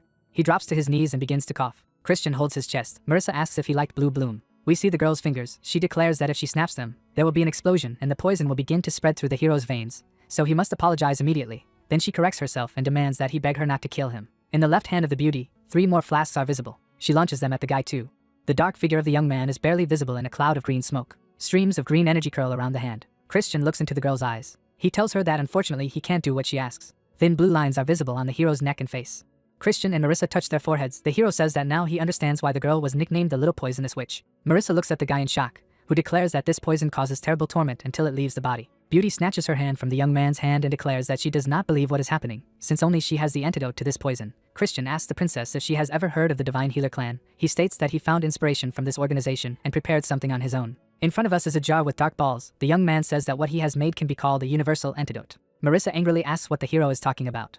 The girl misses the punch. Her eyes close. Christian picks up his ex-fiancée. Looking at her, he asks her to rest for a while and promises to save her. The eyes of the beauty are closed. Marissa is tied to a tree. Christian examines a ball with a chain. A blue projection appears above the bright sphere. Circles and triangles are visible on it. 2 young men look at their own spheres in surprise, one of them saying that Lady Marissa sent a message. The guy carefully examines the projection. We see plants. The guy says that the commander ordered reconnaissance in the rocks. He does not understand why it is necessary to go in a completely different direction. The young man happily throws up his hands. He says that now they don't have to meet the bastards from the Venom clan. You can see the light between the trees. The hero rushes forward, making long jumps. There is a red chest on the pedestal. The hero thinks that constellations, that is, objects endowed with the power of demons, are either hidden forever or fall from the sky, as if tempting pathetic earthly creatures to find a use for them. A chest hanging in the sky emits a bright light. We see a delicate pendant. The young man thinks that the relic that fell this time will most likely be the Twilight Amulet. Christian remembers a fox. He thinks that Rania, the chatterbox of darkness, informed him that this relic had been lying unattended for a long time until the Marquis of Langham figured out, after 2 years of research, how to use it. A murdered old man lies on the floor. The young man remembers that this is how Lord Noga died. The guy looks thoughtfully into the distance. He understands that in order to delay the destruction of the world at least a little, it is necessary to prevent the death of this old man. The hero notices something to his right. He jumps down to the ground. Christian sees a damaged green leaf. The young man examines it. Footprints are visible in front of him. Christian thinks that in this deserted area they simply should not exist. The hero puts his fingers to his eyes. He thinks that the relics have no legs, and they cannot walk, which means that someone is ahead of him. Not far from the young man, a group of people is visible. One of them asks if there are any bastards from the Dark Clan yet. The answer is negative. In front of the dark-haired guy there are demons in hoods. The young man asks how much longer to wait, after which he calls the members of the squad that the hero enters the inhibited snails. Christian stares at the people standing nearby, and from the energy emanating from them, he realizes that they are representatives of the Venom clan, and one of them is a 4-star demon, and the woman may have already grown to the 5th star. The attackers look at each other. Eyes glow under the hood. Christian senses that one of these characters is not emitting the energy of the Venom clan. The young man cannot understand who he is, but he sees that the core of this demon is incredibly cloudy. The brunette, who has a mask on his face, declares that all the trouble is because of the cursed witch named Marissa. He admits that he would not mind if this bastard died. The woman puts her hand to her chest and bows to the guy. The hero thinks that, judging by the words of this villain, he is the direct heir of the Venom clan, and most likely, what is happening is related to the struggle for the inheritance. A tall demon with glowing eyes declares that they will destroy all pests anyway. A red chest is visible under the young man's feet. The villain declares that they agreed to hand over the relic. An emerald shines on the lid of the chest. One of the scoundrels asks what the relic is inside. The answer is that it doesn't matter at all, and Langham will take care of it after they deal with Marissa. The guy orders to find the bastards they are waiting for. The demons, whose heads are covered by hoods, bow, indicating that the order has been accepted. They immediately set off. The brunette sits down next to a bush. The hero thinks that only the dumbest character is left, and he will probably be able to deal with this villain, since he has no more than 4 stars. Then Christian realizes that he may not get involved in the fight. The hero, watching the guy from behind the tree, thinks that there must be another, calmer way to take the relic. The young man hears hooting sounds above his head. Looking up, he notices 3 monkeys. Christian smiles. He seems to have thought of something. The brunette yawns, his mouth wide open. Some unpleasant substance drips onto his head. The villain, raising his head, sees the monkeys. He asks what kind of shit it is, and then realizes that the voice substance is literally on his head. Monkeys happily jump on branches, emitting loud cries. The young man waves his hands. He indignantly asks how these damn monkeys dare to defecate on him, and promises to take revenge on them in the most cruel way. The brunette raises his right hand. He demands that the animals come down to him for a serious conversation. Christian touches the red chest with his hand. The guy smiles. He plans to arrange a small prank. A magnificent blue pendant appears in the hero's hand. Christian hangs it around his neck. He could not even think that he would ever use it in this way. The young man thinks that no one forbade him to use this object not only to catch animals. He remembers a character who said that this stone can summon creatures up to level 4. The pendant glows. A white flash occurs above the young man's head. Christian launches his hand into the spatial gap.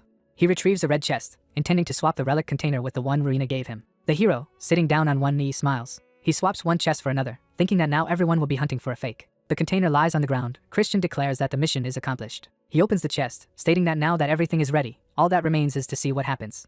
Amazement appears on the young man's face. He looks at the object in the container, and realizes that it is not a twilight amulet. In front of us is a forest. Marissa, looking at her tied hands, asks what the hell is going on. She remembers how the hero took her by the hand and called her a little poisonous witch. The girl with tears in her eyes calls her ex-fiancé a vile coward. Marissa tries to free her hands. She angrily shouts that the villain did not even apologize, and now he has tied her to a tree. The beauty does not understand how he could do something like this to her. Marissa looks at someone in amazement. There is a remark that the princess has finally been found. A smiling girl asks if this is Marissa from the Venom clan. Beauty, whose hands are still tied, looks at her and asks who is in front of her. Members of the detachment conduct reconnaissance of the area. Jupian holds a vial of pills in his hands. A young man standing next to her asks why it was necessary to take another antidote. The girl, looking down thoughtfully, thinks that this was a very good question. She does not understand why she even trusted the words of the scoundrel, which she considers the hero. One of the fighters, putting his hand to his mouth, shouts that there is nothing next to him.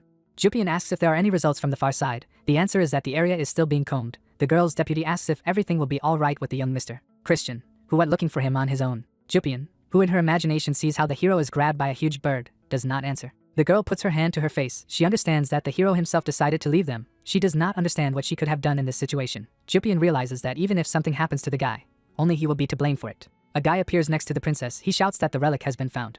Jupian, smiling, walks over to the red chest. She accepts it from the hands of her subordinate, who says that the search took longer than expected, but the fact that they were ahead of the Venom clan is already remarkable. Jupian, standing in front of the guy on his knees in front of her, declares that the mission is accomplished and orders to inform the rest of the squad that they should all gather at Lanka's Canyon. The young man confirms the receipt of the order. Another fighter shouts loudly that everyone heard the princess, and they return. Members of the Dark Guild squad walk past the gloomy cliffs. Someone says that everything went well, and they discovered the relic first. The question arises if this means that they won the victory over the Venom clan. The young man calls out to the princess, and she looks around. Jupian recalls the hero who, raising his hand, declared that he would go forward first. The deputy tells the girl that Christian is most likely already dead. Jupian stops. She is called out. Raising her index finger, she orders the first and second squads to stay and look for Christian. The young man standing next to her asks again, after which he says that he does not understand why it is necessary to search for this careless bastard. The sun is shining behind the rocks. Jupian says that Christian is causing a lot of trouble, but he still belongs to the main family. albeit to its side branch. The princess states that even if the guy died, they should find his corpse and take it out of here. Her subordinate says with obvious dissatisfaction that he understands everything. Jupian, looking back, states that all other members of the squad should follow her. The rocks behind the expedition members collapse. Stones fly down. One of the girls asks in fright what the hell is going on. The narrow passage is littered with huge boulders. One of the fighters reports that the exit is blocked. Jets of green energy are visible above the rocks. Jupian, raising his left hand, shouts that they are under attack and orders everyone to be extremely careful. Young people cover their faces. They are shrouded in a poisonous cloud. At the top of the rock, 3 figures are visible. Looking down at the bent members of the Dark Guild squad, someone says that it's over. The demons lie on the ground, shrouded in blue smoke. One of the ambushers reports that blue flower is the most powerful poison Marissa possesses, and it was stolen directly from her laboratory, so now the princess will be blamed for everything. The masked woman lands at the bottom of the gorge. She thinks that ambushing near the post of the Dark Clan is very risky, but this is the best way to destroy everyone at once. The demon looks up. She thinks that now all that remains is to take the relic to the laboratory owned by Marissa. The hand holds the dagger. The weapon flies at the woman who set up the ambush. The demon brings her hand to her face and declares that she has no choice and will personally kill Jupian. The princess stands with her sword outstretched. The assassin in front of her declares that the girl is too weak to put up a decent resistance. Jupian demands that the bastard shut up. The girl looks at her opponent in fear. She realizes that, judging by the energy, there is at least a 5-star demon in front of her. Jupian cannot believe that Marissa stabbed her in the back like this. A woman whose face is hidden by a mask promises to end everything quickly and painlessly. She rushes to attack. Thin blades are visible in the air. They fall into the ground right in front of the demoness. Jupian looks up. Marissa fixes her hair, and Jupian recognizes both her and Melon. The demon looks up in fear, trying to understand how Marissa could have ended up here. The princess jumps to the bottom of the gorge. Her opponent thinks that she ordered her spy to take the princess out of the canyon, and she does not understand why he failed. In addition, the bastard recognizes the deputy commander of the Black Swamp Knight squad. Melon, smiling, says that the princess is very fast as always. Marissa is displeased to demand that the girl not act like they are close friends. Looking angrily at the demoness, Marissa states that she dared to use blue flower to frame her. She demands that the bastard reveal who she is and who she works for. The demon, smiling, states that Marissa still doesn't seem to understand her place. She covers her face with her hand. The woman raises her left hand. Marissa, who has vials of poison in her hand, states that her opponent does not seem to be alone. Melon, smiling happily, reveals that they are opposed by 3 3-star demons and 1 5-star, and their enemies have a clear advantage. Jupian sadly says that whoever organized this ambush was well aware that the expedition lacked high-level fighters, and now they would most likely be killed like some kind of dogs. A dark figure appears at the top of the cliff, the owner of which declares that it is funny for him to see all those who are concentrated below. He says that it is unlikely that all this looks like a crazy coincidence. 2 princesses, opening their mouths, look up. They recognize the hero. He smiles happily. Christian, propping his head on his hand, says that from what he sees, he should have been missed here. Jupian angrily says that this is not the case at all. Marissa promises to have a serious talk with him later. The demon, next to whom a high rock is visible, states that these conversations look very emotional and cute, but everyone she sees now is doomed. She asks if anyone thinks that another weakling who appears can change the balance of power. Marissa frowns at her opponent. She really does not want to admit it, but as far as she understands, the bastard is right. There are smoking pieces on the chessboard. Marissa thinks that after the demon becomes 5-star, it changes completely, and even the 4 of them are unlikely to be able to defeat the demon of this level opposing them. The hero states that the demon behaves arrogantly only because of the number of stars she has. He reminds her that she does not have 8 or 10 of them. The demon looks up angrily. She asks again, surprised. A spatial gap appears next to the hero's hand. The young man says that it is not at all surprising that the idiot showed up here with a completely ill-conceived plan, after which he shouts for his allies below to catch what he is about to drop them. Jupian and Marissa look up in surprise. The girls are holding artifacts in their hands. They are trying to understand what it is all about. Marissa looks at the golden frog in amazement. The hero informs the girls that he has dropped relics that increase power by 1 level. The princess from the Venom clan looks up in displeasure. Christian asks if she doesn't like something. The girl replies that no one will be happy with some frog. Jupian, happily looking down at her hands, states that she is now overflowing with mana. Wavy jets of energy rise up. Jupian says in amazement that she has the impression that her level has jumped to 6 stars. The hero thinks that he did not seem to have dropped anything so powerful. He says that he does not know what it is, and even begins to be afraid. Melon has a necklace with large emeralds hanging around her neck. The girl says that she is a little confused by the trigger that activates the artifact she received. She recalls her interaction with Leiden, who claims that Christian gave her a message. In the note that Melon reads, it is written that the expedition will be ambushed, and Christian has prepared a relic for her. The guy asks for help from the princess from the Venom clan and her team. Then the activation method is reported. The girl asks where the guy could have found such things in the first place. The hero's hands are on his knees. He declares that he has deceived one idiot, and that he already needs to run. Melon, standing downstairs, shouts that the young master promised her to have a duel after it was over, Christian confirming that the duel would take place. Raising his hand above his head, the young man shouts for the girl to try to live to see that moment. Marissa indignantly asks if her ex-fiancé is going to fight with them. It turns out that the hero is no longer on the rock. The princess calls the guy a bastard. She says that the questions asked need to be answered. Jupian, smiling, states that the guy seems to have some kind of plan. Marissa looks suspiciously at the second princess. She does not understand why she suddenly began to defend the hero, and why she looks at her ex-fiancé with such eyes. The demon, raising her right hand, laughs. She asks if anyone thinks that a few toys will help save someone. Streams of green energy rise around it. The 3 girls look at their opponent. Jupian realizes that she is using black steel chi, Marissa senses a destructive power that only 5-star owners can have. In front of us is the toe of someone's shoes. Melon, smiling, puts her sword forward and declares that the young master warned her that the number of stars does not affect the outcome of the battle. The girl recalls how the hero put a sword to her neck. She says that the reason for defeat is most often self-confidence. Jupian, smiling, states that she always wanted to rudely trample on arrogant bastards who look down on people. Melon, smiling, asks the princesses if they are ready for battle. Jupian happily says that she is completely ready. Marissa continues to look at the golden toad. The statuette ends up on her head. Taking out another portion of vials of poison, she shouts that it's time to start. Jupian offers to make a bet on who will destroy the enemy first. Melon shouts that he will take on the scoundrel with the black spear. The demoness, smiling, calls her opponents brainless fools. She launches something at them and shouts that they are going to die. Near Melon, a greenish impact mark is visible. She jumps into the air. The girl looks over her shoulder. Behind her, a demon is visible. Iron claws cut into the exposed sword. A green liquid spreads over the gland.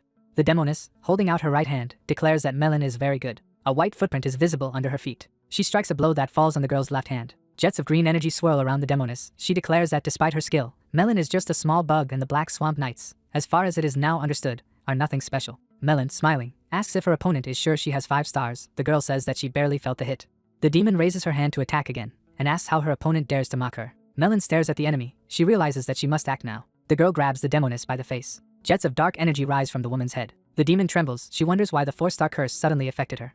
Grinning mockingly, Melon says that the relic she obtained does not increase the power of the curse, but the power of the curse, and with the help of her own blood. A bloody necklace is visible on the girl's neck. The demon looks at the girl standing in front of her in amazement, and realizes that she seems to have missed the blow on purpose. Melon raises a sword above her head. She asks if her enemy liked this cunning trick. Blood gushes from the demoness' mouth.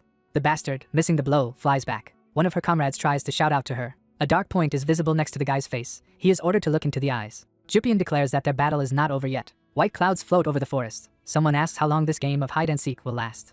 Christian, raising his fist, says that the one he is looking for did not show up on the rock, and apparently was planning a surprise attack. He asks if this bastard is really so afraid of losing. Behind the hero's back appears an opponent, whom he, apparently, was looking for. Under the hood, red eyes glow maliciously. Christian, smiling, declares that he has finally found the one he was looking for. The hero stands in front of his opponent. He states that he cannot understand why he has such a murky core. Christian says that the demon does not even seem to belong to the Venom clan, and it is completely unclear why he took the side of this organization.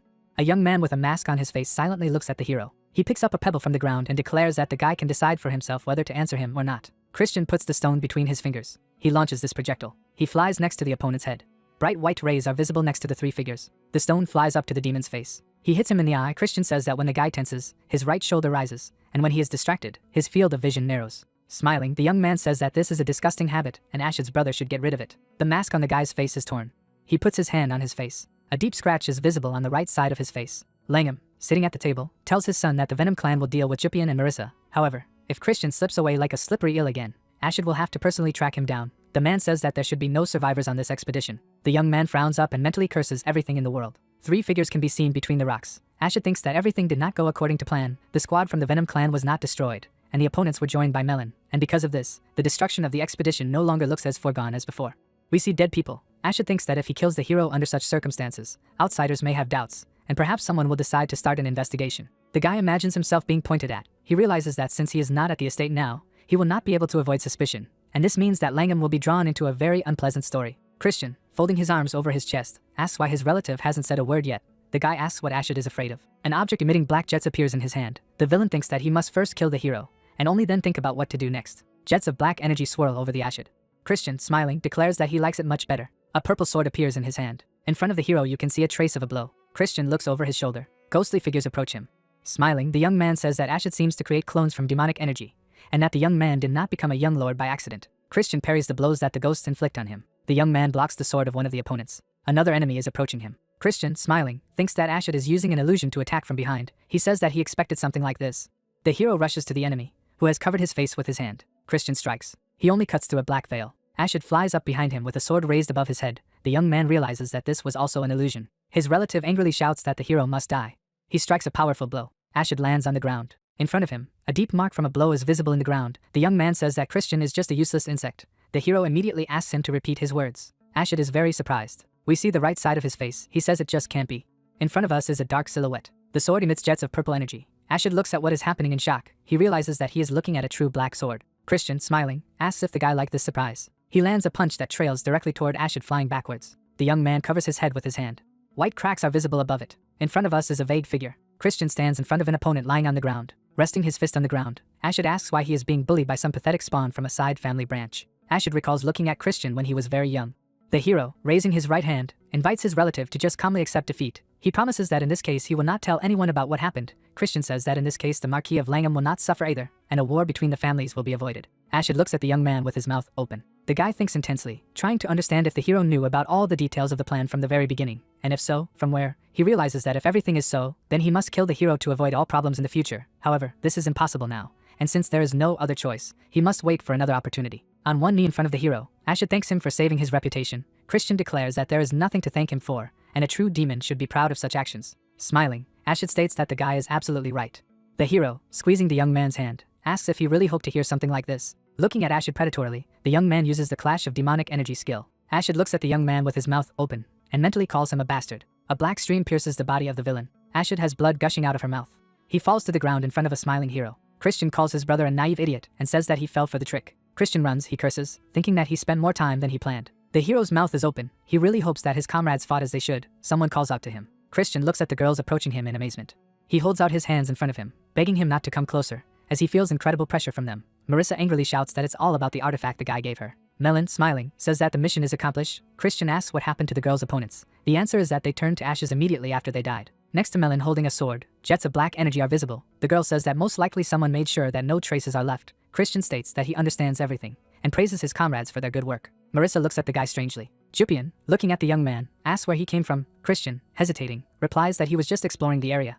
The hero beats his chest and says that nobles like him shouldn't participate in battles. Marissa asks why in this case he looks like someone beat him up for a very long time and heavily. The girl, looking at the hero, asks if he has met other traitors from the Venom clan. Christian looks at the girl in surprise. Raising his right hand, he weirdly says that nothing of the kind happened, and suggests that we leave this place. The hero looks thoughtfully in front of him. He thinks that he deliberately dealt with Ashid away from here and without witnesses, and by this point in time, the guy has either already come to his senses and run away, or his subordinates have come for him.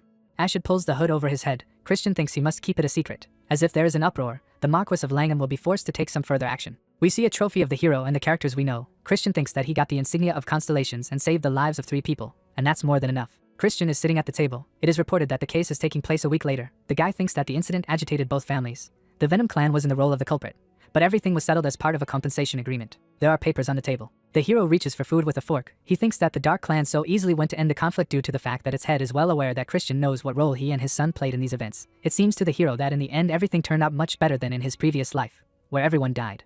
We see the box changing hands. Christian thinks that Duke Wham did not have to hand over the demon amulet to the Marquis of Langham. The hero's ex-fiancée looks displeased. The hero thinks that Melon has returned to her duties after leaving the canyon, and Marissa has promised to keep quiet about the involvement of the Black Swamp Knight's deputy commander in these events. Marie, smiling happily, pours wine into a glass. She says that the young master should eat better, even if he has no appetite. The guy states that his whole body hurts, and he does not understand where he should have the desire to fill his stomach. Marie complains that these words break her heart. Christian replies that the girl has nothing to break. Banshee imitates a heart with her fingers. She continues to claim that her heart is beating wildly, but this time from the cruel words that the young man utters. While she assures that she still sincerely loves the young master, Christian demands that she stop saying strange things and once again reminds that the girl's heart stopped beating a long time ago. She screams offended that it just can't be, and it just bursts out of her chest every time.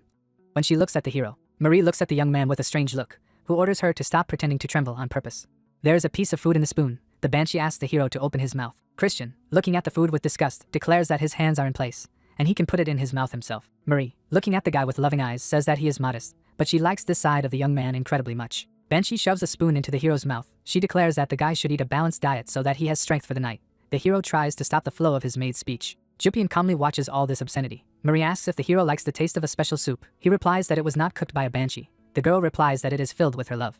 Marie hangs over her master's head. Christian asks Jupian, who is sitting opposite him, how long she will be here, because she has not even fully recovered yet. The girl states that she will observe his condition for a while and then leave. The princess sadly says that it was she who was appointed in charge. Christian, grinning, thinks that whoever Jupian is watching will get himself indigestion. Marie, who is seen next to the hero, is simply horrified. It seems to her that the princess is flirting with her master, and she really does not like it.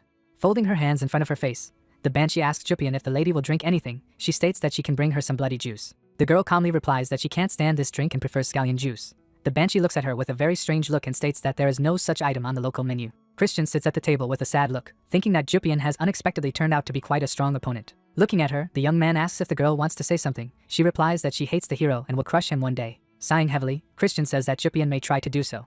Scratching her cheek, the princess states that, nevertheless, this time she is grateful to the hero. The young man looks at her in surprise. Putting his hand to his ear, he mockingly asks the girl to repeat, since he allegedly did not hear. The room is lined with a huge number of flowers. Jupian states that the guy's hearing is fine, and he heard everything. She asks him not to take everything wrong, and states that she is just acknowledging what the hero has done for her. He replies that if the princess understands everything, she can continue to treat him as her savior. Jupian looks at him sternly and declares that this is the last time he sees an idiotic smile on the young man's face. She informs him that if the marquis has made a promise, then the guy will be officially appointed one of the heirs.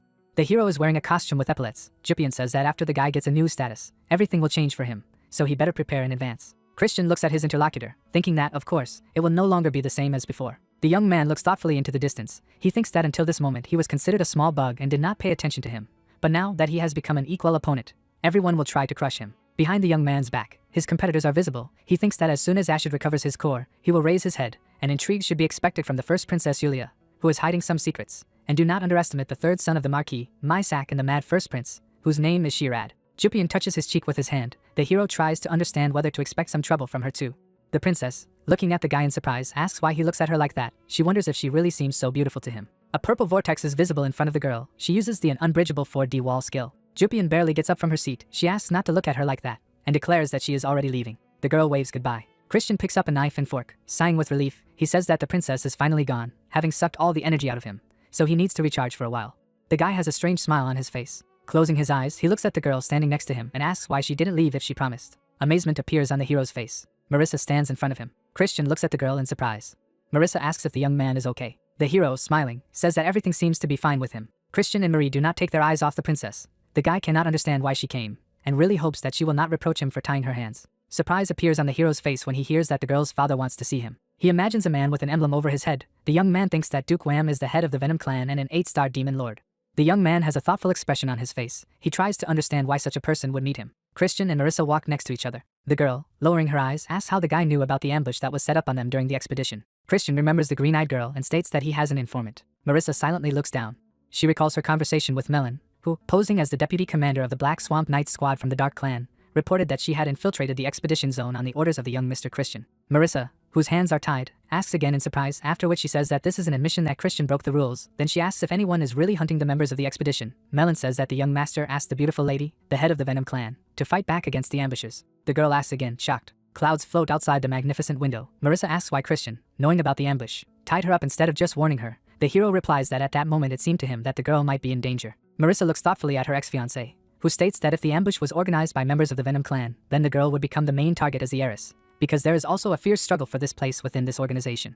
Christian looks at his interlocutor, who says that it means that the young man did not suspect her of any bad plans, after which she declares that she is indebted to the hero. He looks at her in shock. Looking at the boy, Marissa thanks him for saving her squad. Putting his hands in his pockets, Christian says that the girl is very important to him. She asks in amazement. Blushing, Marissa clutches her face. She does not understand why all this should happen again. If this is a long past stage, the hero invites her to become a political ally from now on. Marissa is amazed. Raising his hands, the hero asks what she thinks about this and calls his proposal very good. Seeing the girl's reaction, he asks if she is worried about their former relationship. Smiling, the guy says that Marissa should not worry about this. Marissa closes her eyes, and Christian declares that she is not proposing to get engaged again. Putting his hand to his chest, he swears that now they are complete strangers to each other, and asks to believe him. Two figures are visible on the red carpet. Christian looks at Marissa in surprise, trying to understand why she doesn't answer. An evil fire lights up in the girl's eyes. Smiling strangely, she declares that she accepts the young man's offer for the benefit of both their families. Christian looks in amazement at the back of the beauty walking away from him. He tries to understand that it has just happened and if he really said something offensive. Marissa, meanwhile, turns to the patriarch and informs him that she has brought Christian Van Baron Khazar to him. A man is standing at the window. Duke Wham, smiling, thanks his daughter and praises her for her good work. Raising his right hand, he asks in bewilderment why she suddenly called him patriarch, since he repeatedly asked her to call him just father. The girl, closing her eyes, declares that they have a guest now, and asks her father to restrain his emotions. He admits that he was a little wrong. The man invites the girl to have dinner together and declares that her favorite venison dish has already been prepared for her. Marissa agrees. Bowing low, she declares that she needs to leave. Christian, looking at her, thinks that father and daughter have a great relationship. The man smiles. The hero still cannot believe that this is really the Duke of Wham, as he could not even imagine that this is such a loving father. Marissa, looking around, sighs. Christian bows to the man and greets him, who says that the guy looks quite mature and therefore, the rumors that are circulating about him do not lie. Smiling, Wham states that, naturally, when he remembers how the guy broke off his relationship with the princess, he wants to tear off all the limbs of this villain. However, he will turn a blind eye to this, because if it were not for Christian, Marissa could even have died. Looking up, the hero asks why Duke Wham summoned him, who asks what the hero has to do with the medical clan. The young man looks at the Duke in surprise. Wham, looking at the guy, states that according to the report, Christian said that he bought medical supplies at auction. However, the Venom clan always tracks the movement of medicinal ingredients in black market auctions, and there have been no such funds at all recently. He asks how the hero can explain this. On the table there are written sheets of paper. Christian, looking at his interlocutor, declares that he prepared the medicine himself. Pointing at himself with his thumb, he declares that he is a genius, so it is not difficult for him. Wem angrily asks if the guy really thinks that he will be believed, because in order to prepare an antidote, you need to be well versed in poisons. Raising his clenched fist, Christian says that a genius can easily learn anything just by reading books. Wem rubs his chin thoughtfully. Giggling, he declares that the hero does not seem to have committed any crimes, so he cannot interrogate him. Christian sighs with relief, realizing that he has been swept away once again. The sun shines through the window. The hero asks if this conversation is over, if the misunderstandings are cleared. Wem replies that he wanted to discuss another issue. He asks if the hero will agree to become a member of the Venom clan. Rubbing the back of his head, the hero looks at the man in surprise. There is an armchair in front of the desk. Marquise Frisia, nicknamed Scarlet Snowflake, enters the door. She walks up to the table and asks the Marquis what happened. The woman says that she was just informed that Prince Ashid's core suddenly shattered into pieces. She assumes that Christian did it. Langham, frowning down, asks Frisia to speak quietly. Folding her arms over her chest, the woman irritably asks if this savage will really be the heir. She states that it will be an indelible stain on the honor of the Dark Clan and asks if Langham will really allow this to happen. The man is silent. Frisia, standing in front of the table, says that maybe that's even for the best, since both Ashid and Langham failed anyway. Rubbing her chin thoughtfully, Frisia says that she will deal with this savage herself. She asks the Marquis not to forget that the first heir should be their son Mysak. Langham frowns at the woman. Chess pieces are visible in front of the interlocutors. The man says that Frisia is free in her actions and he will not interfere. On the board lies an overturned white horse.